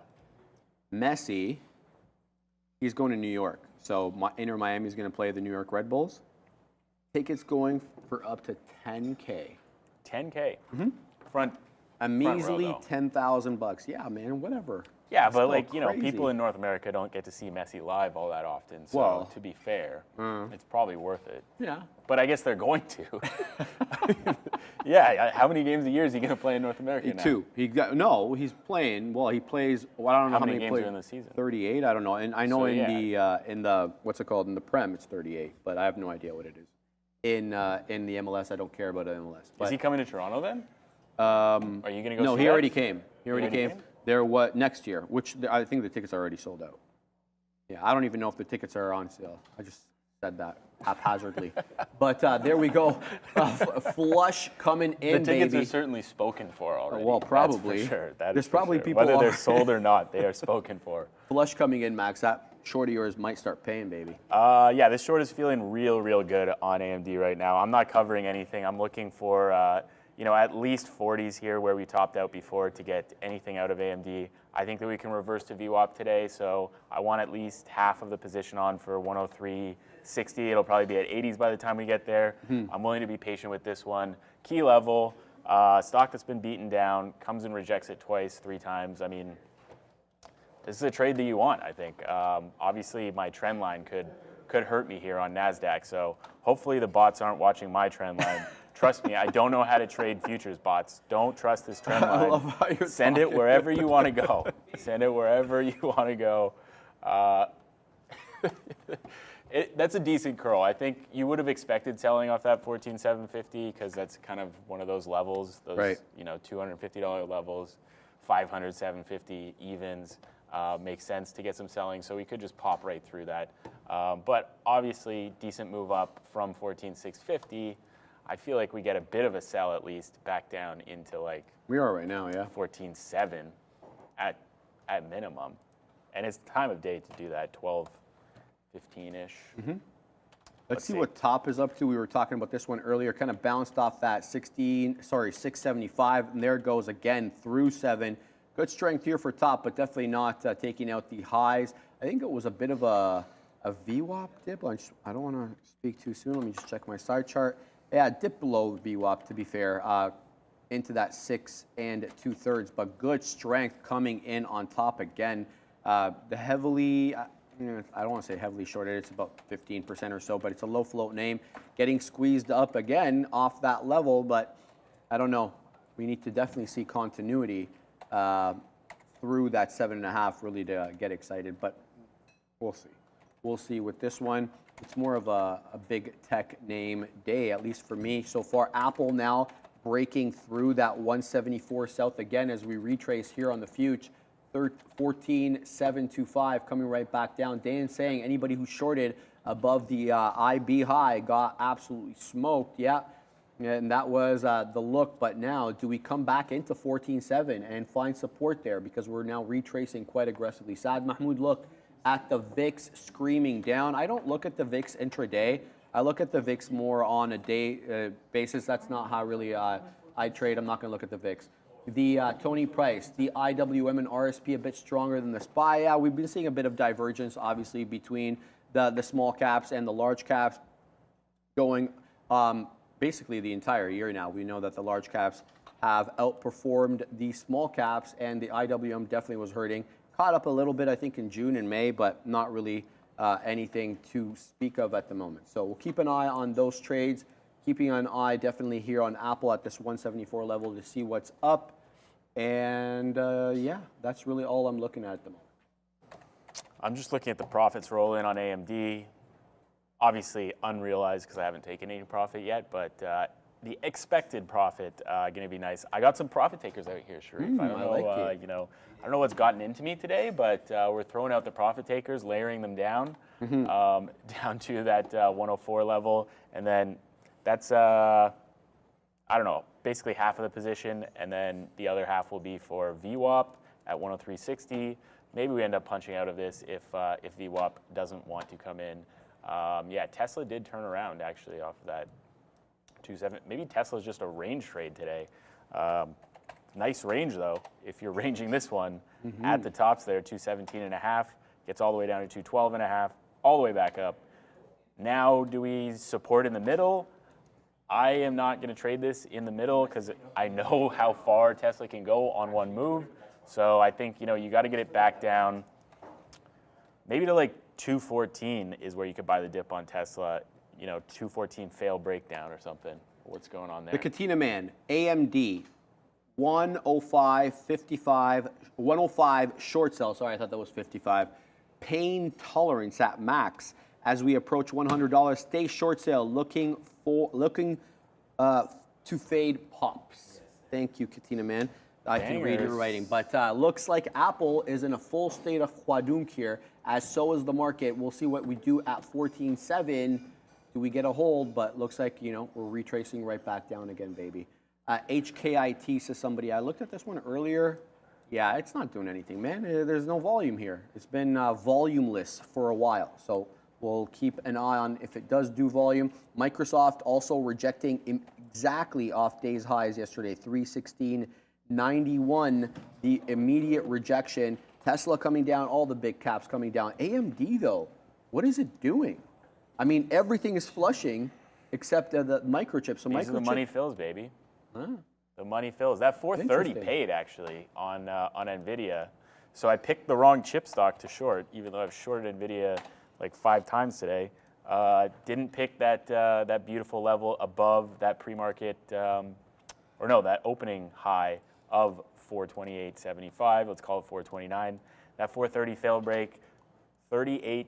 I have 38s as the high. Yeah, that's the high. So you got 40 cents of risk on that if you're getting that beautiful fill at 430 even. You're probably not. You're probably getting 70s or 80s or something. So let's call it $1 of risk. It's already almost $2 in the money. I think you get the flush into 426 on this one. Market move pending, obviously. We'll see how this starts to shape up. That 14,700, pretty key level on the day. That's probably where we get support. If we flush through that, I don't know. Top finding more strength here. Let's go back to top quickly. The small cap capper doing its thing. Oh, one. Here it is. Yeah, this one popped up. Not enough of a newer high. We got into 7 1/3. We definitely need to break 7 1/2 to really get going. But let's see if it can bounce off that 710. Interesting look here on top, up 31%. Not much in the way of volume. Max talks about this earlier. We were at 3 million. Now we're increasing a bit to 5 2/3 million here. So if we can make a newer high, possibly through this 7 1/3 and test that 7 1/2, but be careful. We may find resistance at that 7 1/2. No question. That was the crest last time, and that's where we found resistance. So good move for top, especially whoever had the appetite to take it off VWAP and give it a couple of shekels, because it definitely broke it to the downside, but reclaimed it quite quickly. So we'll see what happens there as the market still dancing to the downside. Ponzi Fonzie, can I get a shout out, bro? Peace. Shout out to Ponzi Fonzie. Hope you're doing well today, brother. Fonzie, what's the Lambo trade today? I don't got it for you. Love it. I don't have it. Do you have the Lambo trade? I'm out of the money on that. The Katina Man is short again on Tesla. 216.60. Classic. Sean with the levels this week. The past 2 weeks, I feel like Sean's just been absolutely nailing these large caps. Yeah, I don't know. He's got Kathy on the phone or something. I don't know what Sean's on these days, but you know what? It's just banger after banger. Is illegal, Sean. Yeah, Sean. Kidding, of course. You got Boggy? Oh, we've got our own over here. I didn't even know that we had our own. Is Aunt Kathy buying Tesla at 213? Outlook not so good. I know. Does she have children? She does have children. I don't think she's a grandma. Is she a grandma? I don't know. Kathy Wood? I don't know. Does she have kids? I know she has kids, yeah. She does? Yeah. Yeah, she definitely does. Shout out to ARK Invest. They definitely had not a good 2022. We know that. But a great 2023 So probably. far, yeah, I think so. Although I don't know it if she's seems out of like money they still. sold some stuff at some pretty bad prices that Yeah, ended up rallying like crazy. She got out of a lot of NVIDIA too. Yeah. But I think you have to do that because you have to you have reweight the portfolio. You can't have Exactly. anything too big. But I think she got out. Brenda was telling me she got out at near lows or something like that. Yeah. That's a tough look. But she's long from way before. I think she's long from before the split back in 2021. So it might be a good look for her there. We'll see. Meta coming right back down aggressively. So is Tesla. Apple trying to fight back into 174. The market not coming, by market I'm talking about NQ, not making its way yet to 14.7. We'll see what we end up getting here. Nita Stonk says she looks single. I don't know, brother. I think she might be single, but she still has kids. That's not nice, Tony. Be nice, man. It's Aunt Kathy here we're talking about. It's not just nobody. She bought NVIDIA at $5. I don't know if that's accurate or not. We'll have to look, but if she did, good on her. That's where she got it. The Neil says she did get it there. And in the original analysis by Aunt Kathy, she said she was buying it for AI. It was the reason. She knew that GPUs were going to be all the rage. Anyway, continuing to head down here on the NQ, 14.7 possibly incoming here, Max. You know what doesn't want to head down right now is AMD for some reason holding up at this 105, but we rejected it for a 5th time, so I don't know. It's still looking decent. I'm not going to hold it through the high this time. I think, I don't know, this has to go. Market's flushing. The idea was that the market was going to flush off 14,750, that 105 was going to be this key level. If we're going to hold above 105, I'm not going to stay short on this thing.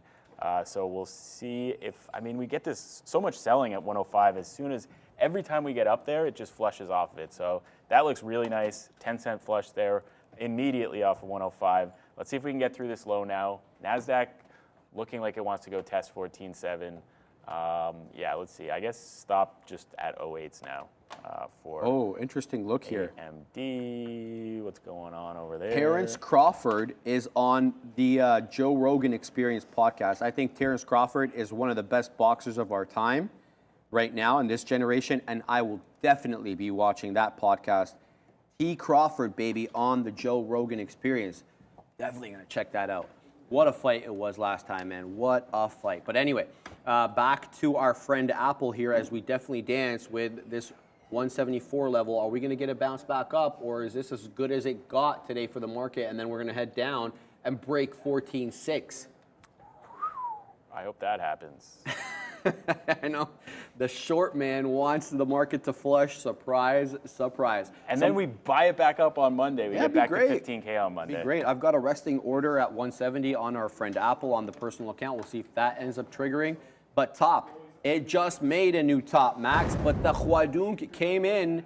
It was fast and furious. You had to have resting orders. You had to have hotkeys or something because 755 or 54, pardon me, the high of day now, but prior to that, it was about 747, and now we are right back into that 7.25 again. So nice move up on top, but make sure you got resting orders or hotkeys or something because it doesn't hang out in that price range for all that long. But a nice move definitely off 7 and definitely off that 6.75, which was VWAP. If you had that, shout out to you, did really, really well. What's the market up to and what's Apple up to still? Not looking so good. Looks like a flat bottom break here brewing for Apple, but it is at that support level. We had trouble breaking through that 173.25, 173.80-ish area. That was a quadruple top, triple top, whatever you want to call it, and now we're finding a little bit of support there. But if the market keeps flushing, I submit to you that it will be it for the long here on Apple, and we're probably going to start huadunking. And I guess somebody's $1 in the money. If we break through this this level here on Apple, this 173.80-ish, 173, not 80-ish, obviously, 70-ish is what I mean, but there seems to be a bit of a flat bottom brewing here on Apple. Daryl Finch, prefer the interview with Mike Tyson makes on Hot Boxing with Mike Tyson. He had Crawford on 2-3 weeks ago. Well, I don't know. I just saw the post now on Joe Rogan's Instagram. It said that Terrence Crawford was on. I didn't know that he was on. In any event, doesn't make a difference to me. I will be watching it.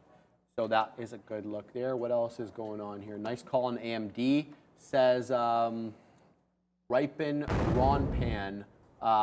I mean, it's not really going. And yourself, obviously. It's not really going yet. I mean, we're still at 85s. We're still holding this high consolidation. I'm liking the conversation in the chat about would you marry Kathy Wood? I think you would I immediately. think a lot of people that align very similarly. What the hell? Fantastic. Fabian, you're too good. Who is that, you? What? I thought it was Bogdanov. I didn't see. Well, I hear the. Oh, yeah. I You just switched it, eh? Oh, I love it. Okay. Warren, oh, I need all of these, please. All we need to do is like change like the code and we can put it on our stream deck. That is awesome. That is awesome, guys. I love it. I love it. College Kathy, absolutely, yeah. All you need to do is just search young Kathy Wood. That's all you need to do there. We won't do it on the show, but you can do that on your own time. Big move down here, though, Max. I think I'm going to have to get out of this Apple position as we're looking to flat bottom break here. I'm really expecting a flush here on AMD. If we don't get it, I'm bailing. Market flushing down. If AMD wants to hold 104.75 for whatever reason, I ain't going to stick in it. That is the, that recent high there, 104.70. I feel like, the flush through the 50 period into like 104.20 could be pretty epic since, AMD's been lagging, so I actually canceled all my bids. Lagging. I am going to wait for the flush or for that 105 take again. Honestly, a print above 105 will get me out of this one now, now that it's like 30 cents off of it. I don't want to see this back above 105 at all, so forget high of day now. Just above any bid above 105, I'll punch out of AMD now. Tesla back to the 50. I want to see Tesla at 214 for the long. For the long, eh? Yeah, I think a 214 long makes sense. I think that Tesla's kind of, proven itself that it doesn't want to go through those pre-market lows. I feel like this is probably low of day on Tesla at 212.50, and we don't see that price again. But I mean, if we do get through there, that would be nasty. Man, coin is still in that compression pattern. Hasn't broken out of that. Are you watching that still? But it has it. That's actually such a tight wedge there. And it's tightening up as we speak. I mean, how does this resolve? It's super interesting. It's down 2.5% on the day. Bitcoin took it on the chin last night. Wow, Bitcoin is down 6.75%. It is now sub 26,000 right now, Max. 25,988, at least on Paxos. Now that I know that they can be differently priced somehow. Ether also, apparently Ether was supposed to actually be outperforming Bitcoin because a news headline came out that they were going to get that futures. Yeah, here it is. Bring in the headline. Sorry, 1 second. Report, SEC on cusp of approving Ethereum futures amidst crypto market rollercoaster. Now we know there is futures Bitcoin, BITO, but there was no ETH one, was there? I think there was ETHE. What is ETHE? Because that's yeah, ETHE is a ETF. Grayscale Ethereum Trusted Investment Vehicle, the Trust Investment. Okay, it's an ETF. Okay, ETH. ETF-ish. I don't know that it's an actual ETF, or I don't know what the. There's legal crap around it. Grayscale Ethereum Trust. For our purposes, that's an ETF. Right. Yeah, but they're going to get like actual futures on it, right? But we already have. Don't we already have Ethereum futures on? You can trade the actual coin on Paxos, but what about CME? I thought there was an ETH on the Chicago Exchange. I guess I could look that up. Well, that's the one that I have here. Is just the only one that I have is ETHE. One on CME says loan.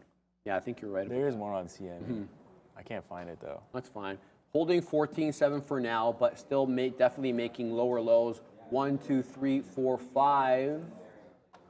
Red 5-minute candles on my chart. Here on the future, Apple still holding this general area, this former area of support, but 10 pennies out of the money. We'll see what happens. Definitely not enough for me to get out of it. We'll see what happens at the $0.50. Yeah, we'll continue to watch. Nothing really going on for me at the moment. I'm out of AMD. You're out of AMD? I've had enough of it. NVIDIA just ripped off of the 50 period there, going back for that 430. AMD going back for 105. It will not flush despite the market flushing, so wrong ticker, I guess, for that move down. I mean, it's still a good trade. It's a profitable trade, but not what I wanted to see out of that one, sadly. I guess I found a level at 105.75 on AMD. Maybe that's the spot to get short at. You know, you get like a 106 fail break, same thing as here. Go up another $1, try the same move again. Maybe we get back down to these levels at 105, you know, risking 20 cents to try to make $1 kind of thing, 5-1. This is what we like. But yeah, kind of ripping off of me, really, clearly. Clearly the market said, oh no, Max is out of the short. This is going to the moon. Yeah, that was a nice little punch out there for me. So. Yeah, but that is a big move up on the chips, no question about it, Max. Wow. As NVIDIA, okay, NVIDIA literally bounced off 427.5, and now it's at 430 and a third. This thing is violent in its movements, man. My goodness. 105.28 on AMD as well. 3 pennies out of the money here still on Apple as it's sub 174, but holding support at the moment. BTC dead, says Sarah. Yeah, it's below 26,000 now. We're talking about 25,993, 6 3/4 south. 432 coins exchanged. I don't know when the restart period is for BTC, so I don't know over what time period that is. Dan the Man Evans, NVIDIA putting the dagger into the bears. Yeah, we need somebody like with a dagger animation. That might be too violent though, who knows. But yeah, here we go. Apple coming back into that 174. Do we find resistance there? We didn't really stop at 174 on the way down. We really came back into that more important price level that we talked about, that 173 3/4 area, 173.80 that we had trouble breaking. Big tech looking to curl here. It looks like all the names are starting to curl, saving except for Google, which is kind of asleep at 127 2/3. Meta bouncing, a little bit of a bounce here on Microsoft. Not much again with Apple. We're still dancing sub 174, 133 exactly on Amazon as we try to hold that level. Tesla getting off that 214.5, looking to test 215 1/4, 2/3 area. So we'll see what happens there. But yeah, nothing really to celebrate quite yet. Let's see what the small cappers are up to. Let's bring in this PayPal. No, that's not the one. Top, there we go. Still dancing above 7. Flat bottom break here. I mean, we've been bouncing off 7, right? We didn't make a lower high. We broke it, right? But look at the, this is a tricky one. We have higher lows. I'm not going to take this short, obviously. If we break 7, I think that's asking to get burned on this name. But interesting look here on top. It continues to do volume. What are we at with volume now? Yeah, 7.5 million shares. So we're picking up here on top. The volume still not too bad. And if you can you see? Yeah, you can. The volume increasing on this name, funny enough, as the day goes on. Usually it's the other way around. So what's the look here on top? Keep it on the side. Won't take any actions on it now. But what I will do is I will put a notification here if it does break this level. So let's go ahead. I'm put on the side chart. I'm going to put like 695 or so. I'm not really interested if it breaks 99s and 98. So there we go. We'll find out if that one breaks. Back to Apple. What are we doing with Apple? Above 174 now. We're fighting at this level, but by no means exploding in the same way that we were before. But the future curling back up into 14.7 1/4. We'll see if we try to go green on the day. Obviously has a direct impact on Apple. Meta going up, says Joe Worth. Sure. Let's flip back to the big chart over here. Yeah, 280 1/3 now on Meta with a 281.94 high, essentially a 282 high. Big tech trying to curl here. But Apple, I would say, looking like weak, very weak here. Not as strong as some of these other names, but staying put, not touching it. Not touching it. Let's see what else is going on. We talked about AMAT earlier on. It's still up 2%, having done about 6 million shares. Where are we here? 141.11 high on AMAT, but it's probably a 140.75 top here on AMAT. Let's look at AMAT real quick. AMAT. Let's go to the 5.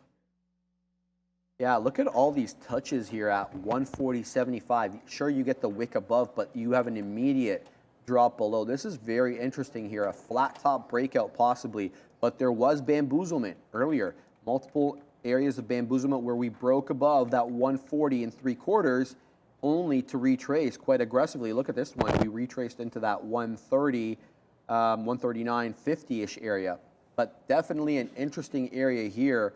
140 3/4. I think there is a seller there technically on the day. 141.11 the high. We talked about this earlier, having an interesting after the market move into all the way into 143.5, but most of the closing prints are sub 142 1/4. So it does give you a nice gap between that 140 3/4 and yesterday's price action in the aftermarket after earnings. So AMAT looking set up quite nicely, a series of higher lows here, and we know there's a flat top. That's an ascending wedge, and that usually resolves in the direction of the trend. I get the notification about our friend top.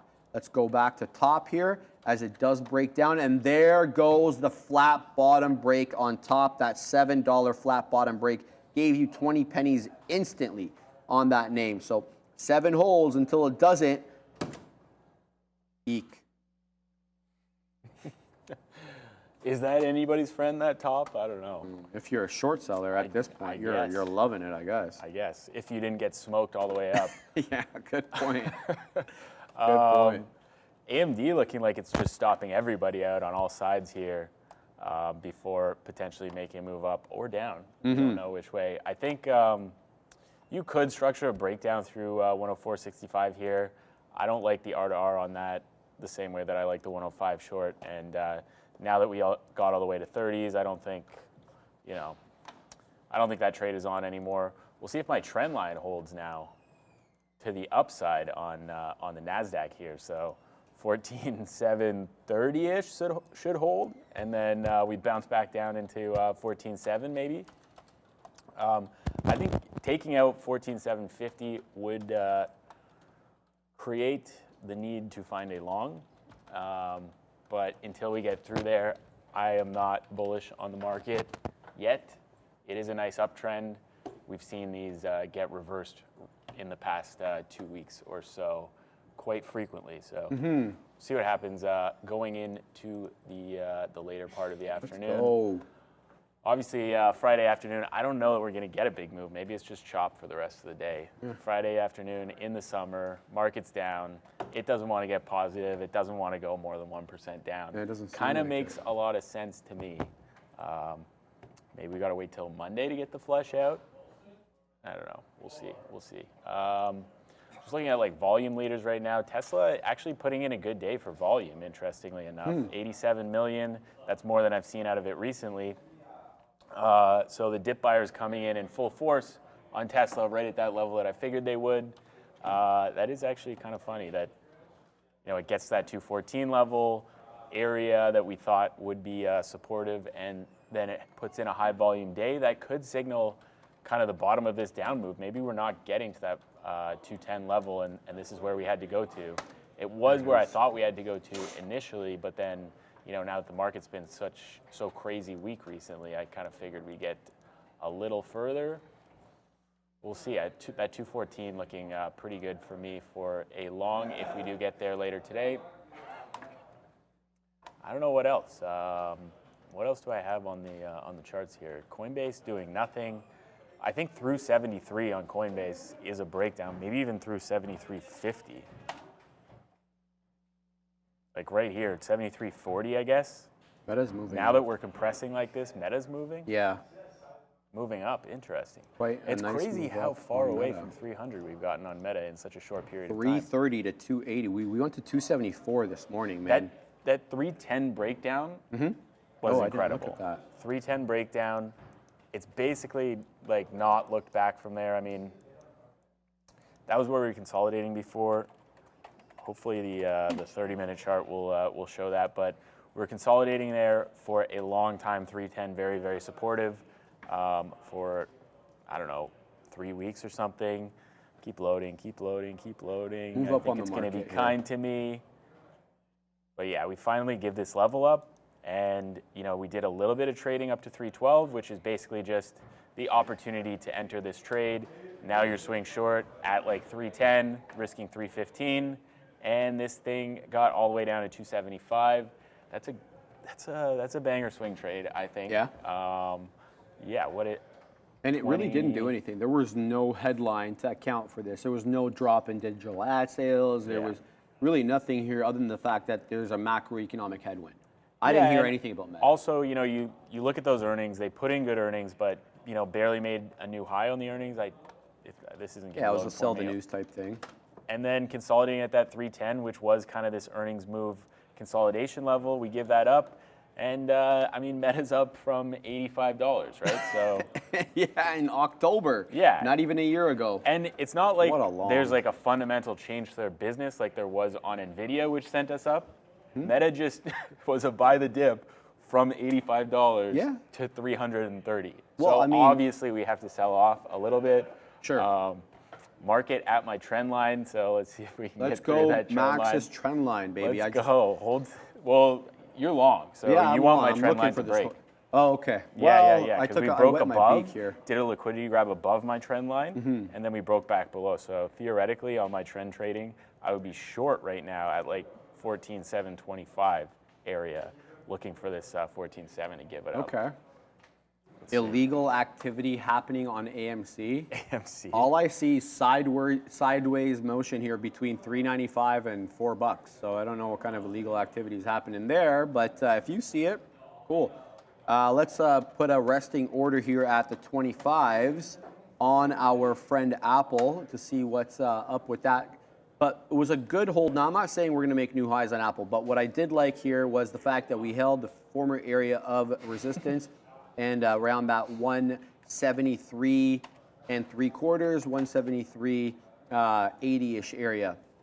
And then we obviously had that fight with 174. We'll see if we can continue to make new highs. 174.44, the high of day on Apple. But the market, and by market I'm talking about NQ, I'm not even looking at the ES today because Apple more related to the NQ. Popping right back up. We still haven't broken through 14,750 though. We're at 14.7 1/3. See if we can continue to go up. As I said, Meta was popping up and it just huadoomed a little bit, breaking 281, now right back into that 280.40 area. AMD popping up, but Nvidia still flat, fighting with 430. There seems to be a bit of a fight between buyers and sellers here at that 430 level on Nvidia. Interesting look there. Tesla just took 216 again. So now, for a new high to come in on Tesla, we really need that 217 break. No question about that. We topped out at 217 last time around on Tesla. Much in the same way with Microsoft. It was a 317 touch on Microsoft. We rejected off there, 316.91. That is yesterday's close on Microsoft. Haven't broke through that level yet, but I don't know if we get continuity here. We'll have to wait and see. Ape St. Leavin says extra pressure. Shout out to JB. For Shizzle, check out Kava. Earnings winner the other day. For Shizzle, what do you see here? I don't know. This is 1 million shares of volume today. Got smoked on earnings. Buying a little bit off the bottom, but I don't see much here unless you, for some reason, deem 41 to be a key level, which we fail broke. I don't know. Let's go to the daily just to see, but I remember 40 was really the level. You got 40, you got 46, and you got 50. 50 is not really key level. So, yeah, I don't really see anything on this. Good trend up, good kind of bounce off of that earnings move, but I don't know. Not much to day trade here, in my opinion. Probably, yeah, the spread's not so bad, but I would say liquidity is pretty nasty on this. I mean, you want to take 500 shares, you're wiping down a few levels here. So, yeah, I don't know if there's a day trade. If you're like trying to swing off of the earnings move to reverse it long, maybe that makes some sense. And something with a very similar ticker, CVNA, putting in a good move up 6.5%. Still weak overall though. As I always say, I want to see this breaking out on the daily. I guess you could call that a daily breakout at 38.90. Where's 38.90? Yeah, you don't want to be getting involved at 38.90 today on Carvana. So I don't think there's anything there yet on Carvana. I think, if the volume comes in today, sure, let's take a breakout on this thing through that $42 level that I was wanting to see. 42.50 is where I wanted to break out from. You see these two lows here, 42.50. You see this high here at 42.50. That's the most recent kind of pump up high. So that's what I want breaking on Carvana before I start going long again. But I do like that we're holding this this range that we held before in the 35, 36 kind of area. But you really want to be breaking out on the daily. Even these days, we're not so bad for the breakouts. You really want this kind of consolidation, trade flat for a while, and then break out from it. Something like this, if you took this 44.50 break, I'm pretty sure that was a good. Oh, no. That was the gap up day. So if you were able to get that 44.50 break, then you were laughing on that gap up day because that was at like 4 o'clock in the morning or something. And that shot all the way up to 60. Oh, baby. But yeah, we'll see on Carvana. Always on watch. And I guess might as well take a look at Upstart just to be nice to the squeezers. Oh, wait, no, never mind. We don't use that word. Forgot about that one. But Upstart. Yeah, Upstart's still real nasty. I don't know that this one gets another. Guys, be respectful to each other in the chat, right? You don't have to call each other names. We can have differing opinions, right? That's what the whole point of the chat is, right? Between each other. Let's just keep it respectful between one another. I mean, if you don't agree with somebody, I mean, it's fine, right? But there's no reason to name call, right? So let's keep it civil. All right, we're pumping up here on Apple Max as we move up through that 174. We're about to make another 14,750 touch, maybe, question mark, I don't know. So I'm wetting my beak with some of these outs, knowing all full well that the Khwadun could come in. It could come in fast and furious. It is Friday. It is the summer. We are in an undisputed downtrend since essentially mid to late July. It's, 3 weeks now negative for the NQ? What is it, 3 weeks? Yeah, something like that. In that range, chat, fact check me on that. So, I don't like to overstay my welcome, so we got a great price here on my friend Apple, and we're wetting our beak. So that's the whole point.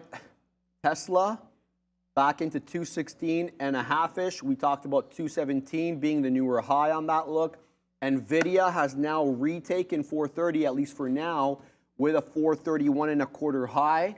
So things are looking like, they're moving up. Hector Munoz says SPY double top, question mark. I don't look at the SPY, but let's look at the ES. One moment, please. Yeah, it's possible, brother. I mean, here it is. This is what I'm assuming you're talking about. Let it materialize, though, right? I mean, we are at the break-even point on the ES, which is 43.84. We wicked above there into 85. We're now rejecting into 83. It absolutely could be a double top. But, guessing is one thing. Let's see what we do. We have a series of higher lows and higher highs. So it's an upward channel, but we are at a critical resistance level. So good on you for calling that. I don't know if the actual look on the SPY is the same. Yeah, it should be.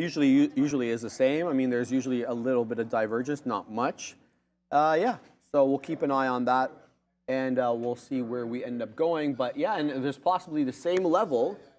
That closing print on the ES is much in the same thing that 14,750 on the NQ. That's where we kind of made the top there, and we haven't, pardon me, we haven't broken through it yet. What are you giggling about? Where did that comment go? It got hidden? Oh, it was funny, though. Is it the my wife thing? Yeah. Come on, that's all right. That's appropriate, isn't it? Yeah, well, you could say whatever you want. Why did that get hidden? Anyway, I don't know. Whatever. I can't say that. Someone was asking how much volume do you want to see on something like Kava? I'm not going to put like a hard figure on it, but you definitely want more than 5 million. You want, you want liquidity, you want size on the book. You also want news on the day, probably. Question about it. it is 2 or 3 days since earnings, so that's probably enough to trade it. But the fact that it's only doing 1 million shares of volume means that there's not that much interest from other people trading it, and you know, you could be the only one there stranded among the algos. Absolutely.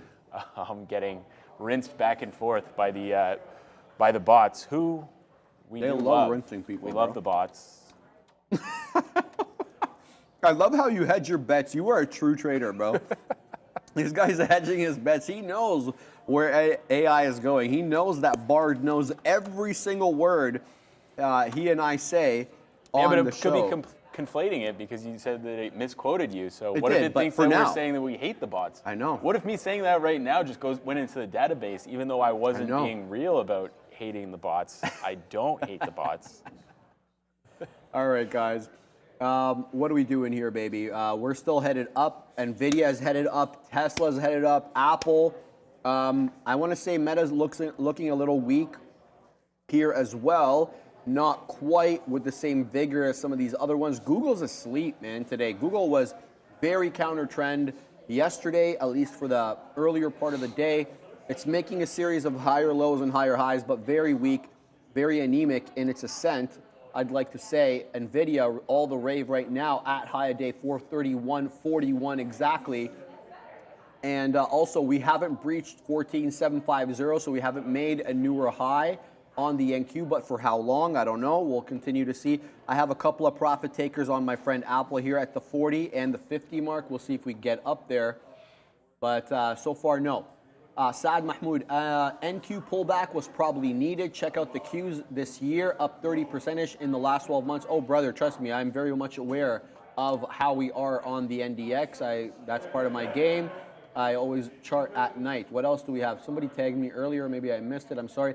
Mashworth, Hawaiian Electric, up 24.69%. Can you review? Sure. We looked a little bit at HE earlier on. Let me bring in my daily movers. Here it is. It's quite consolidative at the moment, though, to be honest with you, Mash, because you know the big move was in the pre. This came on the news catalyst that they were not going to restructure. Not intelligent enough to understand why this is bullish, but in any event, it had a move up into 15, 20-ish area, and it hasn't done much sense.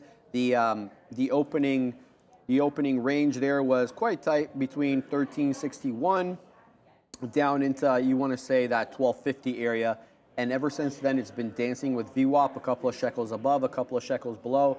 I don't have a play on it, but it looks to be holding 13 for now. For now, if this breaks out, let me know. Otherwise, you know, it doesn't really interest me all that much at the moment. Maybe a multi-day play. We'll have to continue to watch and see if that's actually the case. I noticed the Coinbase on your See charts that? there. Still, brother. Still going. That's crazy. Still, I have to keep adjusting the trend line. You don't really see that often. I mean, given the amount of time that's been consolidating, I would say that the breakout of that consolidation would probably be good, whichever way it goes. So 74, shorter, or long. 74.50 long, 73.25-ish short. Sure. Swadun King coming in now on Apple. Well, we're not. Yeah, Swadun we just King. we just put in a higher or a lower high on the market. So Possible double NASDAQ top. holding below again. Somebody was saying that the market makers are going to be happy to collect premiums today. I love it. On the Friday, market's down. You know, just constantly printing. You know, all the prices. Put it in range. Close it right in the middle, and then nobody wins. That Except makes the a lot of market sense makers. to me. The market makers. Well, they got rinsed the other day. Always win. By Almost. remember the Goldman article I mentioned yesterday? They were scrambling, holding on to dear life. Well, over that's there. the thing. You make all this money every day, but then you get smoked one day. There you go. And that's the game of being a market maker, basically. You just have to make enough money every day that when you get smoked, you're not, wiping out all the losses. You know, Madoff was a market maker. Until he decided to make his own market. And here's the thing. He was buying during the crash, the dot-com bubble, when nobody was picking up their phones. You had the phone back then. Yeah. Right? He was market making during that time. So built up the reputation of credibility. When nobody else picked up their phone and would take your orders, he was picking up, he was buying, he was selling. And that's the thing. And You make kind a of lot digress of money a little bit being here, but the one courageous person in the market. And you build up reputation yeah. that you're that guy. You know, you're him, so to speak, as a kid likes to say these days. He is him. And the thing is, too, when goes others Coinbase were as wanted well. to invest with him, people at his country club and whatever, he'd be like, no. You know, we're closed right now. Yeah. And he kind of made it a completely exclusive thing, which I thought to be really interesting, and how he kind of created that allure. And right back down, though, Max, into 174 is Apple. Double top, looking real interesting here on Apple. For me, the break is going to be the bottom end of this consolidation range. I've been basing my trades off this range here, so it's going to have to break it, but absolutely does look like a double top. Who asked me double top question mark earlier? I got to give him credit. I got to go back up here. Hector Munoz, I believe it was. He asked me if this was a double top. Yes, it was. So good on you for viewing that. Obviously, it was always the possibility, but let's see if, you know, there's bamboozlement or we bounce right back up. I'm not selling yet. I don't really need to. I took profits here. If we hold, we hold. We don't, I'll get out through the break of the $0.75. I'm watching Coinbase pretty closely here, looking like it wants to make that breakdown market. Interesting. Coming down into the teal on the 5-minute, which has been holding for a bit. So we'll see if we can hold here again. You know, these trend lines at the bottom are starting to squeeze up a little bit.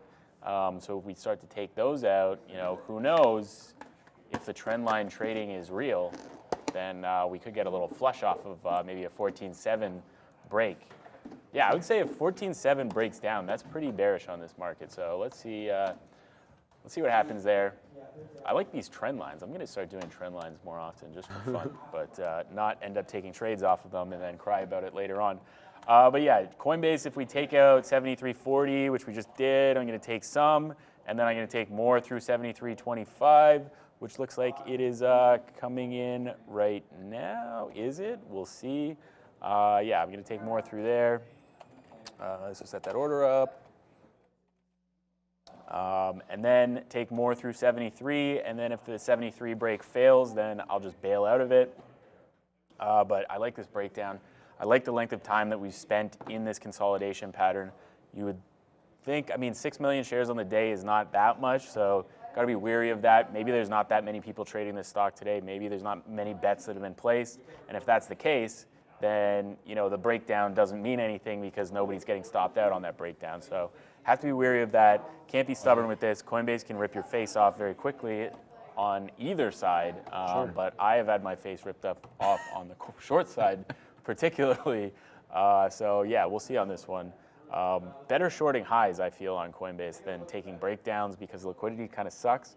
But I don't know. I'm feeling pretty good about this one. This looks like a very clear, you know, lower highs. Now we're breaking the higher low. So We're going down on Bitcoin, by the way, too. Bitcoin's just going down? flushed. Yeah, it did. Oh, it's because I punched in.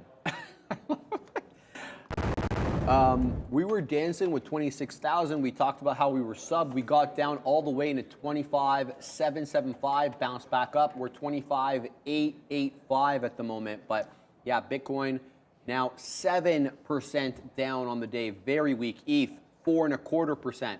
So both very, very weak on the news yesterday. Now, you know, depends who you really believe. We talked about the Wall Street Journal article earlier about the repositioning of SpaceX and their Bitcoin holdings. We'll have to keep an eye to see if that's accurate. I don't think anything's been said at the moment, but by the actual company. AMAT was also one that I had my eye on, 141. What is it doing? It just made a newer high. Okay, interesting look there on AMAT. I don't know what the hell happened to my... Where's my chart, bro? There. This is my SPY chart. 14.7 incoming, Go. Sharif. Let's Go, see. go, go. Let's see what happens here. You know, I got my two trend lines here. The one that's on the closing candles, and then the one that's on the wicks. So we'll see which one holds, or if any of them hold. Looks like we're holding the closing one for now. But we just started this 5-minute candle. We'll see if we can get below 14.7. I would deem that a decent breakdown on 14.7, possibly back down into low of day. Yeah, this double top looking pretty fire. It is. But I also want to see AMD if the buyers too. step up at 14.7 too. If they do, it's going to be like in the same way that they were the sellers were rejecting 14.7 earlier. If the buyers really step up in front of 14.7 here, double a top or not, I really want to see if we actually have support at that level. If we don't, I'm out, right? Carvana moving apparently here. Is it going up? Apparently, according to Mashworth, Carvana up and away. I can't find my chart, so I'm going to have to open up a new chart. That's what we're going to do. Oh, nice. Okay, CVNA. What are we doing with Vana? Well, we're up 5.25% on Vana, and it's not chump change, right? Up $2 on the name. Stair stepping up, higher highs, higher lows, VWAP dip, 39.73 top. I need to see good luck. 42.50 on Carvana. You heard it here first. We were talking about that. I guess when you were taking a little break there, somebody brought up Carvana. Oh, okay, my bad. And I went over it. I just like the volume's not there today. You're not even above the 40 level. Like there's traders on Carvana all the time, so maybe there's opportunity there. What was the volume today on that? On Vana? I think it's like 5.5. So there's enough, I guess, to take a trade on. Done. Where's the volume? 5.9. Yeah, basically same thing. Yeah. Still a little. I want to see that one at like 10 plus. Easily, yeah. You want to see people making decisions on the stocks that you're trading, and if there's not enough volume, then there's nobody making the decisions. Well, exactly. Which, I mean, I'm sitting here on Coinbase saying that there's not enough volume on Carvana, and we got the same amount of volume on this one. However, Coinbase doesn't usually trade more than that 6 million shares. Like, it gets up to like 10. If it's squeezing, obviously things go nuts. But you know, this is pretty average volume, I would say, for Vana, yeah. for Coin. Oh, Coin, my mistake. But yeah, again, low but you're getting volume, that, you broke decisions. that. Yeah, okay, I like your trade there on Coin. I gotta agree because like it broke the compression pattern, and now it is heading south. 73 incoming. I feel 72.25, the low of day there, Max. You feel like it might get support if the market starts flushing, but we got bought off aggressively off that 14.7. Yep. I want to see if that sticks around, or that was just a quick buy up, and then we're gonna end up trending southward. Apple holding 174-ish level for now. My out will be the break of that 173 3/4. Walmart continues to stair step up. Golly, that's $1 in the money off that dip at 157. Should have been involved, and that wasn't. All right, we'll continue to watch. What's going on back there, Brendo? Brendo almost killed a cat there with the coffee. Hola, like and subscribe today. Yeah, poor cat. She almost got coffee spilt on her there, but she was saved. She says she's fine.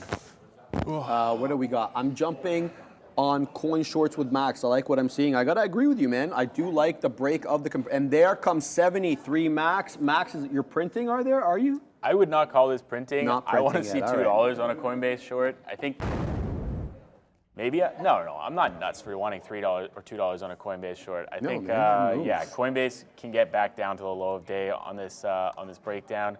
I think Coinbase can trend through $70 today. That was what we were saying earlier when we were talking about shorting 75. I wish I was short 75 and adding on this consolidation break. Right. That would look pretty sweet if there was a little top tick up here. That's a beautiful short. Or no, we were talking about it in here. Yeah. 74.80. We could be short 74.75 or whatever, just risking high of day even. You're risking 50 cents. Yeah. You're already $2 in the money and looking for more.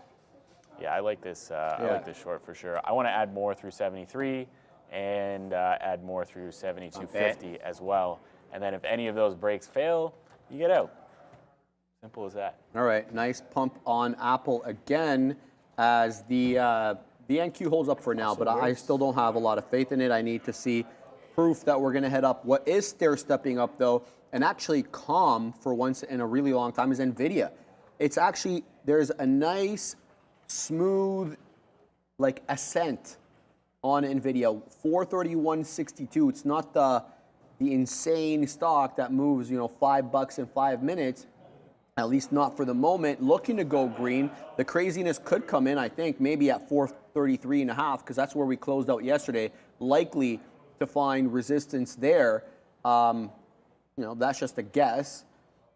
Let's see what we get, but we are getting a nice smooth move here on our friend NVIDIA off that 416.60 bottom. So several dollars in the money, and we're pumping here on Apple, making a nice little bounce, but by no means a newer high. Now, here's the concern on Apple. The last crest was 174 1/3. We haven't gotten a newer high on this one. We actually, if we retrace off here, it's going to be another lower high.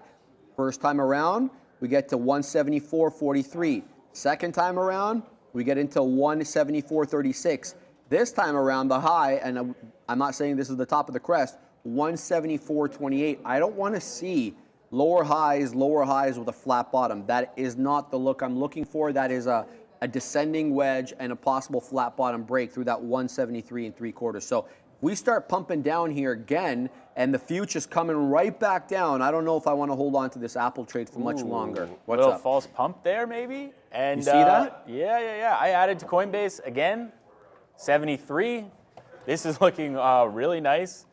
I like this way of trading, just slowly going down, adding to it. Nice short, This is bro. cool. Usually when Nice I add to trades, it's way too high and then end up getting stopped out on a, break even on a good trade. But yeah, volume starting to come in now. So Coinbase starting to pour to the downside, only red printing. Yeah, we want to see the 72.50 break on Coinbase. This is the double bottom there. I'm liking what I'm seeing. A little bit of buying here. Can't get back above 73. Stop is basically break even, like 70. Let's call it 73.40, where we initially got short, I guess. What's my average? 20s? Yeah, that looks fine. 73.40 stop. We'll see if we can get through 72.50. If that starts like supporting or something weird happens, like a reserve on the bid or something like that at 72.50, then I'll try to bail out. But I am trying to get down to the low of day on Coinbase. I think the market move is in my favor. This consolidation breakdown looks pretty sweet. So yeah, let's see. Let's see if some people get stopped out of this name, some people pile into the short, and maybe we can get paid here. Not looking to get anything out yet for 50 cents. I want at least 72 on this one. 72.01 I could throw a bid at for a little profit taker there. But yeah, really trying to big picture this one. What is that, like a 5-hour consolidation, 4-hour consolidation breakdown? That looks pretty great to me. So I will try to hold it for not 4 hours, 3 hours left in the market. Oh yeah. Maybe I'll try to hold it for 3 hours, see if we can get a trend trade on our enemy Coinbase. Max, you're quite whimsical today. I do appreciate that. I like it. I like it. Yes, Max is on fire today, ladies and gentlemen. Not just a trading and not just a trading extraordinaire, and not just a pretty face, but now also quite whimsical. So let's see if this coin pays off. It looks like it's doing great. I just wet my beak here on Apple again as we popped into the $0.25. The conviction meter on this Apple trade is now coming down a little bit, but the saving grace is the dips into 14.7, at least for the moment, are being bought up. But for how long, right? And that's the thing here. I don't want to overstay my welcome. David Kyle, Power Hour will be good in my opinion. Shout out to you. I hope it is. And for the big kahunas as well. Let's see what else is being talked about. Angry Bear, here you go. 9 pieces of cake for everyone. No more because of the spam bot. All right. Well, yeah, spam bot will, time you out. 10 emojis in a row? Or I don't 10 know what words that are the exactly same? it is. Yeah, but 10 of the same word in a row or something? Here we go. Right back down. Now we just broke 14.7. 14.7 just broke here. Do we get bought up on this dip, or is it going to be another one of those huadunks? We'll see what happens at this 14.7 level. Right back into that level on Apple, and that's why we were wetting our beak up there for that exact reason. Conviction meter low, and don't forget the lower highs here. We had that, I talked about this already on Apple. The 174.45 high, 174.36 high, and now 174.26. We haven't made a newer high, all the while defending that 174 bottom. That's a descending wedge, in my humble opinion, and therefore may be susceptible to a breakdown. But watching the future to see if the 14.7 dips are bought up, or that's the end of the matter, and the double top that was called by one of the viewers here is in fact a double top. Now, there's been all sorts of bamboozlement earlier on. We saw 14.7 reject in the opposite way. We saw buyers trying to break through 14.7 earlier on. Sellers kept stepping in, bringing them down, but then 14,650, the bottom end of the IB low, came in, and then the buyers were in control. Are the buyers going to stay in control? Don't know. We're going to have to wait and see.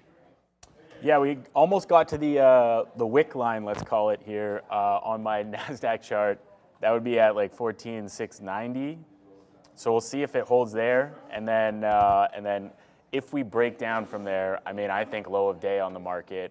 I got my stop on Coinbase at 73.50, and I'm just going to look away and hopefully submit an MOC order for this one. All right. At Explain what that is, because a lot of people won't know what that is. A market on close. So there's a closing auction every day on the market. You can submit your order throughout the day up until on NASDAQ stocks would be 355 would be the last time you're allowed to submit a closing order, and then that is a non-cancelable order. They all go into a pool. If there's a closing imbalance, it'll print up or down very slightly, based on if there's an imbalance of buyers or sellers. There are different rules for these mocks depending on what exchange. If you're on the NASDAQ, there's a set of rules. NYSE, the New York Stock Exchange, has different. Educate yourself on those rules if you're going to use this type of order. I mean, and it's non-cancelable, so you will be filled.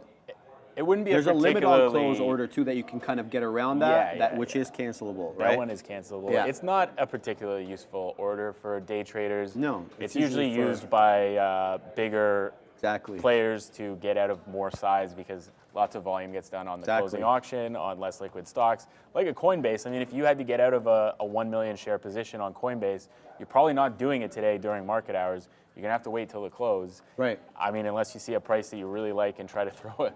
Like, you can't throw a 1 million share order on the market. It'll run away from it. You know, some 100%. Tomfoolery will happen around that order, unless it's probably Tesla. If you threw a 1 million share order, and someone would fill that. People will see that coming a mile away, and they'll manipulate it, and they will suck your blood, baby, if they see that coming in. Oh yeah, you don't do that, right? They will know. That's why there's buy programs. You think they just throw out the entire order the other, and they're doing it incrementally. Anyway.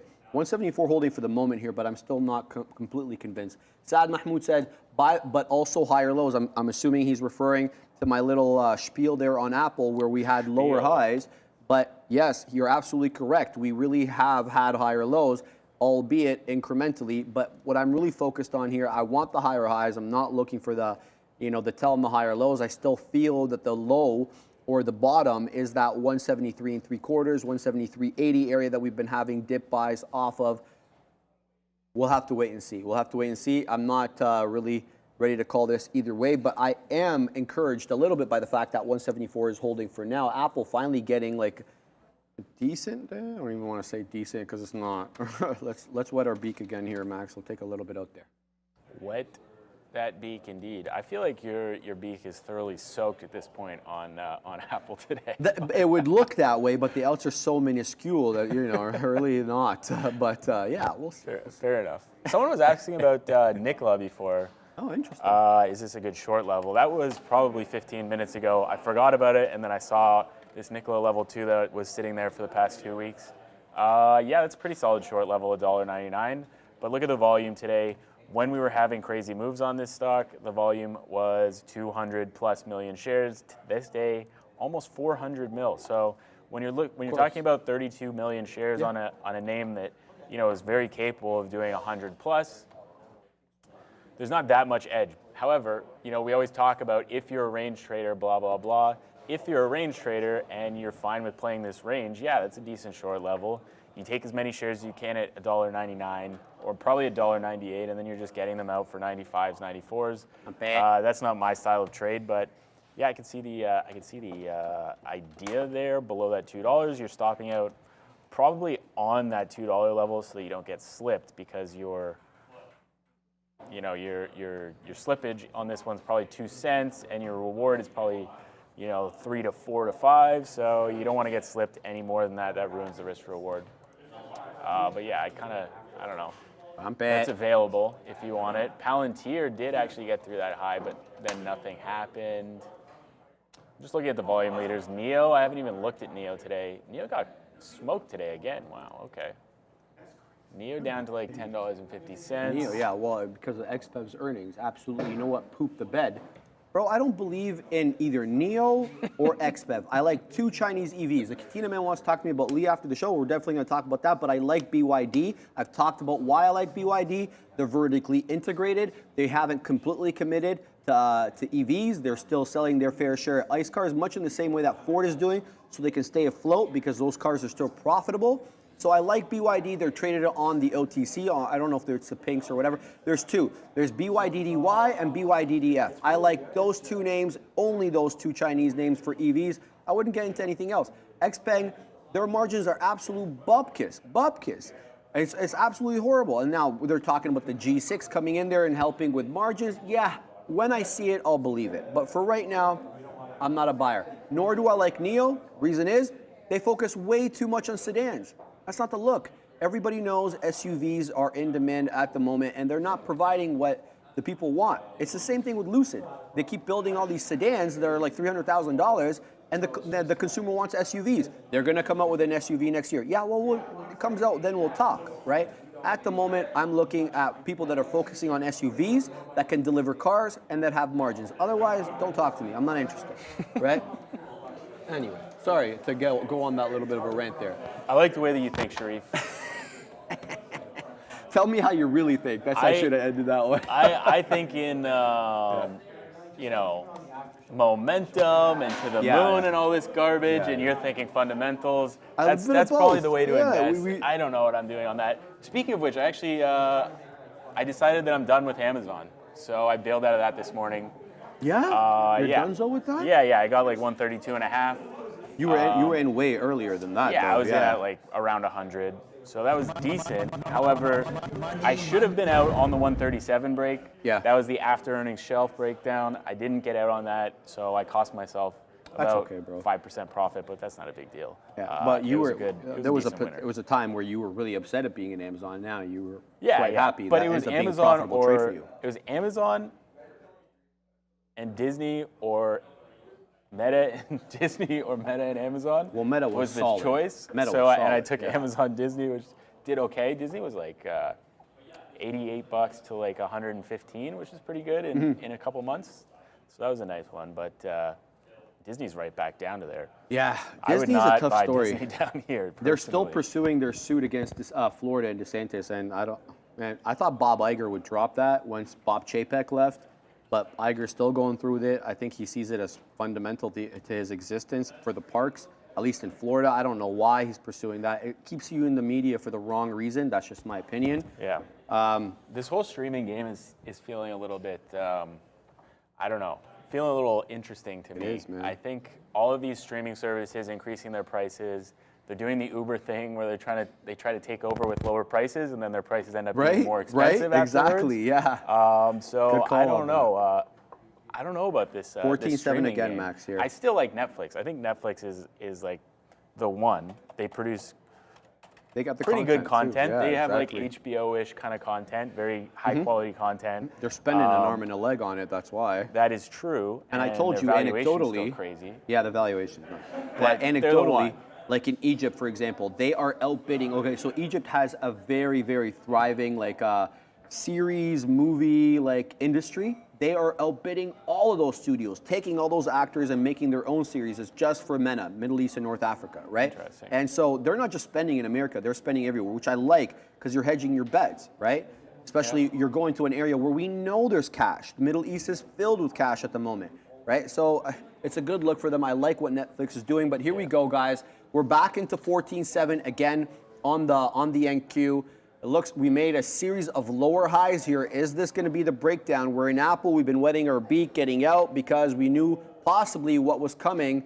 So here we go, right back down into that 174-ish area. We're right at my trend line right now. So we'll see on that market. I don't know. This is looking like a breakdown to me. It looks quite weak. 14.7 has been breached. Are the buyers going to step up at this level? Or are we going to have bamboozlement like we did earlier where we break down a couple of shekels, a couple of points, below the 14.7 level, and then we pop right back up? We're really close to it now, 5 points, 6 points, 3 points. We'll see what we get at this level. But yeah, definitely, I don't want to say an inflection point, but an important level that we either have to hold or break, and I think it will give a direction to the market here.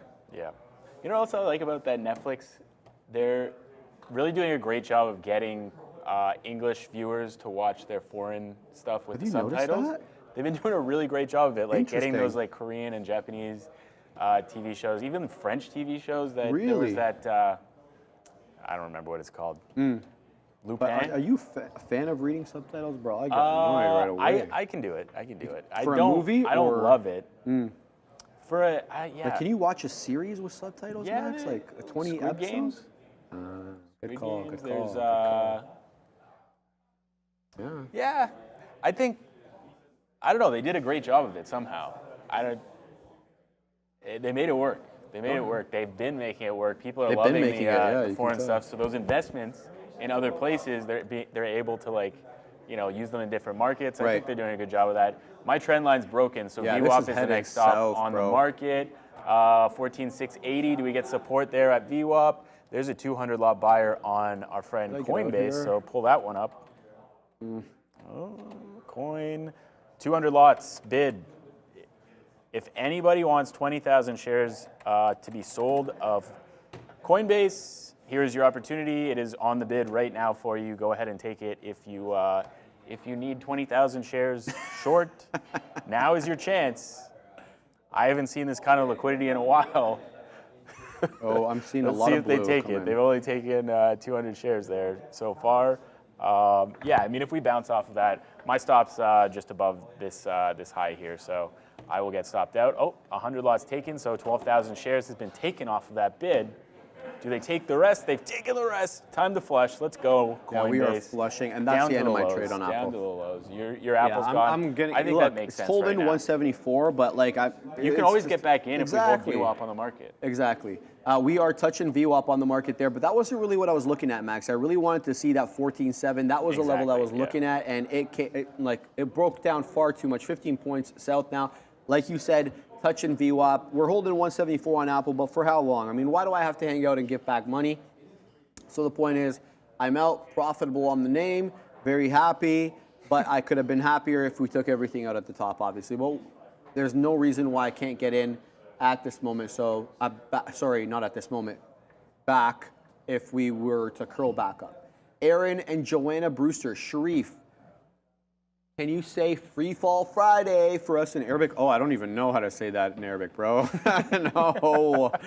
Goma is Friday in Arabic, but I don't know how to say free fall. You're asking too much. Come on. Free Fall Friday. Shout out to Prad. Hopefully we'll be seeing him soon. Yeah, he's coming today. I believe he's coming out to the bar for the retirement party this afternoon. Is that what you guys are calling it? It's Yeah. not retirement. He's moving. It's a retirement party. Is he not trading out there? That's it? Unconfirmed, but I believe Unconfirmed. no. I believe no. Okay. Maybe Okay. his own account. Yeah, well, 10 years is not a short time, so I 10 think years he'll be getting a the long itch. time as a trader. He'll be Yeah, getting the I itch. would put it at 2 months before he starts firing up that Exactly. account. That's probably good for the mental health, though. Oh, to yeah, shut for down a sure. little bit for, Yeah. I didn't touch the market when I was think that gone. he doesn't have any problems with the mental health and trading though. After all this time, Yeah, I would that's say actually a like good point. probably one of the more level-headed traders Oh yeah, out there. 100%. Very cool head. Max, we are in a Huadunk state. We broke VWAP 14.7, whatever you want to call it. We are headed south here on the NQ, and we are now negative again, 3/4 of a point to the I was going to say to the bad, but to the negative side here. Happy that I got out of my Apple trade, didn't overstay my welcome on this one. The chart and the future were screaming, get out, get out. Big chungas. NVIDIA. I love this guy's name, bro. NVIDIA looking like a reverse. Whatever, bro. Handle when zoomed out. You can figure that one out on your own.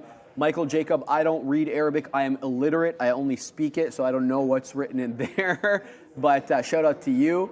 I'll have to copy and paste and translate that. Sharif could have said anything and no one would have known any better. That's true. What did I say? You could have said anything in Arabic and no one would know. Yeah.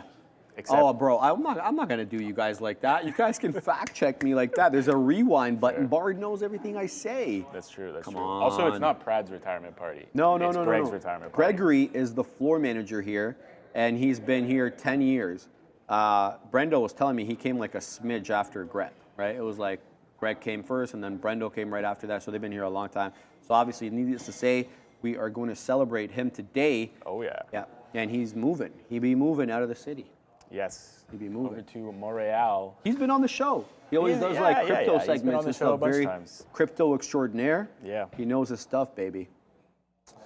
Yes, this Coinbase just double bottomed as the market's getting a bid. Is this kind of a fake out? I'm going to say yes. I'm still not taking profit on Coinbase. I'm waiting for low of day. I think we can get that. I'm looking at crypto. It kind of broke down about half an hour ago, or an hour ago from 26 basically. It was holding. Oh, I guess I'll just throw this this other chart up here. It is black. My apologies, but also interesting colors. It gives you different colors for crypto on this platform. But yeah, 26 broke down about an hour ago. Now we're kind of bidding up, so maybe that's why Coinbase is bidding up. Maybe a fail breakdown on BTC. I'm assuming that this is I've never actually used Bitcoin on this platform before, so I'm not sure if that's accurate, but I'm sure it is. What's the price? I see 25,805 on my platform. 797, so same deal. 7.4% south. ETH 1649, 4.92 south. They're both very negative on the day. Bitcoin 472 coins. ETH 2,150 coins. Look at the bamboozlement here, man. Okay, so 14.7 and 174 on Apple. 14.7 on the NQ, 174 on Apple, no longer correlated. I was correlating the two. I said you probably had to hold 14.7 for 174 to hold. Nuh-uh. Look at Apple pumping right back up, even though we're sub 14.7 here on the NQ. Apple's independently strong, it looks like, on the day. Any dips here below 174 are being bought up for the moment. 174.40 for the high, but we haven't made a higher high. Maybe I get long here on the break of the higher high. Would that be, I'm gonna have to think this one through, but this 174 is holding. I'm kind of sad I got out of the whole thing, but it did dip max into that 172.83. Apple is strong, bro. Here we go. Back into 174.30. Yeah, that's a nice little liquidity grab there below VWAP on the market. Do I punch out of Coinbase? No, I still like this if it holds the 50 here. So my stop's 51, 73.51. Go get it if you have to. There's some size on that 50, so I'm expecting to get stopped out of this. But that was the trade, and I'm not going to change the trade. Regardless, we were going for low of day, going for the 72.50 break. Is what it is if I get stopped out. If I don't, fantastic. But I'm totally expecting to get stopped out. Market really putting in a rebound, holding that 14.7, possibly showing its hand for the later power hour session. Unreal. Yeah, I mean look, this is looking like a fantastic breakdown. Breaks 14.7, breaks VWAP, breaks every moving average. So I think a lot of people are probably piling in short there, and then the market makers are saying, oh, wait a second. No. We want to collect our fees. We need more money. We're sending it back up. Oh, wow. Bye-bye Look at Apple, bro. Look at Apple, bro. Yeah, so they got everybody out, and then, there it goes. I think FOMOing back into a long right now, maybe not the way to go. That's not the right move. I don't think so. As I'm stopped out now through 73.50 on Coinbase. Damn, too bad on that one. Yeah, well, I guess like realistically could have just, given the quality of this breakdown, I guess I could have really sized into just the straight up breakdown there and then been taking profit into this, but I was thinking smaller size, wider stop, bigger move situation on that one. But I think in the future, when I see these breakdowns like this, I'm gonna go a little heavier in them because that's a banger. 4 hours that you're consolidating and then you break down from it. And you get 80 cents. I don't know if that's good on Coinbase, though. I don't think it is. Whatever. What else? What's JTAI. Somebody asked me about this. Let me pull this up over here. JTAI. So this is a SPAC, jet-powered charter booking platform available today on iOS App Store. Expected to release on the Android store in the coming weeks. Next iteration of the app, due September, is expected to integrate with Stripe for payments. Then you can read that on your own. It was halted. Is it still? Yeah. So this is halted at $4.75, and my tap is $6. How long has it been halted for? 3 minutes, I believe. No, that's incorrect. It's been halted for over 15 minutes. So I don't know when it's gonna open. When? Okay, so it's been halted multiple times earlier on as well. Can't really stay open. It's only done 72,500 shares. Yeah. The average is 400,000. So I don't want to be involved in that. No. 72,000 shares on a $4.75 stock. And no Good thank luck you. to you. You are, I mean, that's the entire notional volume on the day on that is exactly. $350,000. Yeah, that's not the look. But look, Yeah. you know, technically I wouldn't trade this stock, but if you are looking at it from a fundamentals perspective, you'll have to do a bit more research. It's kind of beyond the scope of the show here. What is this, New York? It's not. What the hell is this? JTAI? JTAI. Did I type this wrong? Yeah, I did. JTAI. It's on NASDAQ, bro. I mean, there is AI in the name, but we're about 5 months late on that one. I know, right? I love it. That was Oxbridge Acquisition. Oh, it's a SPAC, Max. Oxbridge Acquisition is a blank check company. All right, so we know that they're probably going to de-SPAC with this charter booking platform. Okay, jet.ai. This de-SPAC? I don't know if it de-SPAC. Okay, we have to look at the daily here. Give me a sec. let's look at something else while you're figuring that Okay, one so out. it did look like a you got it. de-SPAC here, Max. I don't know if it was August 1st, because then that's when the volume really starts to come in. Tag me in the chat if this one, what day this one de-SPAC'd. I can go back and look here on my blotter, but it only goes back to the August 14th, and it looks like it de-SPAC'd earlier in August. So not 100% sure on that one, guys. Where are we? Oh wow, the market's really picking up steam. Bro, can I find a long very somewhere? What am I frustrated gonna? here, man. Where can I go long? Apple trying to hold up the market independently. We're going to wet our beak here with another long on Apple, man. I feel like I'm chasing into a choppy market right now, and then August 7th buying in the Mr. Long middle. Shorts. Tesla actually almost got to my 214 price and did a failed breakdown. So that's where you want to be long, right here. 214.50 or 65, where you're consolidating there. You try to do the breakdown, can't do it. Now you can be long 50s if you want, 65s if you want, 85s if you prefer, and you're holding this one into this market move. That's where I would be long, but I am not. So I don't think that there's anything that's like, you know, AMD is still above that 105, so maybe AMD's a long, even though I wanted this one short. That 105 still holding, even as we did that whole move down on NASDAQ. What was the low there? 104.50 was the low on that AMD move. This candle right here, 48s, is all that it ended up getting to. So very, very strong on the day for AMD. For whatever reason, I'm not totally sure. NVIDIA's down 2%, AMD up 1% almost. You might be able to hear Sean in the background. The Katina man is doing he's recording doing a little promo. Yeah, he's doing a promo. So you know how the Katina man's lungs are. Dan Emmons, longs never broke the opening range all day. Also, when you short above the IB high, you are shorting into a wall of trapped shorters. That's where we're using it as resistance for a couple of hours. Good point, man. Absolutely, I do agree with that. But what a move down that I had to get out of that. I really shouldn't have, because it did not break my 173 3/4 stop that I had on Apple. I should have just let that one go. In any event, I am out, and I'm thinking about getting back in. I just don't want to get in near the highs, but I also don't want this market to retrace and break down below 14.7 again. So I think I might just stay put now. There's probably about 25 minutes left on the show. I'm already up on the day. Don't want to give back any money on this Apple trade. Several attempts and forays into Apple, all of which have been profitable, but all of which have been kind of incomplete, so to speak, because I had better trades on them than what I ended up getting out of it. So kind of frustrating, but we'll see what we get here. We'll see what we get here, Max.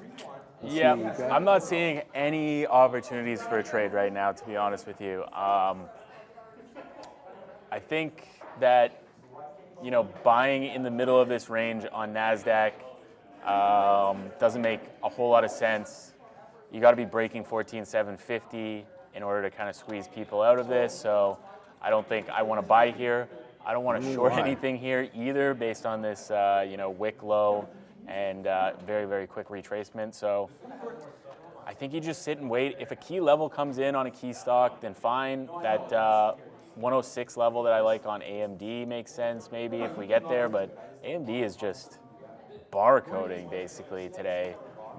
Not wanting to get anywhere near 104 and not having the juice to get through 105 truly based on really this weak market, I guess. Man, this Simply Financial, this is not an ad, but they're giving you 6 points on your money now on a savings account. 6 points on your money. The competition is in these saving accounts. Yeah, man, holy. A lot of them have like a $500,000 limit. Yeah, some of them will have 100. I've seen, Which, IBKR I mean, I'm not gives saying me that I have a $500,000 to throw into this, but if you were trying to manage your money that way and earn a 6% return. Why not? And you had like actual wealth, you couldn't really, I'm sure you could go elsewhere to get it, but. Sure, but nothing that secure. I mean, 6% is 6%. Yeah, GIC. Exactly. Yeah. No, this is savings. Oh, savings Literally account? a savings account. 6 my points God. on a savings account. But it That's is for crazy. a limited time, so I think they are giving it to you for like 6 months or something like that, and then you readjust based on the interest rate. But I want to say So one it's thing. guaranteed though at 6 For 6 months, yeah. Or 6% or 6? At 6 months Because I minimum. saw 6.6 out of somebody recently. GIC though. Or 6.5 GIC. This so you was got to lock savings it in. account, This yeah. is just, you just throw, and then you take it out after 6 months. Yeah, I If- was if the absolutely rate fine goes with down. that. IBKR has paid me 4 3/4 on my money right now. Really? Yeah. Interesting. Yeah, 4 3/4. What? Okay. Dan, higher rates allow banks. Of course, we know that. B banks again offering 6% yields to compete with 5.5 treasuries. Nature is healing. Well, that'd be nice for a change, right? Did you see Argentina went above 100% recently on the interest rates? What's the inflation rate? It's like hyperinflation. Gotta It was like be, Turkey last year. Yeah, right? exactly. Yeah. I know Argentina's having a bit of a problem time right now. They just elected some new guy who's apparently a total nut. Okay, tell us how you really feel. I don't know. Max. I said apparently that's what the bloggers are saying. I don't know. I didn't read into it. Yeah. I just look at the headlines, man. Let's get to HE here, Max, because people are saying it's going. So let's have a look at HE is HE. actually going. Yeah, look, I mean, it really hasn't broken out through the range. We talked about this earlier on, how it was doing the dance here with VWAP. This is the look on HE, but look. That was a nice 10 hold yesterday. It was a nice 13 hold today, too. Like, look at this. Nice 13 touch here. You're 37 cents in the money. But look, I mean, we're definitely still range bound. The top end is that 13.50. We wicked up to 13.69. But, you know, we haven't really broken out of that range. So to me, this is kind of hands off until we break it around. We were looking at the calls yesterday. Yep. And you said, I mean, this is a utility company. Yes, they're getting sued, but is it really going anywhere? Right. I believe the 1250, was it 1250 calls were going for like, no, it wouldn't have been 1250. 1350 calls maybe were going for like 30 cents. Interesting. And you get there in one day. Really? Literally? That's it's a good. That Not that I know how to play all these options. That's 3 to 1. Yeah, it is. In one day. Triple up your money. That's good money. That's good. Who's going to complain about that? Here we go again, down on Apple, rejecting that top. We made a newer high at that, I want to say 174.40-ish area, but the future not holding up, and we are back down into 14.7 again. Are we going to get bought up this time on 14.7? Because last time we broke 14.675. In fact, the low on my 5-minute candle there was 14.667. Then we bounced right back up into 14.723. Very choppy, very bamboozling. The levels that I'm earmarking are really not being respected, and you're having to, so I think I'm just going to stay clear of this one at the moment, but we are doing the dance here with 14.7 again, with a series of lower highs, to be fair. Bitcoin really also coming off the bottom here. This is a 30-minute chart. Yes. Wick down below 26, gets to 25. Nice double bottom. And right back up. I guess they saw that I was off the offer on Coinbase, so HE's they were pumping. clear to pump the Bitcoin market. Okay, so HE's moving. Let's go. Is it really moving? Yeah, it actually is going to break 1350. 1350 was the level we talked about. It's a New York name, I'm assuming, right? Yeah. Yeah, okay. 1350, a little bit of size there. High of day though, 13. Well, high of consolidation, 6.9, 1370. Yeah, high of day, 1370. 1370 break makes sense. You know, you collect a bunch of shorts down here. This thing is SSR, so you know people have been on the offer all day holding it down. If they can't hold it below 1370, I mean, you're probably seeing, I don't know, 14 at least. Maybe you're doing like a break and add and then bail out on 14 if that break fails. That's probably how I would execute it. It's the just volume's kind of light. That's the thing. Look, It's not it was that safe late for off this 13, stock, but though. that was it. I don't know. It's looking. I mean, it's looking good on the daily for the breakout kind of. Although that can't be. Yeah, yesterday's high of day was 1245, and then we hold that almost exactly. Oh my God, this got to be the missed trade of the day for me and Sharif. Look at this. 1245. Yesterday's. I'll bring the trade ideas chart because it's cleaner. Yesterday's high of day. 1245 right there. I love that. Today's You gotta low. love that. 1245. It's on SSR too, so they can't push down through that price. Exactly. So then you can execute on them not being able to push down. You get long 1250, 1255. That area, risking yeah. the low. Exactly. Tight risk. Boom. Dollar. It's a good move. That's trading. I don't know what we're doing over here. That's real trading. That's what we're doing. Damn. Holding 14.7 for now is the market.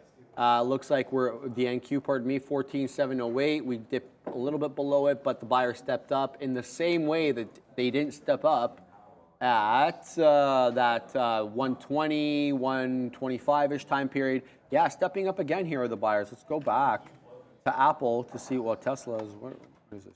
Apple really, you know, still in the very much within a range here. I'm going to say maybe we end up getting a 174 hold on the day, but I don't know if we get a breakout through that 174.5 like we've been looking for. Maybe not now, maybe during power hour with the big kahunas. But here we go. We're curling back up again. Still no higher high, unquestionably, though, on the NQ. So still definitely within the range. If we're bouncing off 14.7, so what if we're going to continue to dance between 14.750 and 14.7, right? If we're going to keep definitely in between that level, I mean, that's a whole bunch of chop. So that's not the trade that I want to look for here. It looks like your coin is back into that interesting level of 73.50-ish area. It's that VWAP. Yeah, that's. Does it reject this time? No, I mean, I don't know. I would say that that's a failed breakdown personally. Right. So I'm basically done with coin unless we reject 75 again today. But Okay. that would look pretty bullish, and the move that Bitcoin's putting in is pretty good. So I think the Coinbase short is dead today. You're dead to To me. be honest, I was also.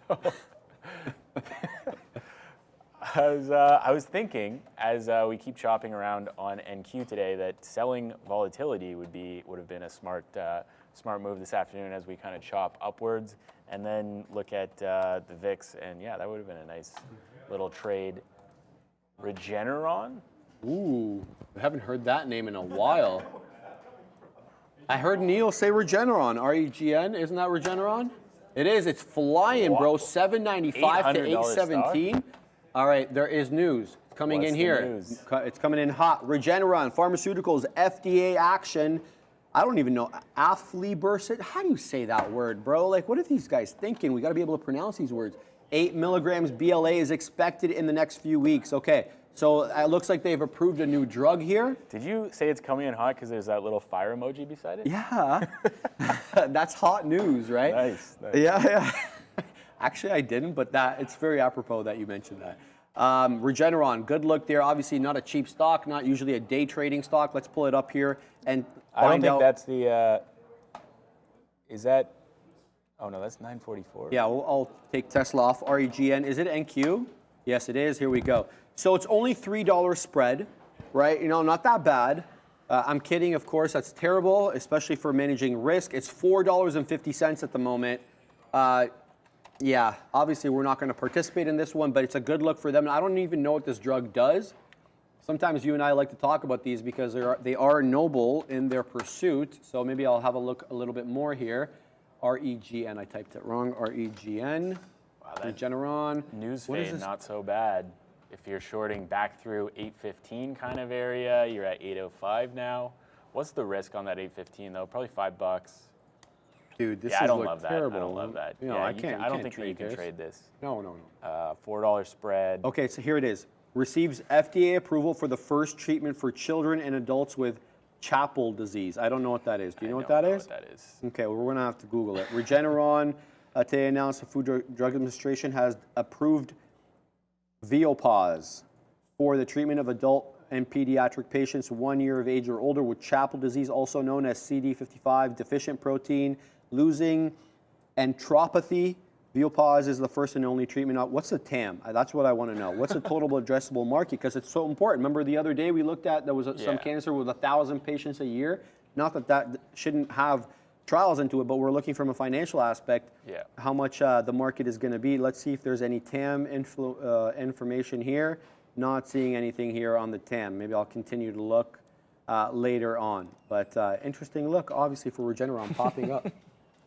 Jason says, oh my God, I just shorted and made money, but what a stupid trade to take.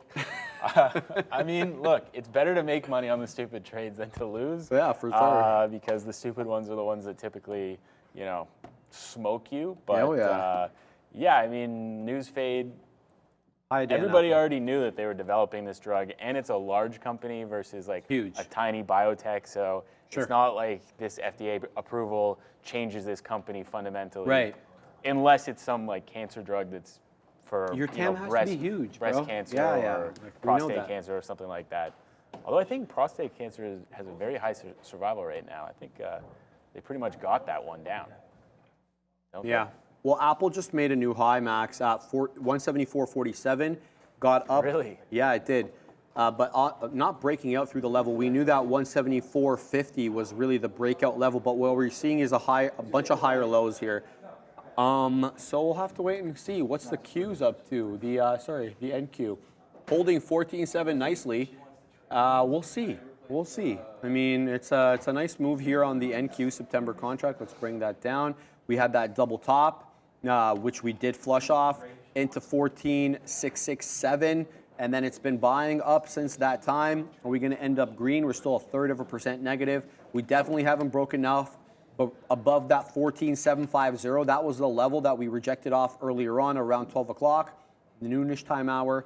And we didn't test it quite that high on the second top of the double top there. 14.747 was as good as we could do there, but we are moving up and making newer highs. So good look on the future so far. If you're printing on that, I'm very happy for you. Apple holding up here finally at 1/4 point. I added today, by the way, on the long term, 172. On the long term? Yeah. 170. Nice. That's a yeah. banger. Well, that's a 5 shares. I think, yeah. I mean, buying Apple on dips just makes sense. Apple's the big boy. Apple always seems to buy up the dips. We haven't seen that kind of a dip on Apple for quite some time, actually. I was looking at the daily chart yesterday. I think I was looking at it with Obi, and we were like, this is kind of crazy how much Apple's dipped versus what it always does is just grind to the upside. Like we haven't seen that level of dip since we were at 125. Right. So could be an absolute golden opportunity here to buy up some Apple. I'm looking at this Regeneron just for fun, really, but there's no way that I'm taking a trade on this. Like even if Come you on, take, Max. even if you take back to highs, 10 baby. shares, which is Let's our punch minimum in. size, you could lose $10. You could lose $100 like that. Not. What a move I mean, up. I don't want to lose $100. I just want to know what the reason TAM here. is. Somebody tell me the total addressable market. It makes a difference here. We're talking like a couple of hundred people or a couple of thousand people. It's not. Where are gonna we get... on the daily on this thing? Yeah, good question. Let me look here. We're not even breaking 825 too. Look at that peak at 825 to 835 here. 840 looking like a pretty solid level though. 838. I don't know. I don't know what. I want to know what chapel I don't know disease what you is, do with Max. We're this. gonna have to get into that one real quick here. Give me a sec. Yeah, you can't ask me. You can't just tell me stuff and not want me to inquire. The Katina man is like, worry about the markets, bro. But I can't. My mind market's wanders, putting bro. us to sleep here. Chapel disease. There we The go. last hour, I mean, everything's Here just it been is. in a consolidative range. I don't know what to It's do. a rare immune disease caused by mutations of the CD55 gene, resulting in overactivation of the complement system. I That didn't has understand not a thing. helped I didn't understand a thing. That is not Okay. giving us any No, insights whatsoever. no. Some kind of immune, but even, yeah, I don't It's know. gibberish, says the Fabian. Oh, it's not gibberish. Well, don't we know know. if it's It's, to gibberish. me, it's gibberish. I don't understand what's going on. We'll look into it later. Obviously, anything that cures anyone's ailment is noble, and we'll applaud it. But Absolutely. yeah. But we just want to know what the kind of the market is. But yeah, Regeneron head in here for 820 max, and the spread is tightening up. We were joking first that it was $4. Now it's like at $2, right? It was $4 or $5 at $2.50. But also, if you look at like the size, which I have highlighted, I highlight everything over 9 lots. Right. So if you actually wanted size, good call. although 1,000 shares of this is almost $1 million, so that's significant. Well, But, I'm like, seeing if hundreds you come wanted in here, bro. Any kind of size on this, you know, you're talking about Wow. 820 or 816, and now that 816 is gone. So liquidity at a premium certainly on this one. I think you're playing a little blind. There's some size on 818, so they're stepping up a little. This looks like it's going to break 820. Maybe you take an 820 break, looking for 825, and risking 816. I don't even like that. That doesn't make sense from a risk-reward perspective. So Cheat yeah, I code. just don't see it on this one. This is. I bought too much. Regeneron mid-July. So happy right now. Happy for you, brother. You Banger, print. yeah. Mid-July, Yeah. this was 700. Well, there you go. He's $120 in the money because we just went to 821.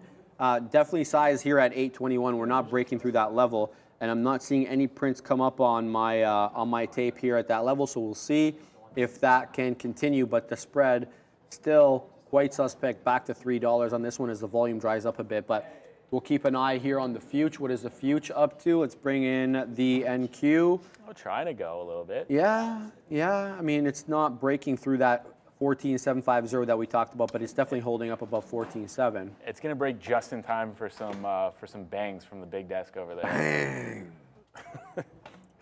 Yeah, I think 14,750 break is definitely something to keep an eye on to try to get along on a large cap. That makes sense to me. Maybe something like Tesla that's kind of consolidating at VWAP. You like to see these long consolidations, just like we saw on Coinbase. You want to see a long consolidation and then it break from that long consolidation. So 216, essentially the high of this consolidation on Tesla here. You break 14,750 at the same time as Tesla is breaking this 216, looking for high of day. I think that there's a decent amount of edge there potentially, as anyone who's in this consolidation for the past hour or so is likely stopping out above 216. Or maybe, you know, it is kind of trading down a little bit. Maybe you can catch a dip again at this 214 level. I just think if Tesla is going to dip again to 214 on a strong-ish market, I think it probably wants to break down. So maybe not the play. I think that breakout, though, of 216 on market strength makes some sense. To the downside, I still like that AMD short. I could theoretically still be short AMD at that 105 level if I'm looking for 104. You know, you're giving it 35 cents, but that's not really how I like to trade. As AMD kind of coming back up to 105.20, it really just does not want to make the move down or the move up. Just total flat top here. Only one wick above 105.25 here. I guess 2 wicks above 105.25. And then just reverses back down. So if you like the range play, AMD is your boy, I guess, today, because you're just getting, I guess, 35 cents back and forth, 104.85 up to 105.10. I guess you do that, you know, 10 times. That's $3.50 per share. That's pretty good, actually. That's better than most momentum trades on this name. No question about it. Yeah. Yeah, Regeneron right back down. So yeah, it was nice to look at. But HE coming into that level we talked about earlier, breaking now that 1350 level. That was an interesting one here. We got into 13. I know we topped out at 69. We talked about, but there we go, right back into that 60-ish level. We'll see if we get continuation on this one, but it's good. Off 12.75% on the day. This has been really beat up. In case you're wondering why, this is Hawaiian Electric. It is the, some people say are responsible for or partly responsible for the fires in Maui. There's a class action lawsuit against them at the moment. Obviously, it's been selling off quite aggressively since that time. Recovering today, as it did get a price target upgrade, not a price target upgrade, but it got an upgrade from, I'll tell you in 1 second, HE, Hawaiian Electric, where is it? Can't I see this? I like that play that you outlined yesterday on HE. Like, this thing came from $30. It's still a utility company. I see the case for going long. I mean, how big could this lawsuit be?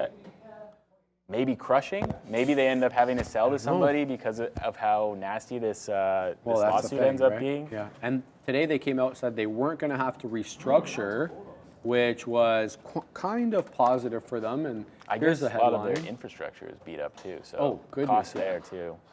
Here it is. Hawaiian Electric shares rise 10 point. This is in the pre-market, 0.8%. If the company says not looking to restructure, no details on that. We'll look for more. But I know for a fact that they were upgraded today because I put them on the upgrades board. Just don't remember by who. By who? You. No, that's not correct. Yeah, we'll see here. But in any event, good break through that level, Neil, and it gets into that 1362. We're still looking for that 69 break. That would be a high of day break. Tight spread on this one. Let's see where the size is at. Not really seeing too much size here on the book. There's random levels right in front of that 69. We have about 30 lots sitting at 68. Nothing really that big for a $13 name.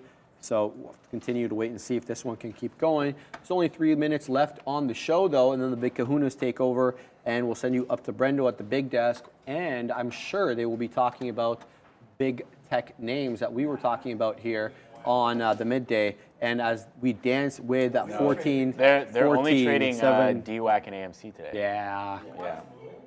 I don't think so. And Carvana. Carvana's moving a little bit. TTOO, actually, I was about to bring your attention to, is at high of day, up 20% on the day, 130 million shares. This can do a whole lot more volume than that. However, interesting action. This 58 level, potentially kind of a breakout level. I know that people in the chat absolutely love this name. So if you were buying the red line, the 50 period all day, you'd be printing on this one. I want to see them kind of really aggressively breaking out on volume, but the fact that the volume has stepped up the last hour or so and pushing to the upside, maybe this is a runner that we're trading into the close today. Where did it get to the other day? 80 cents? Jeez. Yeah. I mean, I think that was just pre-market, right? Or after hours, and absolutely quadunked off of that. But found support at 40 cents, which was a key level, and now we're trending up, so up 20% on the day. I think, you got to take out 58 or so, maybe 57 to really break out on this thing. All right, we're going to leave the show off with some soccer news. And I know the Katina man is going to like this.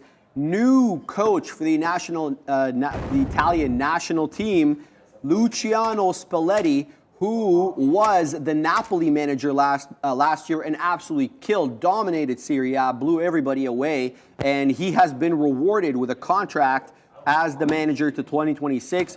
We'll see what they bring in the Euros next year because the Euros are on. I think Italy is involved in the Euros, and hang out until then. Until then, Max and I will see you on Monday, same bat time, same bat channel. Brendo's at the big desk.